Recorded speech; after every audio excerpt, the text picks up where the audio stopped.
Koiki Media, we're bringing the world closer to your doorstep.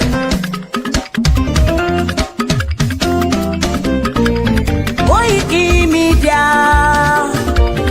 Koiki Media, Koiki Media, we bringing the world closer to your doorstep. Koiki Media, Koiki Media, Koiki Media, we bringing the world closer to your doorstep. Àwọn sọ́lára àgbà yìí dá, àwa ló láṣà àti èdè. Gbígbédè lárugẹ nílẹ̀ Oòduà o, àwa gangan ni bàbá. Koiki Media, Koiki Media, Koiki Media, we bringing the world closer to your doorstep. They never sabi wetin we carry for her. But we dey move closer before dem go sabi. I said they never know wetin we carry for body. But we dey move closer before dem go sabi. Ọ̀kín lọ lọ́jà ẹyẹ, kìnìún ló ló lajú. Ẹyẹ tó lórí kodò bí àdó ọ̀pọ̀ ìdílé lò. Ká ṣiṣẹ́ fún ilẹ̀ bàbá wa, ká ṣiṣẹ́ fún ìlú bàbá wa, ká jùmọ̀ sowọ́pọ̀ ká lè tó dúdú àga. Odùduwà kò bá lè gbé wá. Ọmọ Odùduwà ṣègìrì, ẹ dìde fún ẹ̀tọ́ adúláwọ̀, ká lè jọ jùmọ̀ gbé délẹ̀ ìlérí, káwa lè gba ògo ilẹ̀ wa, ká ṣiṣẹ́ ká lè jọ gbàdé, ká lè gbàdé adé adúláwọ̀, àwa ni mọ̀lẹ̀ tí yóò tàn káàkiri. Ọmọ Odùduwà ni wá. Koiki Media, àwa là ń gbé tó lárugẹ. Ètò tó pọ̀jù owó tí wàá máa ní. Kásá ẹgbẹ́ polówó ọjà wà kájé bùgbà yín jẹ. Ètò tó pọ̀jù owó tí wàá máa ní. À ń gbé tó lárugẹ, à ń gbàsà lárugẹ. Ètò tó pọ̀jù owó tí wàá máa ní. News and sports ẹ máa rí gbọ́. Ètò tó pọ̀jù owó tí wàá máa ní. Ọmọ Ìjẹ̀bú alárẹ̀ mi ló ní kí n máa ké tantan. Koiki Media ọ̀rọ̀ lágbájúmọ̀ mi o, máa bá ṣẹ̀rẹ̀ lọ o. Ọmọ Yorùbá nìyẹn, ọmọ Yorùbá tata o. À ń gbádùn rẹ, ọmọ Ìjẹ̀bú alárẹ̀ mi, ṣẹ́yìn lọ máa fi dìbò tẹ̀ mọ́lẹ̀ o. Ẹ̀yin lọ́mọ onígbò máa ń dé mádémádé, ẹ̀yin lọ́mọ onígbò máa wọ̀ o. Igbó máa wọ̀ kájòjì ò gbọ́dọ̀ wọ, àjòjì tó bá wọ bẹ̀ á tẹ̀lé ní ẹbọra. Ẹ̀yin lọ máa náwó kóyìnbó tó dé, ìgbà tó yìnbó dé o, owó náà dẹ́ tún pọ̀ sí o. Koiki Media ṣàwa ní bàbá. Koiki Media àwọn ní bàbá. Koiki Media àwọn ní bàbá. Àdáńtọ́ àtúnpèrègèdè. Koiki Media àwọn ní bàbá. Àwa là ń gbé tò lárugẹ, jẹ́ ká jọ gbọ́ o. Koiki Media àwọn ní bàbá. Àtúnjà fẹ́tọ̀ ilẹ̀ wa, fẹ́tọ̀ ilẹ̀ Yorùbá. Koiki Media àwọn ní bàbá. Ọmọ Oòduà ni wá o, tọkàntọkàn. Koiki Media àwọn ní bàbá. Ikú tó ṣe bí lébi òsì, àdìmú bàbá iyọ̀. Koiki Media àwọn ní bàbá. We bring you work closer to your doorstep. Koiki Media àwọn ní bàbá. Afẹ́fẹ́ tó ń fẹ́ òòdùn kan ní oko lára ni. Koiki Media àwọn ní bàbá. Àpèrègèdè Olódùmarè ló fún wa ṣe. Koiki Media àwọn ní bàbá. Gbogbo ayé ẹ gbọ́, àwa ní bàbá o. Koiki Media àwọn ní bàbá. Ẹ máa bọ̀ wá ẹgbẹ́ polówó ọjà yín wá o. Koiki Media àwọn ní bàbá. Odùduwà lágbédá ní, òtítọ́ lágbédá ní. Koiki Media àwọn ní bàbá. A kì í sọ̀dálẹ̀, a kì í sódì kẹta. Koiki Media àwọn ní bàbá. Àdúró tán, a tún pèrègèdè. Koiki Media àwọn ní bàbá. Koiki Media, we bring you work closer to your doorstep. Koiki Media is around. To give us latest. Is around. To give us latest. Ladies and gentlemen, ẹ mú kalẹ̀ sílẹ̀, ẹ tẹ́tí ẹ gbọ́ ètò tó kojú gbogbo. ladies and gentlemen, ẹ mú kalẹ̀ sílẹ̀, ẹ tẹ́tí ẹ gbọ́ ètò tó kojú gbogbo. Koiki Media is around. To give us latest. Koiki Media.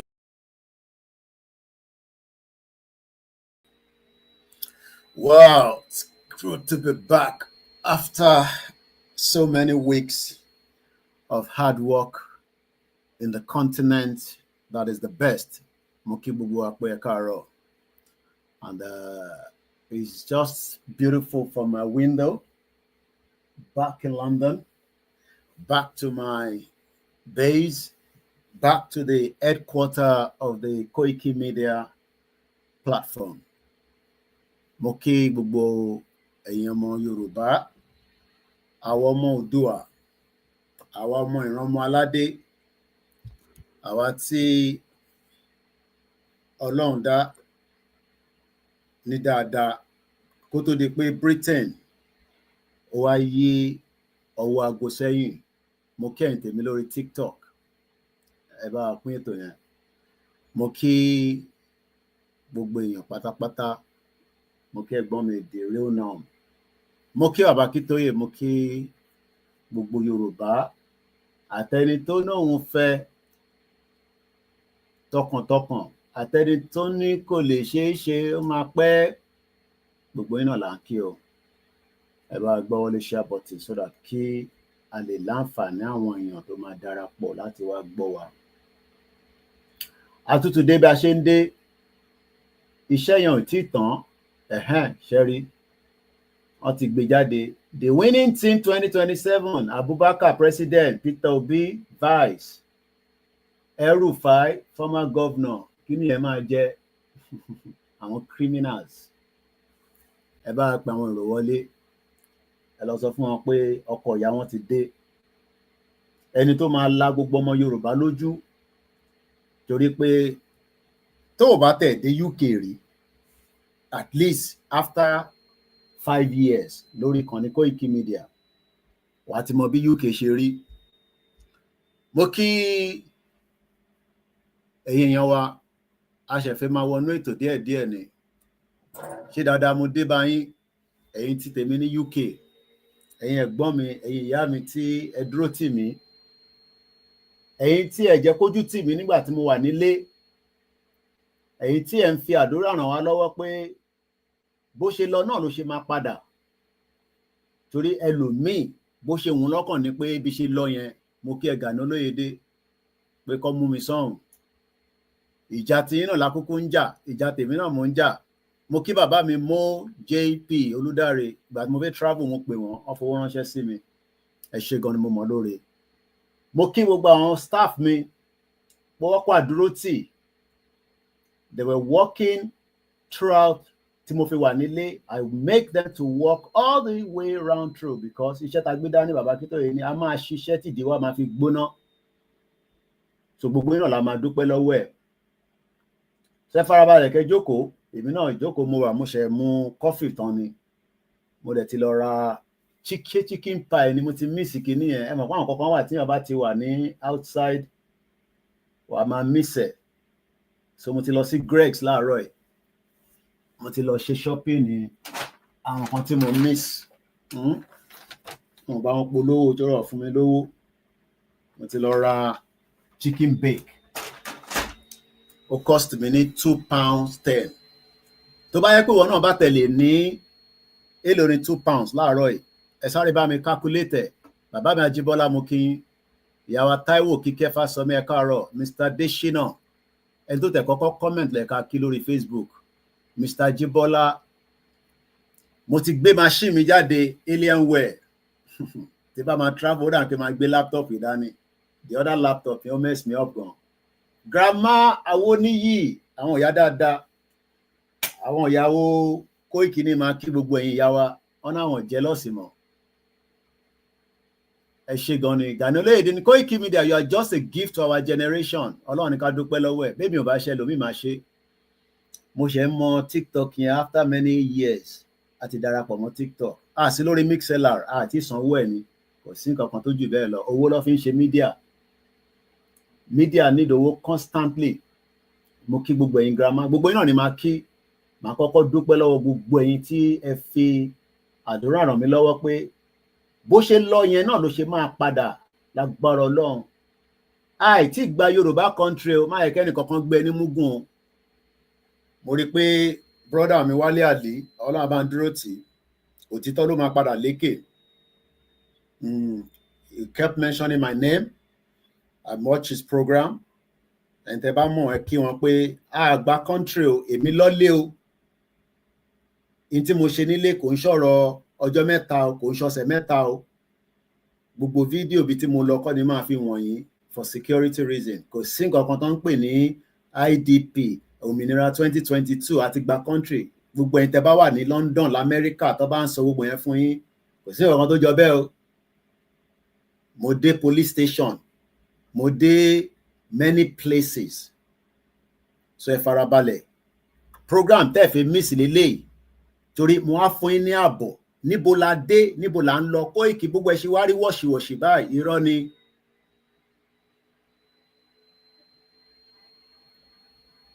Lateef Ọládẹ̀jọ Adéjùwọ̀n died in Ibadan last year.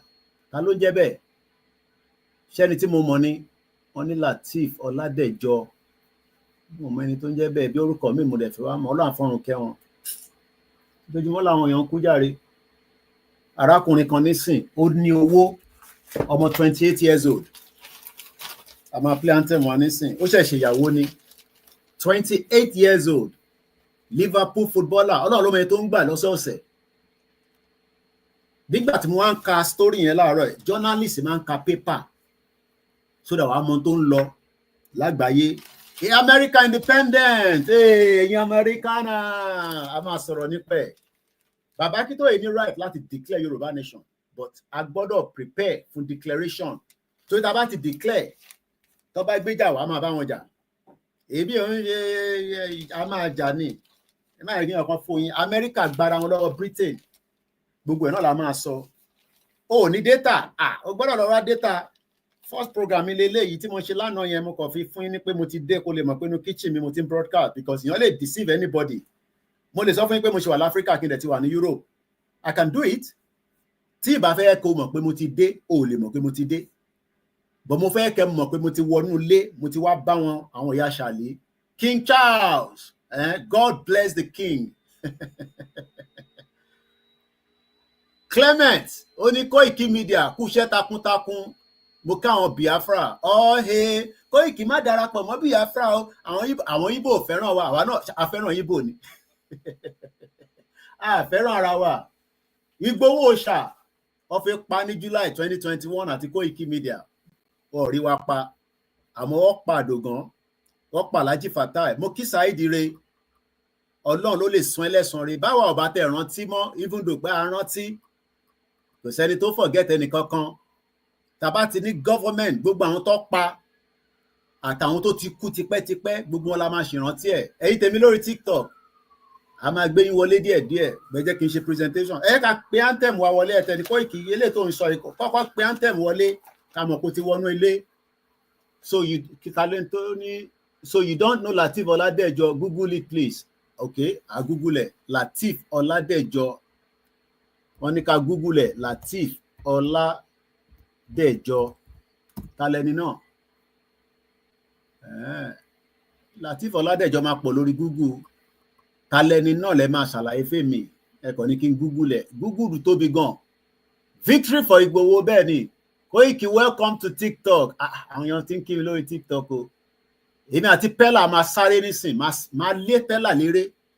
Gbogbo wọn fi sọ̀rọ̀. Ìṣòro òun jáwó lórí TikTok. Ó ní kó má bà TikTok jẹ́ fóun. Àbí bẹ́ẹ̀ kọ́. Gbogbo ẹ̀ la máa ṣàlàyé. So ẹ jẹ́ kí n sáré gbé anthem mi wọlé. Káwa ti gbé anthem wọlé, àwa bẹ̀rẹ̀. Ẹ̀yin torí TikTok, mo kí ẹ ṣe gan ni. Ṣé jẹ́ ká gbé anthem wọlé. Ẹ má worry nípa ilé. refresher ni n tán pè ní refresher nìyẹn. Mo kí gbogbo èèyàn wa Barika Jimoh, má jàjẹ́ ẹ̀sìn o, má jàjẹ́ ẹ̀sìn, má báyàn kankan jà pé Muslim ni ẹ́, Christian ni ẹ́, ẹ má jàjẹ́ ẹ̀sìn. Freedom yẹn ni ká dúró lé lórí. Freedom yẹn ni ká dúró lé lórí. Ẹ má yẹ káwọn olóṣèlú divide wa. A fẹ́ gúgúrú àtẹ̀pàtàn fún wa mọ́. Àwa náà fẹ́ ra Lamborghini, a fẹ́ lówó lọ́wọ́, a fẹ́ máa tọrọ owó lọ́wọ́ anybody lórí social media, a fẹ́ máa send the OP account wa kẹ́ bá mi fowó sínú ẹ̀. Èwo lélẹ̀ tó ń send the request, ta ló mú ẹ̀rí ọmọ Muhammed mú ẹ̀rí.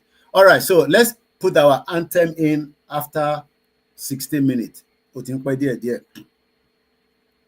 Bó bá nífẹ̀ẹ́ Yorùbá nation, ṣáà gbọ́ wọlé share button. Lọ́pọ̀ àwọn èèyàn wọlé o. Gbogbo platform mi pátá ni mo ti lock in.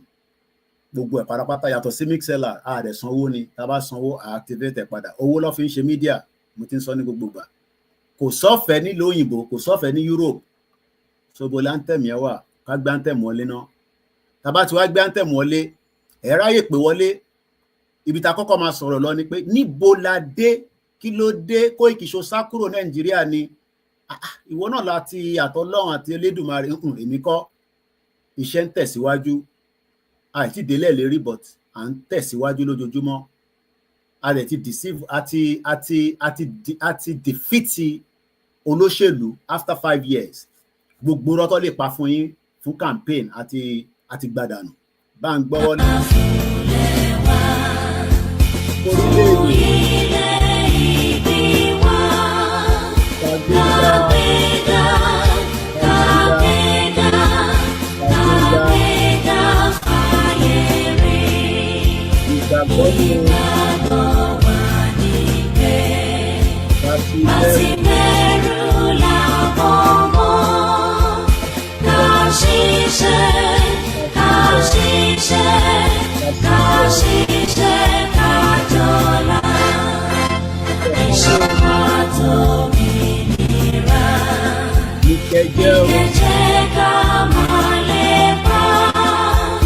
Tẹ̀síwájú ọmọ ire àtòhun tó dára.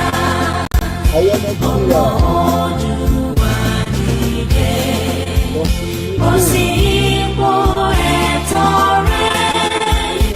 Ìwọ ni ìmọ́lẹ̀ gbogbo adúláwọ̀.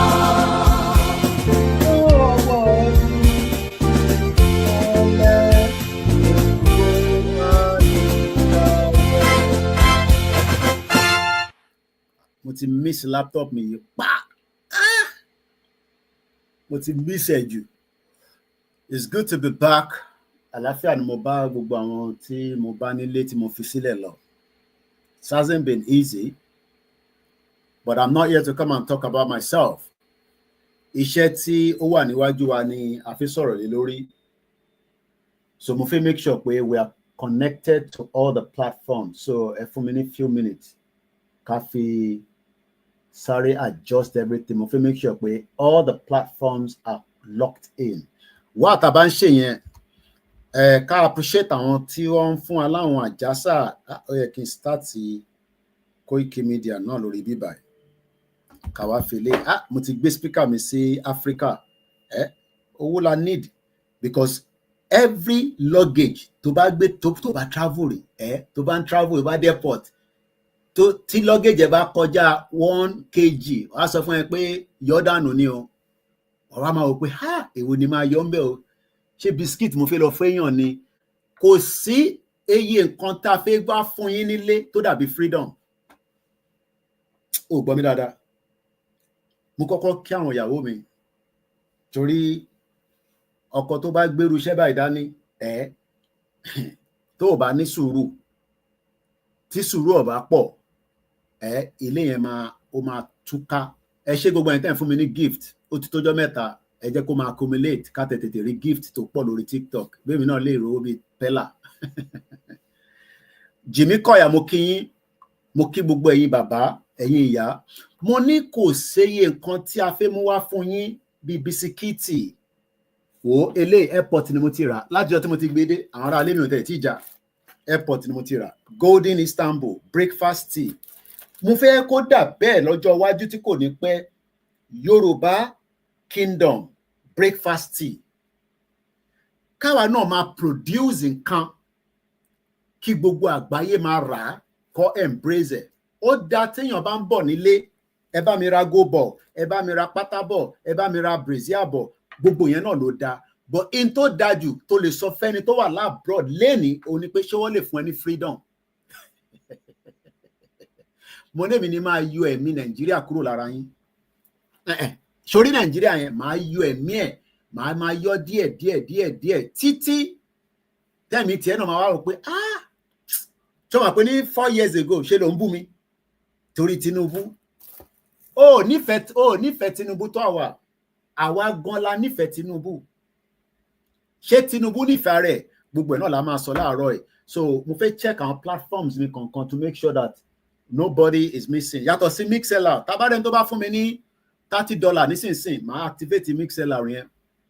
But tá a bá ti rí owó yẹn, ìjọ ti bá rówó, màá ra Mixlr yẹn. Kò ń ṣọ̀fẹ́. Mo sọ fún yín pé gbogbo kinní yẹn, you pay for it. Kò sí ọ̀fẹ́ nílùú òyìnbó. English people, white people, they don't give anything for free. But tá a bá rí owó, how do we want to activate? So mo kàn fẹ́ fi wọ̀nyí tẹ́ wà lórí software kẹ́ lè rí. Torí tá bá dúró sí bíbà tá a ní ẹ ràn wá lọ́wọ́, ẹ fún wa ní support, kí ló fẹ́ fowó ṣe? Aláìmọ̀kan la máa béèrè. Ṣẹ́yìn náà ti rí kí ló sọ síbẹ̀ yẹn? Wọ́n ní arákùnrin ò sanwó, tó bá sanwó a lè fún ẹ. Owó la máa fi activate. Tẹ́ bá ti send owó sínú PayPal mi nísìn, $30 yẹn bí £25. Lẹ́sẹ̀kẹsẹ̀ máa sanwó àwọn tó yẹ kó gbọ́ lórí Mixlr. Bó jẹ́ yàn mẹ́ta náà ló bá ń gbọ́ níbẹ̀. Kò sí ọ̀fẹ́ nílùú òyìnbó. Ìyẹn la ṣe ń sọ pé freedom náà kò ń ṣe tó máa lọ rà ní mọ́ṣáláṣí Jímọ̀. Kò ń ṣe tó kàn máa wọnú ẹgbẹ́jú ẹlẹ́gba ní tẹ́jú oṣó, wà ní kó fún ẹ ní freedom ó fẹ́ rà. Ọ̀fẹ́ kọ́ ni, òun lè ń rí lórí screen yẹn. Kí ló sọ síbẹ̀? Wọ́n ní arákùnrin $30 payment to your Mixlr was unsuccessful. Kò sówó níbẹ̀ ni. Tówó bá wà níbẹ̀ wá rí yọ. Àwọn chọ́ọ̀chì ń lò. At least mo mọ̀ pé bàbá wa Táíwò Òjó àwọn náà máa ń lo Mixlr. Mo mọ̀ pé Pastor Jerry náà máa lo Mixlr. Àwọn rí owó láti fi activate. Àwọn èèyàn ń dáwó síbẹ̀. But tá bá ní káwọn èèyàn náà support the platform wa, ṣe lọ́ máa ń rò pé kí ló dé ta ní ìdówó. So bó ṣe rí nìyẹn. So tá bá rẹ tó bá tètè fún wa ní $30, kò bá jẹ́yàn mẹ́ta náà ni. A lè sanwó 1 year. A lè sanwó 1 year. So a ní máa ronú sí. But nígbà tá a bá rówó, a máa sanwó íńtánẹ́ẹ̀tì wa. A máa sanwó ìgbà tí máa dé wọ́n ti já fóònù mi. Kò sọ UK kí ló kàn ẹ́ pé ó lọ ṣe Yorùbá nation. Wọ́n expect pé kí n lọ ṣiṣẹ́ kí n máa fi sanwó bíìlì mi. Wọ́n ti já fóònù mi nígbà tí máa dé. Mo ti bá jáde nísìn. Live tí mo ń ṣe níta, fóònù mi ni mo fi ń ṣe hotspot. Main phone mi gangan tí ó jẹ́ secure line mi, wọ́n ti disconnected. Wọ́n ní mo jẹ́ 84 pounds. So this is why we are saying media kò sárúgbó ń Ghana, kò ṣọ̀fẹ́. In God I trust. Ṣe rí gbogbo ẹ̀yin oní ọmọ ní dúpọ̀ ní tìrì. Kò sí nǹkan kan tó ń pè ní Yorùbá country o. Èmi délé o. Mo káàkiri, mo lọ different places. So tó bá ṣì wà lábroad tó ń sọ fún ẹ pé a ti gba country, forget gbogbo nonsense yẹn. Kò sí nǹkan kan tó jọ bẹ́ẹ̀. Gbogbo ibi tí mo lọ, ẹlòmíì ò tẹ́ mọ̀ pé ẹni tó ń pè ní Koiki Media lélẹ̀. Màá lọ dọ́gbọ́n béèrè ọ̀rọ̀ lọ́wọ́ wọn. Ṣé ti wà ní Yorùbá country? Àwọn kò máa ń gbọ́ Ìgbòho àti Bàbá Kítóyè, àgbọ́pá ti gba country. So báwo lèèyàn ṣe wà lábroad tó ń sọ fún ẹ pé ó ti gba country? Ó dẹ̀ lọ confirm ẹ̀ nínú ilé. Ẹ lọ confirm ẹ̀ náà. So mo kí gbogbo wa lẹ́ẹ̀kan sí and welcome back to the program. So ní mo fẹ́ play nǹkan kan. Ẹ jẹ́ kí n sáré play yẹn ká fi adjust gbogbo platforms wa. Ẹ bá mi gbọ́ wọlé share button tí yóò ní bàjẹ́. Mr. Olú Adébánjọ, mo kí yín o. Mo mọ̀ bí a comment yín wá sórí thread. Mo rí níbí báyìí, so mo mọ̀ why. Mr. Timmy Titus, ó dàbí ẹja Titus, ẹ ṣé gan ni. Mr. Taiwo Ọlárewájú mo kí yín ẹ káàbọ̀. Ẹlòmíì ò mọ̀ ká wà live torí pé social media plan B mo kí ẹ má bínú ẹ̀yin tẹ́ ẹ̀ sí lórí Mixlr àìtí sanwó ni a jẹ gbèsè lórí ẹ̀ ni and I have a lot of bills and bills pile up ni tó bá travel kò mí ni wàá wá bá bílẹ̀ house water rent gbogbo ẹ̀ ó pile up nígbà tí mo dé báyìí ìyàwó mi kó gbogbo lẹ́tà lé mi lọ́wọ́ ni kó yá ìwọ ní ó ṣe Yorùbá nation ó yá gbà èwo la máa yanjú nú ẹ̀ ṣówó ilé ló máa kọ́kọ́ san ni àbí àsanwó ná àsanwó gas tí school bá jọ̀fẹ́ àwọn ọmọ ẹ máa ra uniform so ẹ bá mi gbọ́ lè share button ṣe jẹ́ ká kọ́ appreciate brother mi kan ló send àwọn track yìí sí mi pé Mr. Koiki èmi ò ní nǹkan tèmi lè fún yín but n ta lè fún yín ni ó tẹ̀ dárúkọ Dúpọ̀ Onítìrì nínú kan nú àwọn orin yẹn kò mátà gbogbo ala ti mọ̀ pé Dúpọ̀ Onítìrì 419 ni àtẹ̀dúpẹ́ pé brother mi Wálé Àlí mo kí yín dáadáa pé akọni ọkùnrin ni yín you stand for the truth kò sí gbogbo èèyàn ló fẹ́ kí Yorùbá nation wáyé but a lè fi rọ́gbà pé a máa fi rọ́gbà Yorùbá country yẹn irọ́ ní nǹkan yẹn lè work out ó bẹ́tà káwọn èèyàn wà wé ẹ̀ pé ìrìn àjò yìí sì ń tẹ̀síwájú àìtí débẹ̀ just like bí bàbá Akíntóyè ṣe ń sọ fún wa àti YSDM àti gbogbo groups tó ń ṣiṣẹ́ ẹ ṣé gan ni gbogbo ẹni tẹ́ ń fún mi ní ṣé kinní lẹ́ ń pè gift lórí TikTok but káwá máa parọ́ àti declare àti ṣe declaration gbogbo yẹn rọ́ ni o fàbú ni o nígbà tí Amẹ́ríkà ṣe declaration tiwọn gbogbo wa la mọ̀ bó ṣe rí o àwọn kan tẹ ní bàbá Akíntóyè lè declare àti declare lẹ́ẹ̀kan àní kò sí nǹkan tó ń jẹ́ Yorùbá country mo sọ fún yín pé journalist lèmi ó yẹ nísìn èmi ò ń ṣe blogger kódà wọ́n ti send the new badge mi torí ẹlòmíì lé ní eléyìí ti expire bẹ́ẹ̀ ni June 2025 ó ti expire but new card mi ti dé new press card mi kò ń ṣe Nigerian Union of Journalists lélẹ́yìí o National Union of Journalists ti United Kingdom so media gidi ni mí mo sọ fún yín pé mo pe àwọn media mi gbogbo àgbáyé tájọ máa ń ṣe meeting mo ní mo gbọ́ pé wọ́n náà ti gba Yorùbá nation country wọ́n ní kí n fáwọn ní few days nígbà tó padà wá wọ́n ní bo ni mo ti gbọ́ ọ̀rọ̀ yẹn mo náà ní kí n lọ Google ẹ̀ ìkan wá wò mí ó ní how long have you say you have been a journalist mo ló ti pẹ́ díẹ̀ ó ní òun rò pé journalist ni mí ó ní nígbà tó sọ fẹ́ mi pa ti gba country yẹn ṣé kò èmi ò mọ bẹ́ẹ̀ mi ṣe lè check ẹ ni mo ní a ti check ẹ náà but àwọn èèyàn wá sọ pé mo ní pé àìtí cross post ṣẹjẹ sáré cross post sáwọn platforms wa tó kù màá dẹ̀ máa monitor screen mi mo kí gbogbo àwọn media wa pátá láyọ̀ nìkankan sílẹ̀ wọ́n wá sọ fún mi pé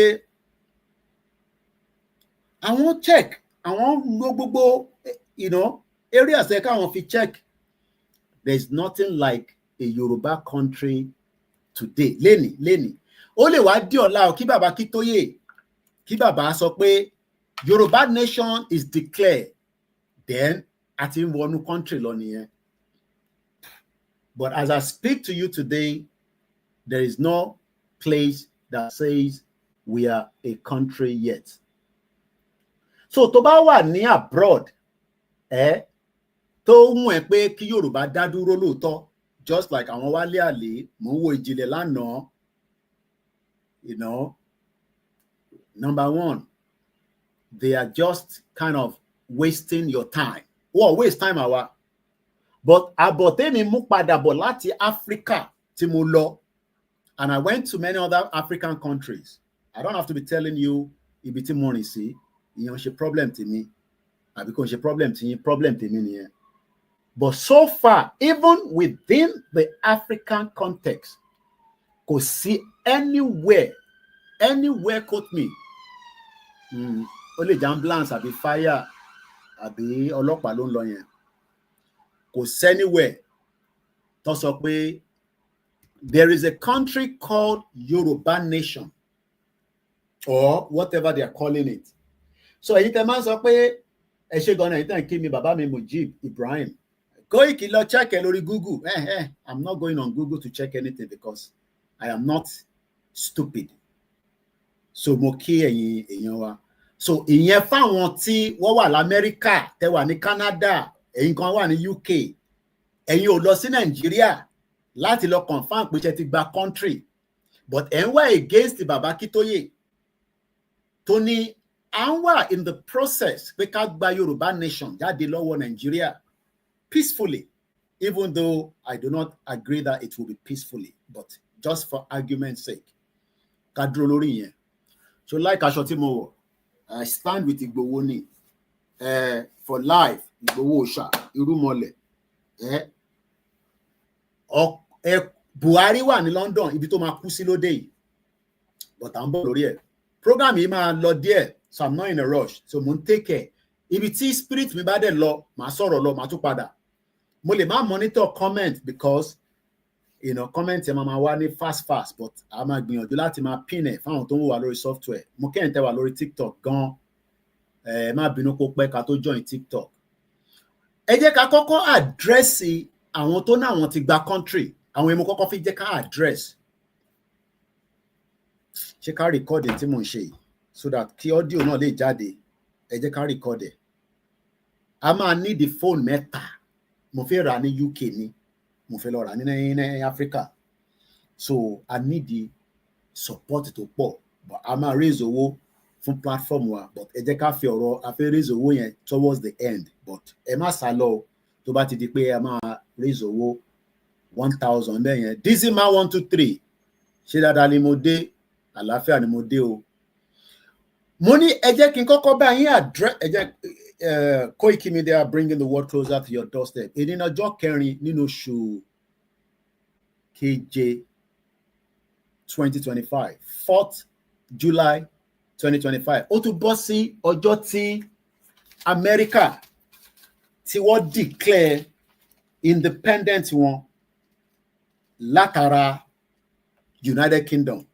According to the Metro newspaper ti tèmi, torí pé ẹ̀rí máa jẹ́ mi, Metro tèmi gbogbo ilẹ̀ ń wò nínú Metro yẹn wọ́n ní headline devastating tragedy, Diago Jota ọmọ 1996 ó ṣaláìsí ní 2025 at the age of 28. Àìmọye wọn tó ti kú náà bẹ́ẹ̀ ní Nàìjíríà tí kò sẹ́ni kankan tí ó rántí ẹ̀. But according to Today in History tó wà nínú paper tèmi, wọ́n jẹ́ kó yé wa pé 1776 o in tó ń wò níwájú mi, uncle mi tó fún mi kọ́lọ̀ bá ń fọ̀rún kẹ́ wọn, àwọn náà ti ṣaláìsí l'Amẹ́ríkà, kọ́lọ̀ ń dúró tí àwọn ìyàwó wọn àtàwọn ọmọ tó fi sílẹ̀. Bàbá dáadáa ni tó nífẹ̀ẹ́ Yorùbá gan, àwọn ló bá mi gbé wá. Wọ́n ní ní 1776 the American Declaration of Independence was adopted in Philadelphia. Lágbára ẹni tó láyé tó lọ́run, Bàbá Akíntóyè máa láti fún wa ní declaration before 2027. Ẹ bá mi ṣàmì ẹ̀. Ẹ bá mi ṣe àmì ẹ̀. A gbọ́dọ̀ máa rí àwọn kan tó máa wọlé tó jẹ́ pé ọmọ àlè ni wọ́n. So tá bá ti rí wọn bẹ́ẹ̀ yẹn, a máa yọ wọ́n kúrò lórí platform. Ẹ̀yẹn má wọrí, gbogbo ẹ̀ náà ni mo monitor. So tó bá ti wọlé bẹ́ẹ̀ yẹn, màá yọ wọ́n kúrò so that come and distract you. Bẹ́ẹ̀ ni welcome back to London. Ẹlòmíì inú wọn dé London rí, so ìtìjú pé kò dé London rí, kò mọ bí London ṣe rí, so jẹ́ lọ sí ló máa pa yín, ibẹ̀ kọ́ ni mo fẹ́ lọ. Ibi tí mo fẹ́ ká kọ́kọ́ rántí ni pé ẹ̀yin tí ẹ wà labroad, ẹ̀yin ni mo kọ́kọ́ fẹ́ address. Èmi ò mọ ibi tí brain yín tó wà, but in tí mo lè sọ fún yín ni pé èmi ò mo délé, mo lo weeks and weeks, kò síbi tí mo dé, but yíyan ń ṣe tí máa reveal nísìn nílẹ̀ Yorùbá, ẹ fìyẹn sílẹ̀. But tó bá ń sọ fún yín pé Dúpọ̀ Onítìrí ti gba country fún yín, ẹ tutù ẹ̀ dànù, kò sí nǹkan kan tó jọ. Ẹ gbọ́ mi dáadáa. Níbikíbi tẹ bá ń gbọ́ pé Dúpẹ́ Onítìrí ó ti wá gba Yorùbá country fún wa o, àti wá ní declaration o, mo ní ẹ tutù ẹ̀ dànù, kò sí nǹkan kan tó jọ. Mo débi tó yẹ ká tún béèrè, ẹlòmíì ò dá mi mọ̀, bẹ́ẹ̀ ṣe ń rí mi pé mo wà lórí social media, mo dáhùn ibì kan wọ́n tẹ mọ̀ pé mi ni mo dẹ̀ disguise. Lóòótọ́ mo èyí náà dé fìlà, mo wọ glasses, tó ẹlòmíì lè lọ mọ ojú mi pé pọ́pọ́ yìí rèé gbogbo bí tí mo fi mú fúnlẹ̀ sí nínú kódà mo tẹ̀ ń wá bí tí secretariat wọn wà pé káàtẹ̀ mọ bí tó ti operate ibi tí Yorùbá nation ti operate nílẹ̀ Yorùbá tí bá sọ fún yín pé ẹ lọ báyìí ẹ rí níbẹ̀ torí kò sí state kan ní ìpínlẹ̀ wa tí kò sọmọ Yorùbá nation tó sí níbẹ̀. So ẹ̀yin tẹ́ wà labroad ṣẹ́rẹ́ àwọn tó wà nílé á yún pé a ti gba country ó ń ṣe wọ́n lóòótọ́ àbí a fẹ́ gba country àbí a máa gbà á àbí wọ́n ti gbà á but kò sí ẹ̀rí kankan tó sọ pé wọ́n ti gba country. In Africa, in Europe, in the world irọ́ ló wà ń bẹ̀. Ẹni mi Koiki Media ni mo bá yín sọ̀rọ̀ nísìn ara àbọ̀ tí mo mú wá bá yín nìyẹn because mo gbọ́dọ̀ address àwọn yẹn ká tó lè máa wá ṣẹ̀ máa address going forward pẹ̀lú iṣẹ́ táwa ń bá lọ. And it's good that èmi àti àwọn tí wọ́n jẹ́ representative wọn lọ́hùn tó ń pè ní Dúpọ̀ ní Tiri Media èmi ò bá wọn jà but tí mo sọ fún wọn ni pé ní proof pé ti gba country mo wá dúpẹ́ pé ní ìjẹta kọ́ ni about in the last week ẹ jẹ́ sáré lọ síbẹ̀ Wálé Àlí wọ́n wà ní London níbí báyìí kọba Elédùmarè kó bá ń dúró ti bàdá yẹn a lè má align a lè má agree látara pé nígbà tí Dúpẹ́ dé ó mú gbogbo ẹ̀ ó dàrú ó sáré gbogbo wa báyìí ó mú orí gbogbo wa báyìí. He made a program mo wà lórí page wọn nísìnyí mo fẹ́ lọ mú program yẹn wá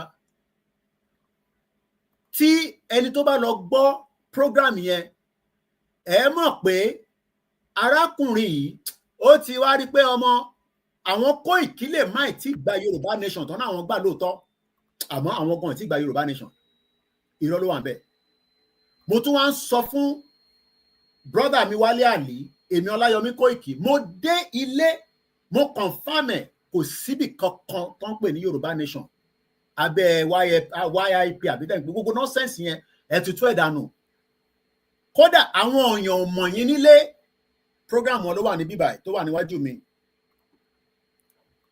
àwọn èèyàn ṣe kí ni wọ́n mọ̀ yín nílé níbi tẹ́mi sì dé bọ́ọ̀tẹ̀ mọ́ Koiki Media kò sẹ́ni tó mọ bàbá Akíntóyè as the official leader tó ń lead the movement. Mo dénú ọjà mo wọnú ọjà mo káàkiri mo fi mú fúnlẹ̀ mo béèrè bẹ́ẹ̀ tó fẹ́ èmi ó máa dá bẹ́ẹ̀ tó fẹ́ mo múra bí yín mo wọnú ọjà mo múra bí ẹ̀yin náà ṣe máa ń múra nílé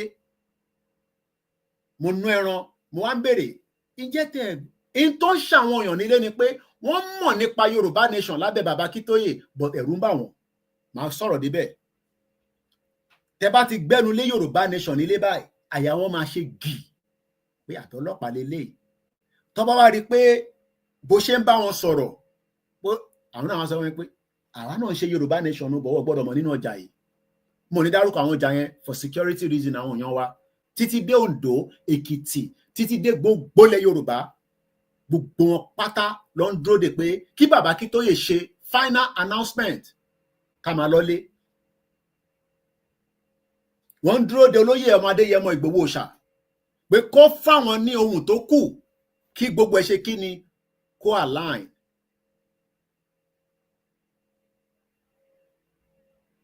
So mo tún sọ fẹ́yìn tẹ jẹ́ diaspora ẹ̀yin ní gangan wọn bá sọ̀rọ̀ ṣẹ́rójú Wálé Àlí bẹ́ẹ̀ ní play video yẹn bọ̀ mo kàn fi fún yín ní ojú ẹ̀ nínú ìbéèrè tí Wálé Àlí ń béèrè ni pé ìbéèrè ńlá rèé o ṣé a ti gba òmìnira ilẹ̀ Òòtù Ifẹ̀ àti ilẹ̀ Yorùbá BYIP.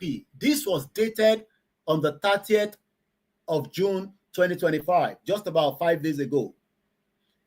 Brother mi Wálé Àlí ń béèrè pé ṣé a ti gba òmìnira èmi wọ́n ń dá wọn lóhùn lẹ́ni tí a jọ wà ní London kan London làwọn náà wà èmi ṣẹ̀ dé láti lé ní ẹ̀gbọ́n mi Wálé Àlí ẹ gbọ́ mi dáadáa kò síbi kankan tẹ́ ti gba òmìnira ẹ má lè wá jáde kẹ wá defend ẹ pé àìtí ìgbà ṣe rí ìbéèrè tẹ́ ń béèrè yẹn ẹ mú answer ilé òun ṣèjà you know the answer to the question ẹ̀yin ní kẹ́ padà wá ṣe àtúnṣe ní kẹ́ wá bá Yorùbá Nation bàbá Akíntóyè ṣe ẹ lè máa present program yín but ṣe rí ọ̀rọ̀ ẹ ṣì ń gbẹ́nu lé IYP yẹn gbogbo yẹn òtútù fẹ́ẹ̀ lẹ́ni kò sí kankan tó jọ anywhere in the world títí dé United Nations ó kù díẹ̀ United Nations yẹn mo ló kù díẹ̀ kò sí anywhere pé a ti gba Yorùbá Nation under IYP BYP irọ́ ló ń bẹ níbẹ̀ mo ní irọ́ ẹ dẹ̀ sọ̀rọ̀ débi pé ẹ ti wá agree pé lóòótọ́ Dúpẹ́ Onítìrí ń ṣiṣẹ́ fún Tinubu ni gbogbo ẹnu mo fi sọ nísìn àti mú confirmation ẹ má ẹ̀kẹ́ni kankan fúlù yín ṣe rí Tinubu yẹn bàbá kírímínà ayé àtọ̀run ni mo kí bàbá àṣà dáadáa mo gbọ́ program wọn lánàá tẹ bá ń wá màdàrú tó wà láyé yìí jù ẹ kọ́kọ́ dánwọ́ sí Tinubu má náà wá Satan tó bá ń wá ẹni tó jẹ́ jìbìtì tó múlẹ̀ Yorùbá tó fẹ́ dàrú tó ti dàrú níbi tó délé ní Tinubu ni kẹ́ mú Tinubu ni kò fún Ọọ̀ni of Ifẹ̀ láyé kó sún sókè gbogbo ẹni mo fi sọ Ọọ̀ni of Ifẹ̀ ò lè sọ̀rọ̀ jáde tán torí pé Tinubu ti lock wọn in ìyẹn à ń padà bọ̀ níbẹ̀ and the same goes to all other obas Ọọ̀ni ni máa kọ̀ dárúkọ àwọn tó kù mo ní others tí wọ́n bá disagree pẹ̀lú mi ẹni kọ́ jáde kọ́ wá dispute tí mò ń sọ yìí ẹni kọ́ jáde pé mo challenge gbogbo wọn láti ọba Ọọ̀ni of Ifẹ̀ kábíyèsí Ọ̀jájá the second títí dé gbogbo ọbalẹ̀ Yorùbá ẹni kí Tinubu tó bá ní ọwọ́ Tinubu nínú kọ́ jáde kọ́ defend Yorùbá Nation wọ́n lè defend ẹ̀ olóṣèlú ni gbogbo wọn ṣiṣẹ́ fún ẹni tó dẹ̀ ń ṣiṣẹ́ fún ni pé tó bá gbóhùn síta Tinubu máa ṣe kí ni a ṣe wọ́n mọ́ṣẹ́ but Tinubu ò lè ṣe wọ́n mọ́ṣẹ́ because orílẹ̀ ẹ̀rọ pé Yorùbá tèmi kò rí lè sound dáadáa báyìí ìjókòó tó jókòó sí yẹn wọ́n bí Tinubu mẹ́wàá dá tó bá pè nǹkan fún Tinubu báyìí àwọn ọ̀nùgbò lọ ni wọ́n ní rí mọ́ but àwọn ò fẹ́ ṣe yẹn ibi tí wọ́n ti fẹ́ ṣe yẹn ó kù sí wọn lọ́wọ́ àti Elédùmarè Ọlọ́run dẹ̀ máa ṣèdájọ́ fún gbogbo yín láìfẹ́ nìkankan sílẹ̀ tó bá jẹ́ pé irọ́ ni ọmọ Yorùbá ń pa pé ìyà ń jẹ wá pé identity wa tá à ń jà fún forget it mo sọ fún má stress ara lórí ọ̀rọ̀ Fúlàní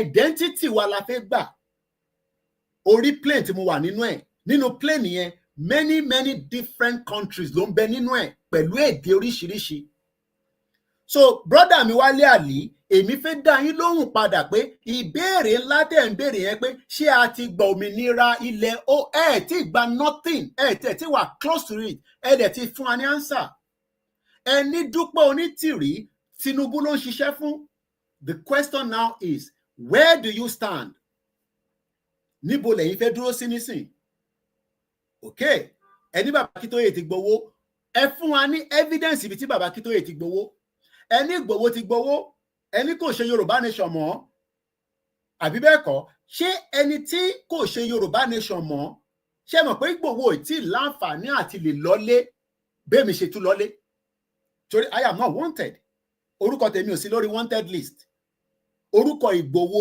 ọmọ Adéyẹmọ lẹ́ni tí mo bá yín sọ̀rọ̀ ní ọjọ́ 4 July kó má bàa di pé Yorùbá tèmi yẹn ẹ̀rìmà náà gbọ́ dáadáa èní ní July 4 aago 10 ó kọjá 15 minutes ní London nínú studio mi èmi ò wà wanted but Ìgbòho wà wanted kí ló dé tí a rí pé Ìgbòho ó ń ṣiṣẹ́ fún Tinubu kó dẹ̀ yọ wanted kó dẹ̀ máa lọ́lé ṣé yóò mọ̀ pé tí Ìgbòho bá ti di pé kò wà wanted mọ́ bẹ́ẹ̀ ṣe ń sọ pé ó ń ṣiṣẹ́ fún olóṣèlú abẹ́ Tinubu ló wà wọ́n ti fún lówó ṣé mọ̀ pé Ìgbòho ò ní lè sọ pé òun tún ń ṣe Yorùbá Nation mọ́ torí that will be the clause tí Tinubu máa gbé fún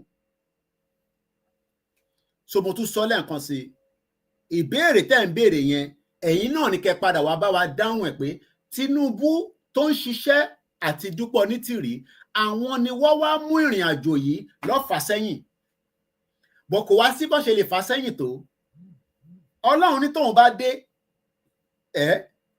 ẹ wo after how many years tí gbogbo yín tẹ campaign títí fún Dúpẹ́ Onítìrí after táwa sọ fún yín pé ẹ̀yin sọ pé ń support Dúpẹ́ Onítìrí mo ní táwa fún Dúpẹ́ Onítìrí ó gba more than ọmọ tó ń pè ní kéèyàn gba identification èèyàn pé a fẹ́ ṣe nǹkan kan à ń ṣe Yorùbá nation nu èmi fún Ṣọlá kò gbọdọ̀ kọ́ fún àtàwọn bẹ́ẹ̀ lọ ó gbà ní tó fi ṣe àmọ̀dọ́lá bí ẹ̀yin náà wá fún nítọ̀dọ̀ tí yín I don't know so ó bẹ́tà kí gbogbo àwa tí a ní làákàyè tí ìjìnlẹ̀ Marcus ò báyìí tí ní máa làákàyè kó jókòó sí Turkey nínú Turkey tó jókòó sí yẹn kó máa deceive ẹ̀yin èèyàn pé ẹ ti gba country.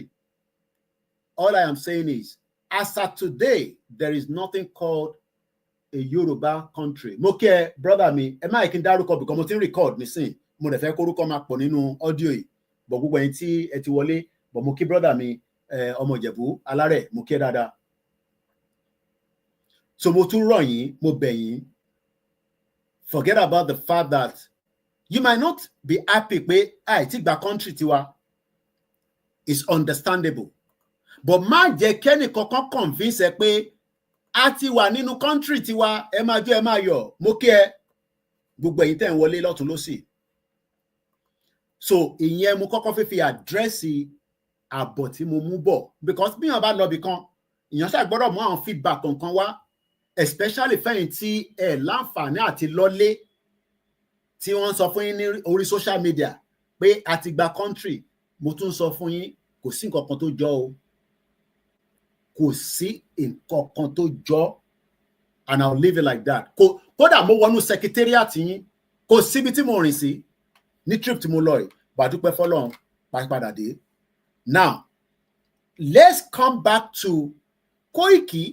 Ó dá níbo làwa náà dé àwa náà ṣàgbọ́dọ̀ wọn bí tá dé àbákan máa pariwo Yorùbá nation no going back Yorùbá nation for life níbo la dé lórí ìrìn àjò yìí wá bá wa sòtítọ́ torí a mọ̀ pé wọ́n súnmọ́ àwọn tó wà lẹ́yìn lóòótọ́ gbogbo nǹkan kọ́ la lè sọ fún social media for the purpose of security and I expect and respect that ní expect irú èmi tí mo jẹ́ one of the backbone of this movement kí wá jáde kí wá bẹ̀rẹ̀ sí sọ pàpàpàpà bẹ́ẹ̀ tó ṣẹ̀jẹ̀ fúra adìyẹ tán but I can give us the assurance that we are on the right track and the track tá wà lórí ẹ̀ has never been shifted until gbà tí Dúpẹ́ dé ló bẹ̀rẹ̀ sí shifted láwa rí pé eléyìí ara tètè ya já I cut the wings yẹn kúrò lóòótọ́ it had a big impact in the movement. Distrust olè mo ti rẹ́ni tó ti pè mí lólè lórí TikTok nísinsìnyí ẹ̀yẹ́ mọ̀ pé àwọn yẹn kò dé London rí ṣẹ́ni tó wà nínú abúlé ó fi compare mi tí mo gbé London for 27 years ó dé London rí but I'm not here to talk about myself. Níbo ni Yorùbá nation gangan dé Koiki? Bàbá Akíntóyè ní àwa elédè kan àwa ẹ̀yà kan àwa tá a ní ẹ̀ṣà ṣe culture a ní ẹ̀yà tiwa. Bàbá Akíntóyè sọ fún wa pé mo ti fi gbogbo àwọn tí máa fi ń charge fóònù mi sí Africa eléyìí dẹ̀ ti sọ fún mi pé ó ti weak so mo ní láti charge ẹ má bínú èèyàn wa ẹ máa ní láti ṣẹ̀rẹ́ ẹ̀ tẹ̀ ń wò mí lórí Instagram mo máa pa kámẹ́rà mi because kò síbi ṣe fẹ́ plug fóònù yìí gbogbo àwọn nǹkan tí máa fi ń ṣiṣẹ́ mo ti fi sílẹ̀ sí Africa because mo lè máa kó lọ back and forth tí bá ní láti rà mí so kámẹ́rà mi máa wà off ẹ̀kọ́ máa gbọ́ voice mi ni a ní láti charge fóònù yẹn ni so tó bá ti charge dáadáa àtàn kámẹ́rà yẹn padà tẹ bá fẹ́ rójú mi ẹ lọ sórí Ọláyọmí Koiki Instagram yẹn ṣì wà on àbí all other platform mo wà lórí TikTok náà Koiki Media. Mo ní níbo la wá dé because we need to know where we are. We are asking for Yoruba nation. We want Yoruba country. But where actually is this movement? Ṣé nínú rally tá a ṣe ní wọ̀ṣìwọ́ṣì according to some of you? Because ẹlòmíì rò pé wọ̀ṣìwọ́ṣì ni. Ẹlòmíì tẹ̀ rò pé báwo ló ṣe wá ń lọ báyìí? You know, the expectation is high and nothing has changed. The Good News Path to Prosperity, ORILEEDE YORUBA, by Professor Adebanji Akintoye.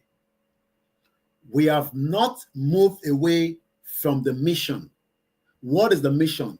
Yorùbá fẹ́ dá dúró látara pé a fẹ́ exit kúrò nínú Nàìjíríà. Ṣé rí ilẹ̀ tá ń pè ní Kwara, Kogi, Ondo, Ọ̀ṣun, Èkìtì, Ọ̀yọ́, Lagos, Ogun State títí àwọn kan tẹ̀ ní títí dé Edo, but ẹ jẹ́ ká sì lo èyí tí under the federal government, because wọ́n ka Edo as Yoruba land under the federal government structure, even though we know that it is part of us. But let's just stick to the ìpínlẹ̀ tí mo dárúkọ yẹn: Kwara, Kogi, Ondo, Ọ̀ṣun, Èkìtì, Ọ̀yọ́, Ògùn, Lagos. 8. Let's stick to that. Ilẹ̀, the ground, wherever the land is, àwa la nílẹ̀ yẹn. Ṣé rí orúkọ yẹn tó ń pè ní Nigeria? That name must be removed from our territory. Mo fẹ́ kó farabalẹ̀ kó gbọ́ bíbá dáadáa. Ìbíbá gangan ló wà very, very unique and important. You see that brand tó ń pè ní Nigeri must come off from Yoruba land. Àwa pè ní Yoruba nation. Àwọn kan ní Koiki I like Yoruba nation. Ká pè ní Oduduwa Republic, Yoruba kingdom. All that will be decided by we, the Yorubas. Kò ń ṣe àwa la máa decide. Yes, we will pull out of Nigeria. We will then decide the name. But for now, orúkọ tó wà níwájú ibi tí wọ́n ti gbé lọ láti UNPO ní láti many countries around the world where Yoruba has been established as people that wants to have their own independent country. We have been known as Yoruba nation. Under ìlànà la wà tẹ́lẹ̀, ìlànà ọmọ Oòduà, ìlànà ṣì exist, ìlànà tí kúrò níbẹ̀. Under Yoruba World Congress la wà tẹ́lẹ̀, it is no longer Yoruba World Congress anymore. It is now called the YSDM. YSDM stands for Yoruba Self-Determination Movement. Hear me again. YSDM stands for Yoruba Self-Determination Movement. But in 2019, when Yoruba World Congress was registered,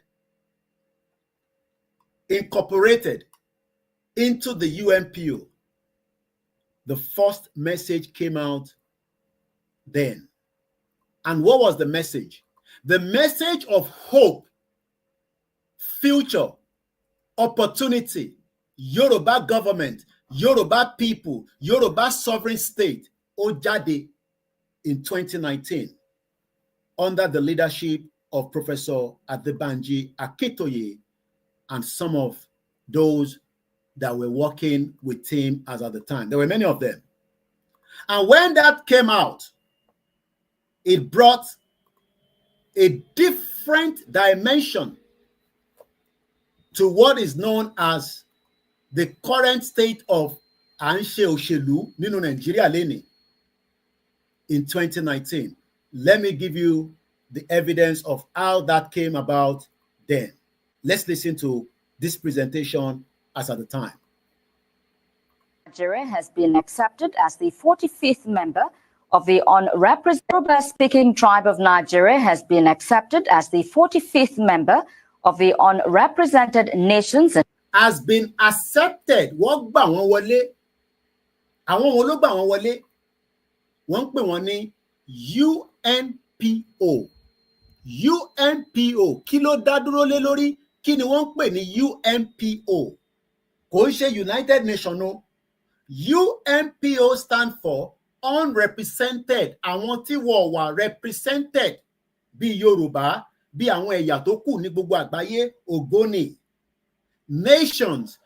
Ìlú ni wá tẹ́lẹ̀ kó tó di pé Britain wá gba ìlú yẹn kúrò lọ́wọ́ wa. Àwọn wá ṣẹ̀ wá establish ìlú míì tó ń pè ní Nàìjíríà, wọ́n wá gbélé wa lọ́wọ́ ní 1914 amalgamation. So UNPO dá dúró fún gbogbo àwọn tí kò wà represented tó jẹ́ pé ó jẹ́ kí wọ́n jẹ́ country, ó jẹ́ kó jẹ́ ìlú bí ilẹ̀ Yorùbá. Ilẹ̀ Yorùbá láti jẹ́ ìlú ni. Tinubu náà ń lọ sí St. Lucia, ó jẹ́ kójú ti Tinubu. St. Lucia ò tó local government Alimosho, gbogbo population St. Lucia láàárọ̀ yìí kò pé 200,000. Ó jẹ́ kí ojú ti Tinubu. Ó wá lọ jókòó síbẹ̀ fún ọjọ́ mẹ́jọ. Ó ní wọ́n fóun ní award. Tinubu ò ṣe máa bọ̀ nílé pẹ̀lú iyì tó nóhun ti ní tẹ́lẹ̀. Kó wá jẹ́ kí a gba Yorùbá nation ká dá dúró gẹ́gẹ́ bí orílẹ̀-èdè kí a wá fún ní gbogbo award tó bá nóhun fẹ́.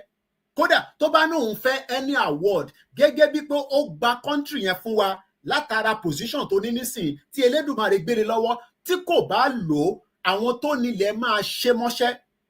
Ẹ bá mi ṣàmì. Torí pé agbára tí ó nílé ní kò ń ṣe òun ló ní. Ọlọ́run tó dá gbogbo wa ikú kan ló máa pa mí, ikú kan ló máa pa òun náà.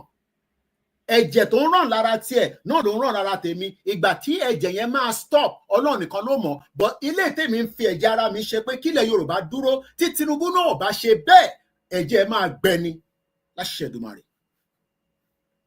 Wọ́n ní wọ́n ti accept wa. Àwọn wo ló accept wa?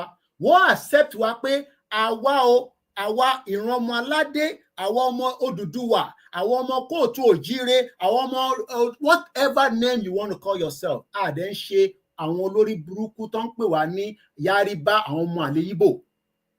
Wọ́n mọ̀ pé a ní làákàyè, Ọlọ́run kẹ́ wa, ẹ jẹ́ ká gba country wa, àwa deal pẹ̀lú gbogbo wọn lẹ́yọ kọ̀ọ̀kan. O ò lè deal pẹ̀lú Ìgbò wá ìta bá ṣì wà ní Nàìjíríà. À ń bọ́ àbọ̀ abádìyẹn. Àní ká kọ́kọ́ gba country wa. Ká kọ́kọ́ gba country wa. Tá bá ti gba country wa tán, then àwa ṣe kí ni? Àwa lè jókòó. Àwa bẹ̀rẹ̀ sí yanjú ẹ̀ lẹ́yọ kọ̀ọ̀kan. Àbọ̀rọ̀mọ̀ yẹn nísìn. Àwa bẹ̀rẹ̀ sí yanjú ẹ̀ ní ẹyọ kọ̀ọ̀kan. But the fact that many of you ní làákàyè pé nígbà tí a ti lọ register sí UNPO yẹn, a ti bẹ̀rẹ̀ ìrìn àjò Yorùbá nation náà nìyẹn. Àwọn kan ní wọ́n ti ń ṣe Yorùbá nation tẹ́lẹ̀. Yes, wọ́n ti ń ṣe Yorùbá nation tẹ́lẹ̀. Níbo ló gbédé? Gbogbo wọn lábẹ́ influence of òṣèlú ló fi ń ṣe. They were not honest. They were deceivers. They were not truthful to Yoruba people. Wọ́n wà truthful bí Bàbá Akíntóyè. Irọ́ ni gbogbo wọn gbé wá àti à ń ṣe Yorùbá country. A fi gba Odùduwà Republic. Irọ́ ni. Let's go back and listen more to how we were presented after the registration to the UNPO. People's Organization. Leader of the Yoruba World Congress, Professor Banji Akintoye, says the membership represents a very important... Ìyẹn kan bẹ̀rẹ̀ wọ́n ní Koiki, will the British allow that? Ṣé British gbàyè lọ́wọ́ wa nígbà tí wọ́n fẹ́ wá gba tó fẹ́ wá fún wa ní Nàìjíríà? Ìbéèrè tẹ́ bi mí, èmi náà ń béèrè lọ́wọ́ yín. Wọ́n ní, will the British allow that? Ṣé Britain ló nílẹ̀ wa? Ṣé Britain ló nílẹ̀ Yorùbá? Why does the British need to allow that? Mo fẹ́ swear because ìyàwó mi ti bẹ̀ mí. Ó ní máa lo àwọn vowel language. Present the program ẹ káwọn èèyàn gbọ́ ẹ dáadáa. Ṣé Britain gbàyè lọ́wọ́ bàbá ńlá wa tó fi wá pè wá ní Nàìjíríà? Ṣé Britain tẹ́yìn sọ yẹn inú UK lèmi ń gbé? King Charles ló ń control Ọọ̀ni of Ifẹ̀ àti gbogbo àwọn ọba yín. Ọọ̀ni ni mo fẹ́ dúró lé lórí. Bọ̀ mo kó gbogbo àwọn ọba papọ̀. Tó bá nírọ́ ni mò ń pa, ó jáde nínú press statement kan ní Koiki gbẹ́nu ẹ̀ sàn irọ́ ló ń pa. Gbogbo wọn pátá àṣẹ tó ń gbà lábẹ́ King Charles ni. So ẹ̀yin tẹ́ ń béèrè pé ṣé Britain ló ní ilẹ̀ Yorùbá? Ilẹ̀ Yorùbá ti exist for more than 14,000 years. Ẹ ń sọ̀rọ̀ Britain. So ẹ̀yin tẹ́ máa ń béèrè ìbéèrè yẹn, mo understand. Torí ẹ̀yin wò pé ṣó máa wá easy bí Koiki ṣe ń sọ yìí, bí Ìgbòho ṣe ń sọ yìí, ìyàn kan ní ẹlẹ́nu já wáyà, ẹlẹ́nu já kiri. Nígbà tí Britain fẹ́ wá gbalẹ̀ wa, ta ni wọ́n béèrè àyè lọ́wọ́ ẹ̀? Ṣèbí Britain dé gẹ́gẹ́ bí àlejò ni. Olè ni wọ́n ní náà, wọ́n dé bí àlejò ni. Wọ́n ní ẹ fún wa ní ààyè bí a ṣe fáwọn Ìgbò láyè nísìn tó ti gbalẹ̀ mọ́ yín lọ́wọ́. Bí a ṣe fáwọn Haúsá láyè nísìn wọ́n ti gbalẹ̀ mọ́ wa lọ́wọ́ àti Fúlàní àti gbogbo àwọn ẹ̀yà tó kù. Àwa táwa jẹ́ ọmọ nílẹ̀, àwa ń jẹ ràlẹ̀ràlẹ̀ lórí ilẹ̀ wa. Ẹ farabalẹ̀ kẹ́ gbọ́ mi dáadáa, eléyìí ò tí mú jà wá. Ìyanu máa ṣẹlẹ̀, but Ọlọ́run ò ní sọ̀kalẹ̀. Ọlọ́run ti fún wa ní ìyanu. Ẹ má pè ìyanu kankan mọ́. Àwa tí a jẹ́ ọmọ Yorùbá ní ká fight ẹ̀, ká conquer wọn. Let's go further. Step in the collective quest of well-meaning Yoruba people to achieve the goal of dignity and self-determination. Dignity and self-determination. Kí ni wọ́n wá ń pè ní self-determination? Àti ṣe analysis yìí, mo kàn ń gbé wa débẹ̀ díẹ̀díẹ̀ padà. Bí refresher ni, ibo la dé nísìn ni ẹ yẹ kẹ́ máa béèrè lọ́wọ́ mi, but a lè kọ́kọ́ mọ bí ta dé, tá a bá mọ bí ta ti ń bọ̀. Fẹ́ Tinubu ni. Yeah, Tinubu ni right láti di president. Ó better Tinubu ní làákàyè ju olórí burúkú Buhari lọ born bastard. But the fact remains is that Tinubu bá parí tenure tó ṣe gbogbo tó fẹ́ ṣe tán kò tẹ̀lé fún yín ní restructure débi kó fẹ́ pín Nàìjíríà. Kò ní the second term láti pín Nàìjíríà, ìyẹn là ń sọ fún. But nítorí pé jìbìtì àti olè táwọn France kó sí lẹ́sẹ̀, because àwọn France tẹ́ ẹ̀ bá mọ̀ wọ́n ti gbé ìdí Tinubu báyìí, wọ́n gbé dúró báyìí, because France ti lose gbogbo ibi tó ń pè ní West Africa wọn, Mali, Niger, Chad, gbogbo area yẹn ó ti kúrò lọ́wọ́ France. So what she need in Nigeria? France lè bá Yorùbá ṣe now, America lè bá Yorùbá ṣe now, gbogbo àwọn ìlú yẹn lè bá Yorùbá ṣe, but wọ́n ò fẹ́ gba òtítọ́ àti Mali.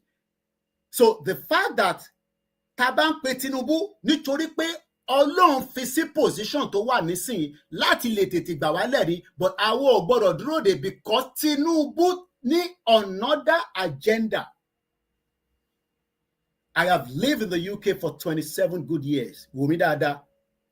Mo mọ bí wọ́n ṣe máa ń play pranky. Ṣorí nígbà tá a sọ fún Tony Blair pé ó ní ká lọ jà ní Iraq, ó ní wọ́n ní chemical weapon. Àwọn bí a ní ṣoṣọ́ pé wọ́n ní chemical weapon. Ó ní àwọn ti ṣe gbogbo investigation àwọn. Kódà tí Saddam Hussein bá yìn báyìí, ó máa pa àwọn èèyàn. Nígbà tí wọ́n lọ jagun yẹn, kí ló rò pé wọ́n lọ jagun yẹn fún? Wọ́n lọ jà fún crude oil àti gold Iraq. Gbogbo góòlù yẹn nísìn ó wà ní UK báyìí. Wọ́n destabilize ìlú yẹn. In tí Britain wá ṣe nìyẹn ní Nàìjíríà nígbà tó ti rí pé àwọn tí wọ́n ń pè ní bàbá Awólọ́wọ̀, àwọn eléyìí ní làákàyè o. Ẹ má jẹ́ ká gbé agbára fún Awólọ́wọ̀ o. Èmi débi tó ń pè ní Lancaster House is about 1 hour away from my house. 1957-58 ni Britain ń ṣe ìpàdé pé ó dá a máa fún yín ní independent kẹ́ lọ dá dúró. Nígbà tí Ghana ti gba independent wọn, kí ló wá ṣẹlẹ̀? Àwọn the same people, èèyàn kan béèrè pé what is Tinubu's agenda? Báwo lèmi ṣe fẹ́ mọ agenda Tinubu? Agenda Tinubu náà ni gbogbo àjọ ń rìn náà. Tinubu ti wọlé nísìn, ó dá kí ló ṣe fún wa? The same border tí Buhari tì, Tinubu ò ṣí. Insecurity ó sì lọ nínú ilẹ̀ Yorùbá. So ẹ̀yin ní kẹ́ béèrè pé kí ni agenda Tinubu? Èmi ò lè sọ agenda Tinubu, agenda ilẹ̀ Yorùbá, kí ilẹ̀ Yorùbá dá dúró, kí gbogbo wa lè rí tiwa ṣe kó tó di pé ọlọ́jọ́ máa dé. Torí pé àwa kọ́ la ní ayé yìí, àwa kọ́ la ní life wa kàn ń lọ, ó ń bọ̀ ni. Níjọ́ tí Ọlọ́run tó ní ẹ̀mí yẹn máa gbà àìtí mọ̀. I am 47 years old. Èèyàn kan ló kú ọmọ 28 years old. Ó lówó jù mí lọ nísìn, but àfihàn ó ti fi kú, ó ti ṣe kíni, ó ti fi ṣàgbà. So in terms of ni pé ká gbalẹ̀ wa padà kó tó di pé a máa wà in more danger, because danger yẹn ò kúrò ń bẹ̀ o, bọ̀ mò ń bọ̀ níbẹ̀. Now kí ni wọ́n ń pè ní self determination? Tá bá ń pariwo a fẹ́ dá dúró, àwọn kan ní báwo lẹ ṣe máa dá dúró? Ṣó ti sọ fún Abíọ́lá, ṣó ti sọ fún dis, ṣó ti sọ fún Tàmẹ̀dù? Ṣé gbogbo wọn ò ní làákàyè? Most of all your politicians and the military, Britain ló ń control wọn. Britain dẹ̀ ti rí àṣírí pé ọ̀rọ̀ tí àwọn ará ibi tí wá gbé jáde yìí, ó máa dá yọ́pọnyọ́rin sílẹ̀ o. Ìyẹn ni wọ́n ṣe rán David Lammy wá. Wọ́n rán David Lammy wá sí Nàìjíríà. Farabalẹ̀, ìwọ tó ń deceive ara ẹ pé Nàìjíríà máa da. Wọ́n ní kí David Lammy wá sọ fún yín. Ìyẹn kan ní what is the way out? The way out náà ni à ń sọ nísìnyí pé ká gba ara wa sílẹ̀, ká gba country wa. Báwo la ṣe máa gbà? Either by peace or by war. Kóìkì máma dárúkọ ogun, ṣòro ogun yẹn làwọn ọ̀fẹ́. Ẹ sọ fáwọn olóṣèlú pé àṣẹ Nàìjíríà mọ́ náà. Why ìtọ́ ṣe máa sọ fún wa pé ká continue vision ti Britain sọ. Britain ní by 2075, farabalẹ̀ kó gbọ́ bíbá.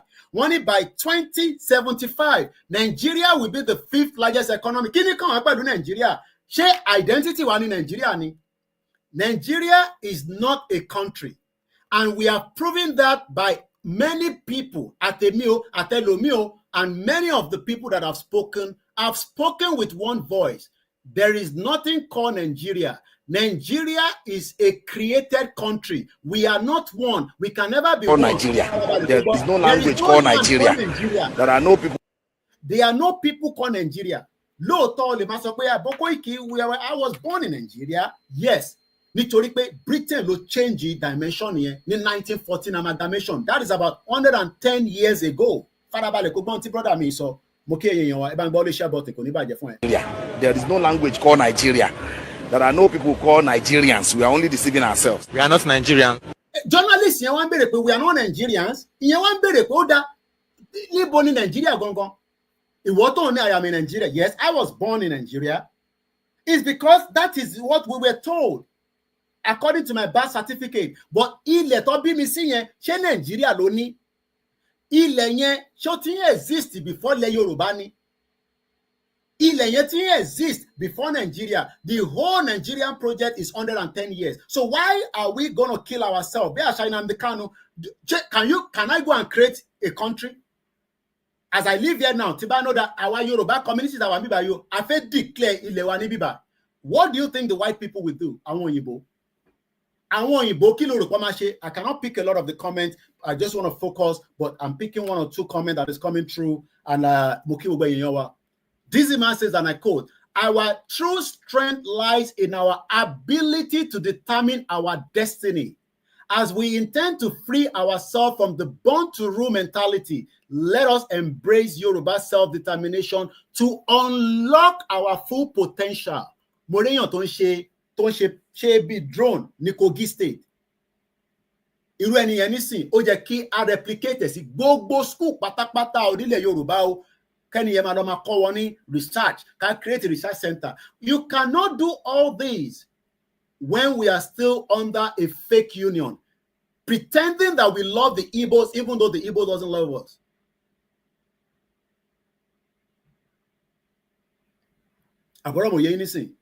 Our true strength lies in our ability. But ẹ jẹ́ ká padà sára ọkùnrin tó ń sọ̀rọ̀ pé journalists yẹn wọ́n béèrè pé are we not Nigerians? Farabalẹ̀ kò gbọ́ lẹ́ẹ̀kan sí. Nigeria. There is no language called Nigeria. There is no language called Nigeria. They want in Nigeria. English is not our language. I was on the Turkish airline. All I hear when they start their presentation is in Turkey. Èdè Turkey ló máa kọ́kọ́ sọ kó tó sọ English. Kí ló dé tí wọ́n sọ English before Turkey? Because English is not their language. English kan ni language wọn. Èdè wa ìlú ẹ̀ka máa sọ tó ń pè ní èdè abínibí wa tó ti ń bẹ táwọn bàbá ńlá wa ń lò before ti Britain. Mo ní the cause of all the problem in Africa ní West Africa, Britain ni number one.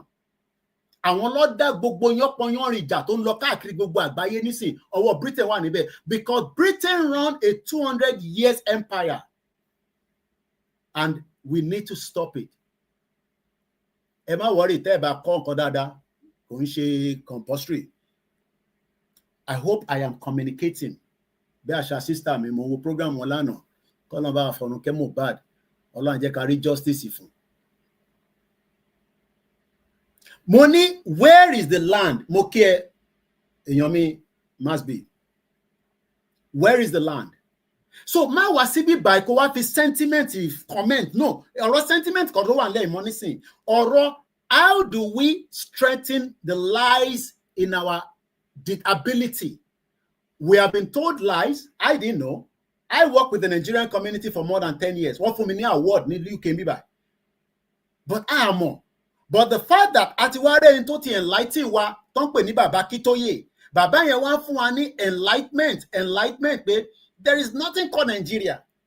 What is Nigeria? Farabalẹ̀ kò gbọ́n tí arákùnrin sọ. There are no people called Nigerians. There are no people called Nigerians. So why do you? Ẹ má bínú ẹ tẹ́ wá lórí Instagram èmi mo pa camera yẹn o because mo ń charge phone yẹn ni ẹ má bínú sí mi ojú mi lélẹ̀ kò kúrò níbí kankan because mo ń charge ẹ ní o yẹn mo ṣe pa camera yẹn gbogbo tí ma fi ń hold the phone mi ó wà l'Africa àtúmọ̀ ní láti ra àwọn míì ni so that mo ní máa gbé káàkiri because every luggage tó bá dé airport kódà kó jẹ́ five kékeré ló fi over wọ́n máa sọ fún mi pé kó yọ so mo ń declutter àwọn ẹrù tí mo ń gbé lọ láti máa fi ṣe media production nílé so Ọlọ́run bò wá láṣìírí ẹ túbọ̀ máa support iléeṣẹ́ wa ẹ má jẹ́ kí ó sú yín ẹ má jẹ́ kó rẹ̀ yín bẹ̀ ṣe ń support different things olúkálùkù ló ní nǹkan tó ń support èyí tẹ́ bá nífẹ̀ẹ́ táwa náà ń ṣe níbí báyìí gẹ́gẹ́ bí media personality gẹ́gẹ́ bí journalist gẹ́gẹ́ bí brand ní polówó ọjà kankan níbí báyìí àfi tó bá wù mí pé kákọ̀ fi ṣe recommendation fún ọmọ Yorùbá pé ó dà pé kìíní ìdá apart from that so mo kẹ́yìn èèyàn wa mo níṣẹ́ ilẹ̀ wo ní Nàìjíríà ti fi operate ìtí Britain ṣe ni pé wọ́n mọ̀ pé at some point àwọn ò lè colonize wa bó ṣe ń colonize wa lọ yẹn so àwọn tí wọ́n plan ahead pé okay how do we change these people báwo la ṣe máa gbé wọn tó yẹ pé a máa sọrí wọn kalẹ̀ báyìí Ìgbò máa bá Yorùbá jà Haúsá wọ́n ti gbalẹ̀ Haúsá ní 1806 àwọn Fúlàní ẹ jẹ́ ká kó wọn papọ̀ wọ́n wá kó gbogbo àpapọ̀ ìwọ náà wo èmi àti ẹni sọmọ Yorùbá wá ń bára wa jà tó jẹ́ kémi àti máa bára wa jà àbí ká máa ronú pé báwo la ṣe fẹ́ lọ sí space báwo la ṣe fẹ́ ṣe this. The real countries that will support us in making war, do we have them? Tabate níyẹn ṣé máa sọ yẹn lórí social media fún yín. Ṣé nígbà tá Amẹ́ríkà tó fẹ́ kó àwọn B2 bomber tó fẹ́ lọ fi attack Iran ṣé wọ́n sọ bó ṣe rìn fún wa? A kò gbọ́ pé wọ́n gbéra láti Florida 18 hours 7 B2 bombers each one of them cost $2 billion pẹ̀lú fighter jet pẹ̀lú àwọn tó máa refuel because 18 hours flight ni wọ́n parí iṣẹ́ tó máa ṣe wọ́n dẹ̀ jáde. There are questions that you can't come and be asking on the social media. Ìlú wo ló máa sọ ìlú wo tí bá sọ fún ẹ pé Israel máa support wa nísìn ṣòro pé Nigerian government ò ní lọ bè lọ́wọ́ Israel pé Koiki sọ pé ẹ máa support wọn tí ó jà bá bẹ̀rẹ̀. America never reveal it, so don't come and ask sensitive questions here. Mo understand pé ẹ fẹ́ ní àwọn information yẹn, but I can't come and tell you that Togo máa support wa. Ìyẹn ò make sense now.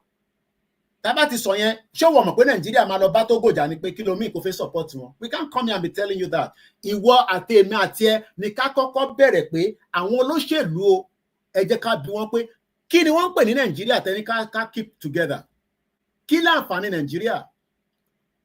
Definitely tó bá sọ fún mi pé Britain ò mọ̀ nípa Boko Haram ẹ tutù ẹ̀ dànù. Britain wà àwọn gan lọ́wọ́ àwọn gan ni bàbá àṣàlẹ̀ àti France. Ibi báyìí lè mi gbé kò sí nǹkan tó lè fèmí ṣe.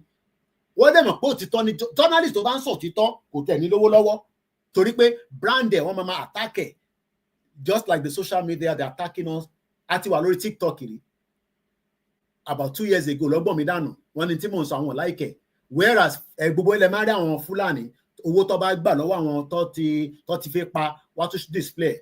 So ẹ jẹ́ ká padà sórí ṣé ọmọ Nàìjíríà ni wá Koiki yes ọmọ Nàìjíríà ni wá now. My birth certificate said I am in Nigeria. Irọ́ ni o. That is exactly what Britain wanted. Britain wá fún wa ní impression pé tó o bá dé UK ò lè ṣoríire. Tó o bá kúrò Nàìjíríà ò lè ṣoríire. But lórí ilẹ̀ yẹn, àwa la ní gbogbo nǹkan. Ẹlòmíì nísìn, sórí fóònù tí mo fi ń rìkọ́dì góòlù tó send sí mi tó gbé láti Ọ̀ṣun state nígbà ayé Buhari. Mo lè sọ nísìnyí o. Ẹni tó send ẹ̀ sí mi, ó ní kò ń ṣejọ́ kan ló fi ń gbé wá every day ló ń gbé góòlù wá látọ̀ṣun ẹ lọ́wọ́ Ọ̀ṣun state nísìn you will cry for your people. You will cry because what they've done is that they are moving these resources out just like they did during the slave trade. Tó o bá mọ̀ tán pé the slave trade lọ sí Liverpool Museum àbí tó o bá láǹfààní àti wọ UK pé wọ́n fún ẹni visa lọ sórí Google kó type in slave museum èmi débẹ̀ wàá sunkún fún abiyamọ wàá sunkún fún ìntí Britain ṣe fún Africa tó ń pè nílẹ̀ Yorùbá. Jẹ́ ká padà sórí fídíò ìmọ̀bọ̀. We are only deceiving ourselves. We are not Nigerians. Journalists wọ́n béèrè pé we are not Nigerians. Ó mọ̀ pé ó máa sound stupid náà tó kí ni Koiki sọ yìí. Are we not Nigerians? Yes, according to Nigeria, we are Nigerians. But in the reality of fact, we are not Nigerians because Nigeria only existed from 1914. Ààrẹ ni tó bí ní 1913, ààrẹ ni tó bí ní 1912, ààrẹ ni tó bí ní 1909. All these are records that are there. But Britain ní ká má worry, ká lọ unite. Lóòótọ́ èdè yín kò ṣe kankan náà, but ẹ lè manage o. Okay, nísìn, ṣé ìwọ ọmọ Yorùbá nísìn, ó yá lọ dìbò fún Peter Obi. Tó bá di 2027, tẹ́ fẹ́ dìbò, ṣó lè dìbò fún Peter Obi? Ó lè dìbò fún Peter Obi now because Peter Obi ọmọ Igbo ni. We are not one. Ṣó lè dìbò fún Atiku àwọn tó bá máa dìbò fún wọn àwọn tó fẹ́ jẹ lára wọn nìkan ni but ọmọ Yorùbá gidi ìbíyẹn làwọn èèyàn sọ fún wa ní 2022 nígbà tó fẹ́ lọ dìbò pé Kóìkì àwọn tí mo agenda yín o ẹ fẹ́ jẹ́ kí Tinubu wọlé lẹ́sẹ̀ ń pariwo Yorùbá nation nígbà fún yín ẹ lọ dìbò fún Tinubu kí láǹfààní Tinubu ṣe Tinubu ò lè ṣe nǹkan kan nínú Nàìjíríà because àwọn stakeholders tó ní Nàìjíríà wọn ò ní jẹ́ kí Tinubu rí nǹkan kan ṣe wọ́n máa lọ́ọ̀kì Tinubu àwọn wọn ni stakeholder devil of Sokoto tẹ́ ń pè ní Sultan of Sokoto yẹn olórí burúkú tó ní kú síbi táṣù ẹ̀ wà bọ̀bọ̀ tẹ́ ń pè ní Sultan of Sokoto yẹn olórí burúkú ayé àtọ̀run ni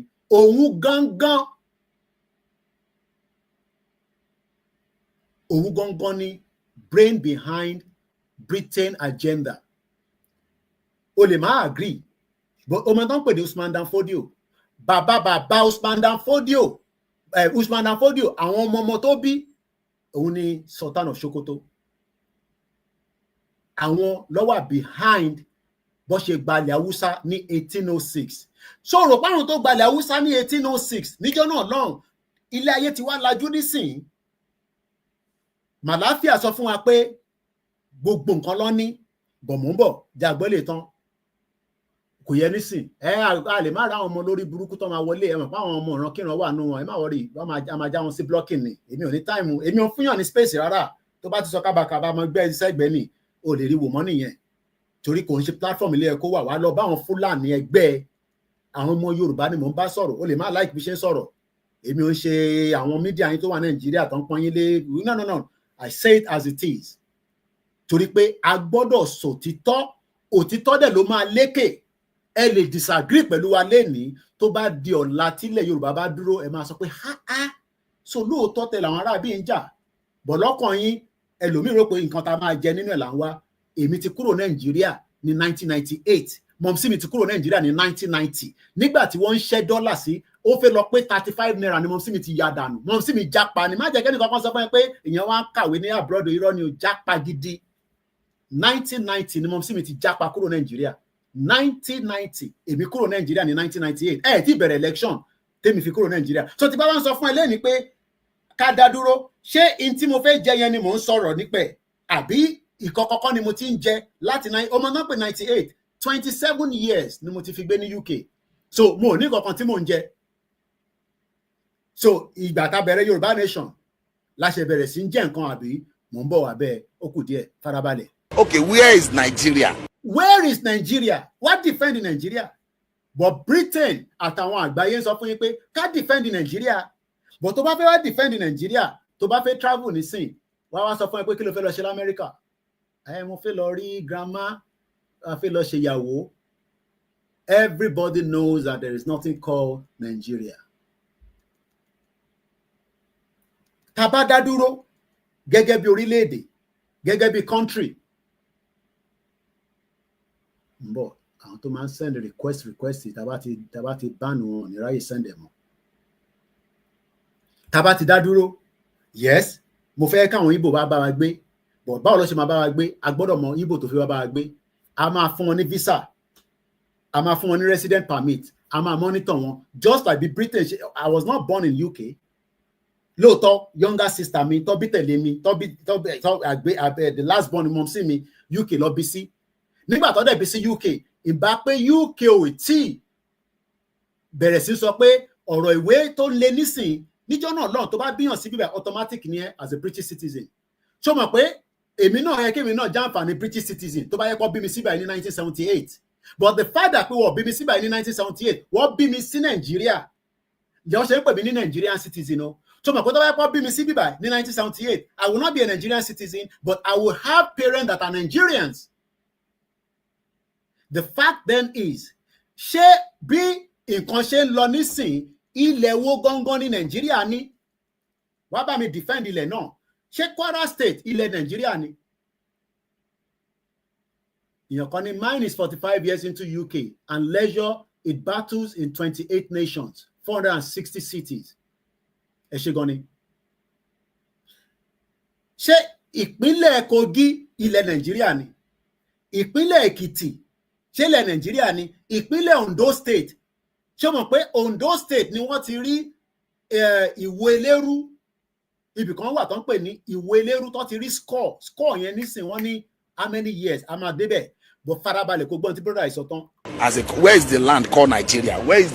What is the Nigerian language? Where is the land? Tó bá ṣàfẹ́ defend Nigeria o gbọ́dọ̀ lè sọ fún mi pé Koiki Ọ̀yọ́ state yẹn o Ọ̀yọ́ state yẹn o ilẹ̀ Nàìjíríà ni o. Àwa bẹ̀rẹ̀ sí í ṣe àyàngbìfọ̀ báwo ló ṣe jẹ́ ilẹ̀ Nàìjíríà ilẹ̀ Yorùbá ni ẹ ṣe gan ni ẹ̀yin tẹ́ àwọn onílàkàyè là bá sọ̀rọ̀ báyìí o ibà yóò ń ṣe o máa wọlé o máa búyàn níbí báyìí o wàá farabalẹ̀ torí pé púpọ̀ nù wà la nílàkàyè but tó o bá nílàkàyè tó bá wọ bíbẹ̀ tó ń fi sentiment torí o fẹ́ràn olóṣèlú àwọn olóṣèlú ò fẹ́ràn ẹ o forget it àwọn olóṣèlú tí wọ́n fẹ́ràn yẹn àwọn ò fẹ́ràn ẹ wọ́n ọ̀dẹ̀ ríta yí ẹ wá China has their own language olúkálukú ló ní èdè tiẹ̀ èdè tiwa ní èdè abínibí wa èdè kóòtù òjíire adẹ̀ ní àṣà a ní ìṣẹ̀ṣe tiwa ìyàn má bá yàn jà pé Christianity má bá mùsùlùmí jà mo gbọ́ pé ẹ máa ń bára yín jà gan lórí TikTok ẹ má bára yín jà ṣe rí freedom yẹn ni ká kọ́kọ́ gbà tá bá ti gba freedom ẹ rí i pé gbogbo wa pátá bẹ́ẹ̀ ni Nigeria doesn't have a language but àmọ̀ tẹ́lẹ̀ pé Nigeria ò ní language ẹ gbọ́ mi yé àmọ̀ tẹ́lẹ̀ wọ́n ní don't speak vernacular nígbà tẹ́mi lọ sí Abẹ́òkúta grammar school o tó bẹ́ẹ̀ kó sọ Yorùbá nínú class kábíyèsí Elédùmarè wàá sọ Yorùbá nínú classroom kí ló máa sọ kó ṣe é tó fẹ́ sọ Yorùbá nínú classroom ṣé Yorùbá school ló wà ní ṣé Yorùbá country ló wà ní àṣé ànílàákàyè àmọ̀ pé irọ́ ló gbé fún wa ẹni tó wá lọ sí Germany lẹ́ni nísìnyí ọ̀kan pè mí láti Germany kò ń ṣe olóyè Ìgbòho ẹni yẹn wá ní bàbá Koiki mo ṣe ń kọ́ èdè ni o mo nílùú wo lẹ́wà wọn náà wà ní Germany sori pé reason tèmi ò ṣe lè kọ́ èdè bẹ́ẹ̀ ni you will pay money for speaking Yorùbá in the school àwọn ọ̀tẹ̀ sanwó bọ̀ tó máa ń nàyàn lẹ́gbàá ni kí ni gbogbo ilé nílàákàyè yẹn tẹ́lẹ̀ èmi náà nílàákàyè yẹn ṣó wá mọ̀ pé tó bá jẹ́ pé Yorùbá ló fi kọ́ wa ní biology ṣó mọ̀ kó wà mọ̀wé ṣó mọ̀ pé mo sá fún science class I decided not to go to science class because mo ti wò pé physics chemistry nígbà tí mo kì í ṣe àwọn top guns wa nínú school tó mọ̀wé tó yẹ pé orí wọn gbogbogbò báyìí bó tó bá jẹ́ pé Yorùbá ló ti fi ń kọ́ mi láti A B D A E ṣó mọ̀ pé màá bìtì ẹni tẹ́mi rò pé mọ̀wé ní school but ẹni tó mọ̀wé yẹn Ọlọ́run fún gbogbo wa ní different brain but the fact that pé òyìnbó la fi ń communicate I went to Onward Nursery and Primary School private school ni mo lọ ní Surulere ẹni tó bá ní question ẹ béèrè tí bá lè pick it because there are many things coming through bẹ́ẹ̀ ni Nigeria is a scam tó mọ̀ pé tó bá jẹ́ pé láti àwọn ọmọ tó bí tó ti ń gbé wọn lọ sí ṣe daycare lọ ti ń sọ Yorùbá sí wọn kódà tí bá sọ fún ẹ pé Yorùbá tó ń sọ ní Benin Republic ó fẹ́ bẹ́tà ju Yorùbá táwa ń sọ nílé nísìnyí o mo ṣeré o mo ń gbọ́ àwọn Yorùbá kan tí mo dé Togo tí mo dé Côte d'Ivoire Yorùbá tí wọ́n tún yàtọ̀ sí Yorùbá táwa ń sọ nílé ìyàn kan ní I am from Igboho I stand with you my brother before but your people are fighting Muslim on TikTok mo ti sọ fún wọn pé kó yé jà fún TikTok Muslim Christian ẹ fi yẹn sí ṣe dáhùn tó ń jà yẹn tá a bá délẹ̀ lérí òṣàlá máa bọ́ irọ́ ni gbogbo yẹn o there is what I call the government government ni o kò ń ṣeré pé abágbà country ìyàn kan máa wá sọ pé mi tó bá wù mí ni màá máa ṣe no o lè ṣe tó bá wù ẹ́ o ẹ ti ń béèrè látẹ̀ nǹkan I have a question ẹ béèrè question ìtẹ́ ń béèrè látẹ̀ nǹkan náà nìyẹn question yẹn kẹ́ béèrè tá a bá délẹ̀ lérí ẹbọ nìkan la máa ṣe no olúkálukú máa ṣe tó bá wù ú but government máa regulate gbogbo wa ni o bí ṣe ń gbé ní UK nísìn mo ò lè bú Christianity o ṣe rí gbogbo àwọn tó ń gbé abroad tó ń tako Islam tó ń tako Christian orí TikTok nìkan ló ti ń ṣe o wọ́n tó bẹ́ẹ̀ kọ́ ṣe bẹ́ẹ̀ nílé iṣẹ́ tó ti ń ṣiṣẹ́ o èmi ti ṣiṣẹ́ nílùú ìdébi pé orí train mo ṣiṣẹ́ lórí train àwọn èèyàn wọ́n jẹ́ gay wọ́n jẹ́ lesbian o lè bú wọn o so àwọn tó ń búra wọn lórí TikTok tó ń jàjà ẹ̀sìn ẹ fi wọ́n sílẹ̀ nígbà tílẹ̀ Yorùbá bá dúró as an independent country government máa ṣe tó yẹ kó ṣe there will be tolerance to religion Yes. Ẹni tó ń búyàn lórí TikTok tó ń jà pé ọmọ babaláwo ni mí, kò ní da fáyín Muslim, kò ní da fáyín Christian. Èmi ò sàwọn tó wà Nàìjíríà because lawless country ní Nàìjíríà. Wọ́n tó bẹ́ẹ̀ l'Amẹ́ríkà kọ́ bú Mùsùlùmí, kọ́ bú Christian. Wọ́n tó bẹ́ẹ̀ ní Kóìkì ló sọ bẹ́ẹ̀, wá ṣẹ̀wọ̀n. Ẹlòmíì ọmọ agbedele because wọ́n ń pè kankan ní religious tolerance. A gbọ́dọ̀ wà religious tolerance. Neighbor mi nísìnyí bó ṣe rí mi, ó ní where have you been? Mo ní èmi, I went to Africa. Ó náà sọ bẹ́ẹ̀ pé òun ò rí mi lẹ́nu ọjọ́ mẹ́ta yìí kí n mú àwọn ọmọ lọ sí school. A máa ń ṣọ́ra wa nílùú igan. Bó kí ni mo fẹ́ fàyọ̀ ni pé ẹ̀sìn tó ń ṣe ó ń bá mi ṣọ́ ilé mi látara pé mo ò sí nílé. Wọ́n assist ìyàwó, wọ́n assist ọmọ. So má bá wọn jàjẹ̀ ẹ̀sìn. Yes, you know, a lè attack pé àwọn lọ́wọ́ bá nǹkan jẹ́. It's understandable. But when we are talking about a civilized country, àgbà country bí North Korea, Ọlọ́run jẹ́ kémi wà ní country bí North Korea o. O ní right láti ṣe. But problem tá a máa ní ni pé àwọn tó ń ṣe Nollywood olórí burúkú yẹn má bínú pé mo lo language bẹ́ẹ̀ yẹn, àwọn born bastard. Slogan tiwa nìyẹn. Ìtàn máa ń ṣe ni pé a máa gbọ́ Jesus ló na babaláwo pa nínú movie. Ṣé mo pé àmọ̀ tẹ́lẹ̀? Ẹ má bínú pé mo kọ̀ divert a little bit. A máa gbọ́ pé nígbà tí Jésù wá dé báyìí gbìrìgbìrì ó na babaláwo mọ́lẹ̀. All those things were mentally àmọ̀tẹ́lẹ̀. But right now, if you play it back, you realize that kí ló dé tí Jesus ó gbọ́dọ̀ ṣe na babaláwo? Kí ló dé tí Jesus ò na ẹni tó jẹ́ Jesus ẹ̀ bẹ́ẹ̀ pa? Ó ṣe jẹ́ babaláwo àti Jesus lẹ́gbẹ́ papọ̀. All these were agenda by the West. Olórí burúkú ayé àtọ̀run ni West. They had many agenda to destroy our tradition. I'm not going to sit here kí wọ́n sọ fún mi pé torí mo fẹ́ gba Yorùbá nation. I gbọ́dọ̀, ẹni tó bá èmi ń bọ Ògún, ọmọ babaláwo ni mí, ọmọ Mùsùlùmí ni mí, ọmọ pastor ni mí. Mo ti gbọ́ Pastor Jerry láàárọ̀ yìí.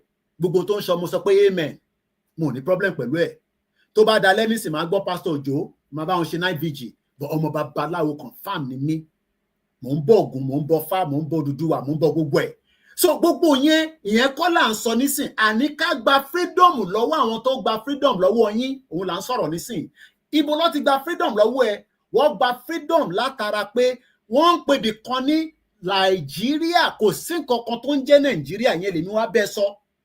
Ẹ jẹ́ ká gbara wa sílẹ̀ ká lè dá dúró.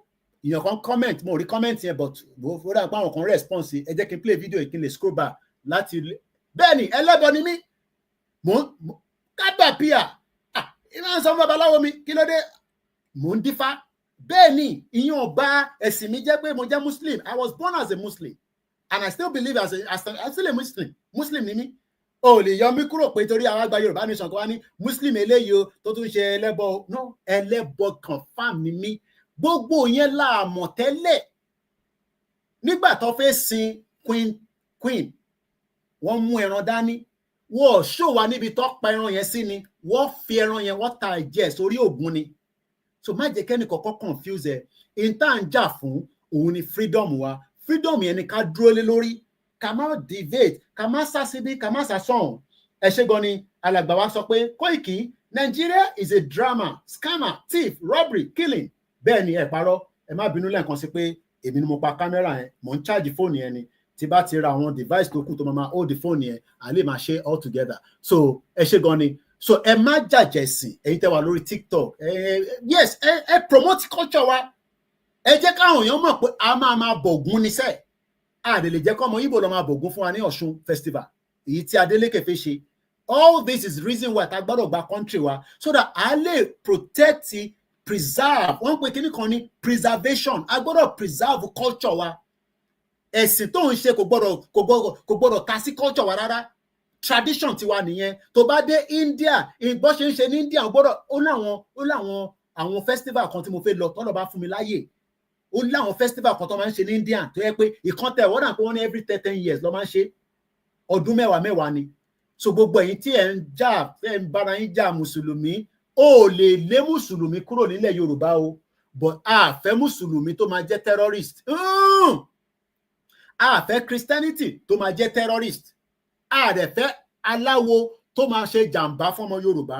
Gbogbo yẹn máa ní regulation. So olúkálùkù lè máa ṣe different content lórí TikTok, but the reality is that ká kọ́kọ́ gbara wa sílẹ̀.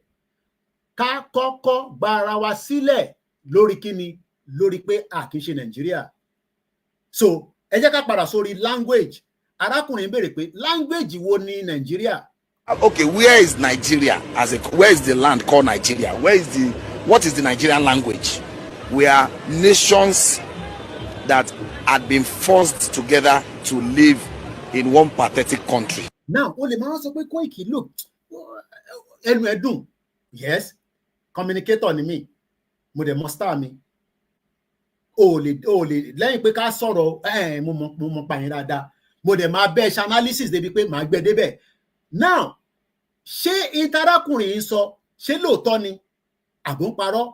Ẹ jẹ́ ká wá lọ béèrè lọ́wọ́ Jonathan. Kí ló dé tí Jonathan sunkún sábọ́ nísìn? Gbogbo àwọn olóṣèlú yín pátá látòkè délẹ̀ wọ́n mọ òtítọ́, àmọ́ òtítọ́ yẹn wọ́n ready láti sọ. Jẹ́ ń gbé ẹ débi tí Jonathan ti confirm pé agenda kan ló wà láyé yìí. Ta ló ní agenda yẹn lọ́wọ́? Òun ni Britain. Sórí Britain ò nífẹ̀ẹ́ anybody. Britain tí mò ń gbé yìí tó ń pè ní United Kingdom tó bá ní wọ́n nífẹ̀ẹ́ bàbá irọ́ ló wà níbẹ̀. Jìbìtì àtolè ni wọ́n. Lákọ̀ọ́kọ́ farabalẹ̀. Ìwọ tó ní àmọ́ reason ta ṣe fẹ́ gba country jẹ́ sáré gbé ti nísùrù Shettima ló fẹ́ sọ̀rọ̀, ẹ̀yin ò lè rí, ẹ má bínú. Àwọn tó wà lórí tó bá fẹ́ rí gbogbo tí mò ń ṣe torí ẹlòmíì prefer TikTok, ẹ máa lọ sórí YouTube ni. Now, ẹgbọ́n tí Shettima sọ. Shettima sọ níbí báyìí pé ẹ fún Palestinian ní right to self-determination, but kò lè sọ pé kó fún Yorùbá ní right to self-determination. Farabalẹ̀ kó gbọ́ kí tó lọ mú Jonathan wá. Witnesses to the heart-wrenching situation in Gaza and other Palestinian territories. We cannot discuss war and peace, conflicts and resolution, or humanitarian imperatives today without reflecting on the Israeli-Palestinian conflict that has been raging since 7th August last year. Of course, the conflict predates this period and has been simmering for a better part of half a century. What it tells us is that the international community has failed to live up to the spirit and aspirations of the United Nations to rid the world of inequality, violence, and domination of one people by another. Justice is antithetical to revenge. Freedom is an inalienable right and a natural entitlement that cannot be denied to any people. Ṣùgbọ́n nǹkan tó sọ lẹ́yìn, this was Shettima nígbà tó lọ represent Nigeria ní United Nations. Only freedom is an inalienable right. So right mi ni mò ń jà fún. O lè má agree pé kí Yorùbá kó pín torí wọ́n prefer Nigeria, but tó bá mọ mí ní Nigeria, ó tẹ̀ ní máa sọ pé kí Nigeria kó exist mọ́.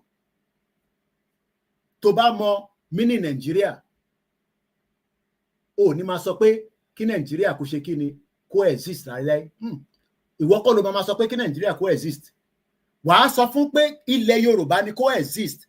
Freedom is an inalienable right. Right yẹn ni à ń ṣe kí ni? Gbogbo question tẹ́ ń béèrè yẹn, which currency will be spending? Ṣó mọ ẹ mọ bó ṣe bẹ̀rẹ̀ currency Nigeria? Tá bá ti ní country tiwa, we will automatically decide which currency. What matters for is to pull out of the structure called Nigeria. Passport. British citizens were using a passport that has the emblem of the European Union. Nígbà tí wọ́n exit in 2016, wọ́n withdraw gbogbo passport yẹn, wọ́n bẹ̀rẹ̀ sí fún wọn ní new passport míì to represent Britain. Tá bá ti exit in Nigeria, we would have our own passport. We will have our own currency. We will have our own economy. Gbogbo yẹn is minority issue nìyẹn.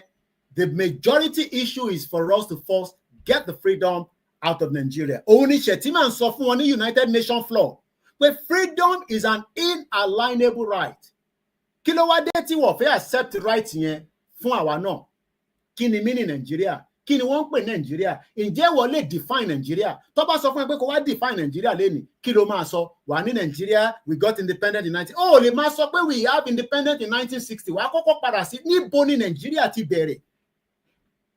O kò sọ pé I am a graduate from University of Lagos State. Níbo ló ti bẹ̀rẹ̀? Ṣé o kò pa gidi wọnú university ni? O gbọ́dọ̀ ṣe JAMB, o gbọ́dọ̀ ṣe WAEC. WAEC mi ṣe WAEC ní sí ní 1995. Àbí? So o gbọ́dọ̀ bẹ̀rẹ̀ process. So Toban Sope, we are Nigerians, yes, based on what we have been told. But right now, evidence has pointed out that nobody is Nigeria. You might not like the statement, you might not accept it. But the fact is,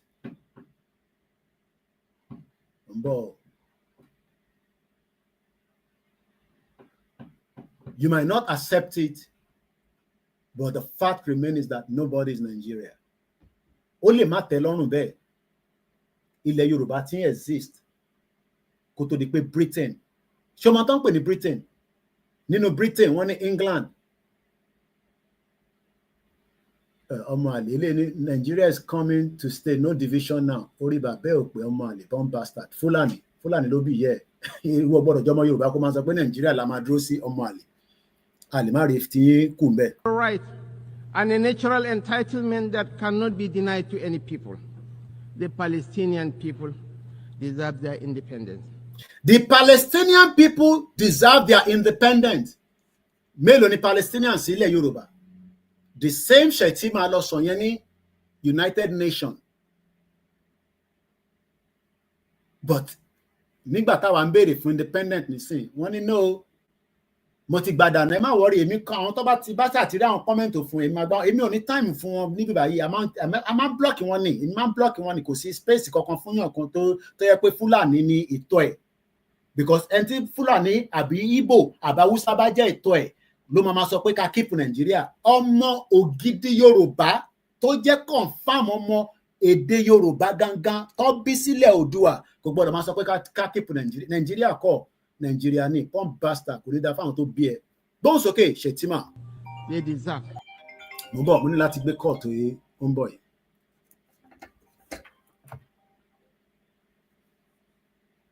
Hello?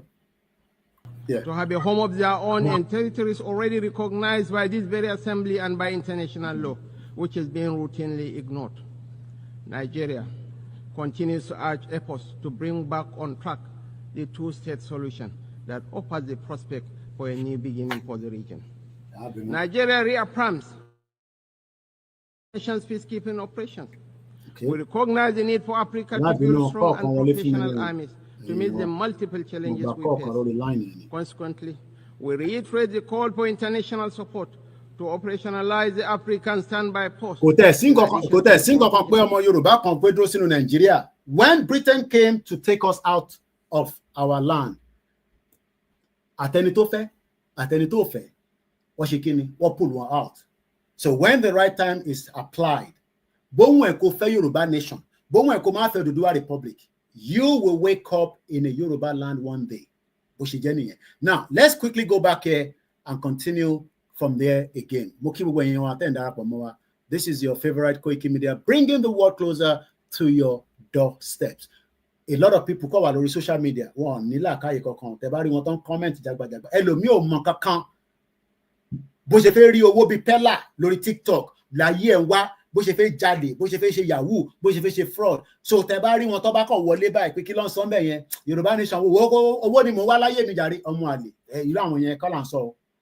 Ẹni tó ń ro ọ̀la pé níbo ni ilẹ̀ yìí, ilẹ̀ tèmi ń gbé lọ́wọ́lọ́wọ́ yìí. Tó bá jẹ́ pé àwọn bàbá tó ń gbé níbẹ̀ tẹ́lẹ̀, àwọn ìyá tó ń gbé níbẹ̀ tẹ́lẹ̀, wọ́n talẹ̀ yẹn dànù fún Fúlàní. Ìwọ ṣé tó bá bí ìwọ sórí ẹ̀ nísìn, wàá lè máa ṣiyan bọlọ tó ń ṣe lórí ẹ̀ nísìn. Ẹ jẹ́ ká padà báyìí, ká padà sí ibi báyìí lẹ́ẹ̀kan sí. We start from the beginning again. Yoruba-speaking tribe of Nigeria has been accepted as the 45th member of the Unrepresented Nations and Peoples Organization. Leader of the Yoruba World Congress, Professor Banji Akintoye, says the membership represents a very important step in the collective quest of well-meaning Yoruba people to achieve the goal of dignity and self-determination. It is my great pleasure and pride to inform you that the Yoruba nation has been admitted to the membership of UNPO. UNPO means Unrepresented Nations and Peoples Organization, with its headquarters in The Hague. The UNPO expressed their gladness to welcome the Yoruba nation as a new member of UNPO and they are looking forward to working with us. It is important because it is a great stride, and it represents a very important step in our collective quest to achieve the goal of dignity in the country in which we live, and also to achieve the goal of self-determination. The goal of self-determination. How do we achieve it? Koiki, okay. Báwo wá ni process yẹn tá máa fi dé country tẹ́ ń sọ yìí? Ọ̀nà wo lẹ fẹ́ gbà tá máa fi débẹ̀? But èmi á ń sọ pé ọ̀nà wo ni gbogbo wa máa gbà tá máa fi débẹ̀? Eléyìí ni I am Yoruba, I will not be part of this foolishness. Ó ń ṣe Yorùbá ọmọ àlè ní ẹ́, pé ọmọ Ìgbò ní ẹ́, àtọ̀ Ìgbò ló wà lára ẹ̀, born bastard. Ó ná ọmọ Yorùbá lòun, but I will not be part of this. Ṣé ọmọ Yorùbá nìyẹn lóòótọ́? Àwọn ọmọ àlè tó ti wà láàrin wa nìyẹn. How do we become a full-blown country? Ọ̀nà wo la fẹ́ gbà tá máa fi ní country? Kí ni process tá máa gbé tá máa fi ní country wa?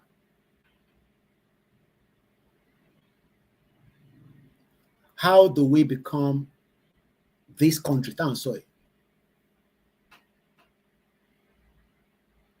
Are we going to fight our way through? Are we going to explain to our people?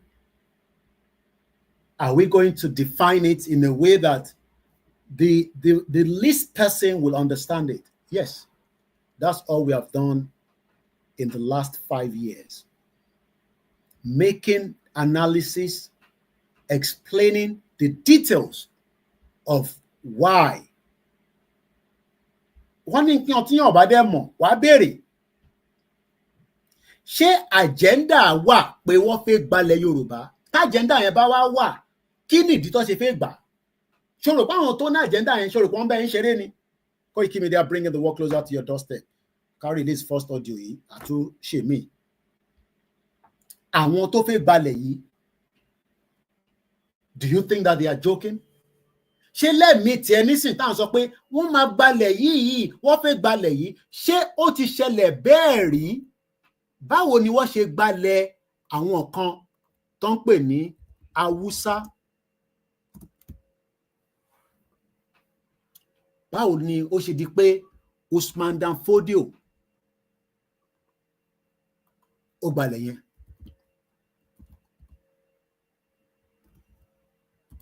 How did Usman Dan Fodio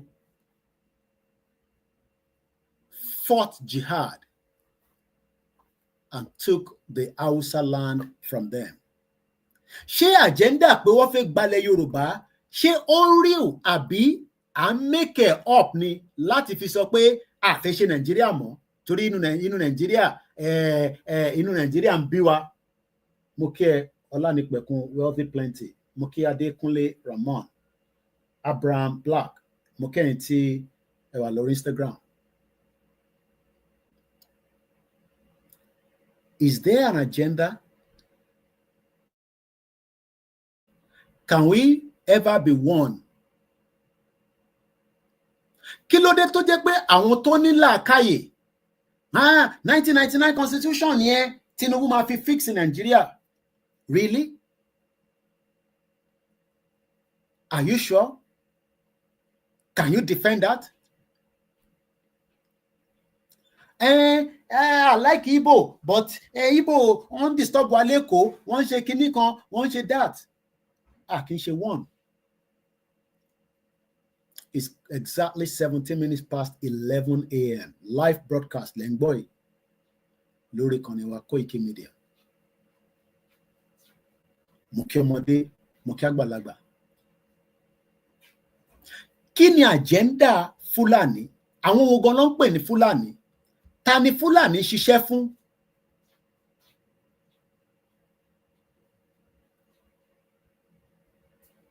Who are the Fulanis?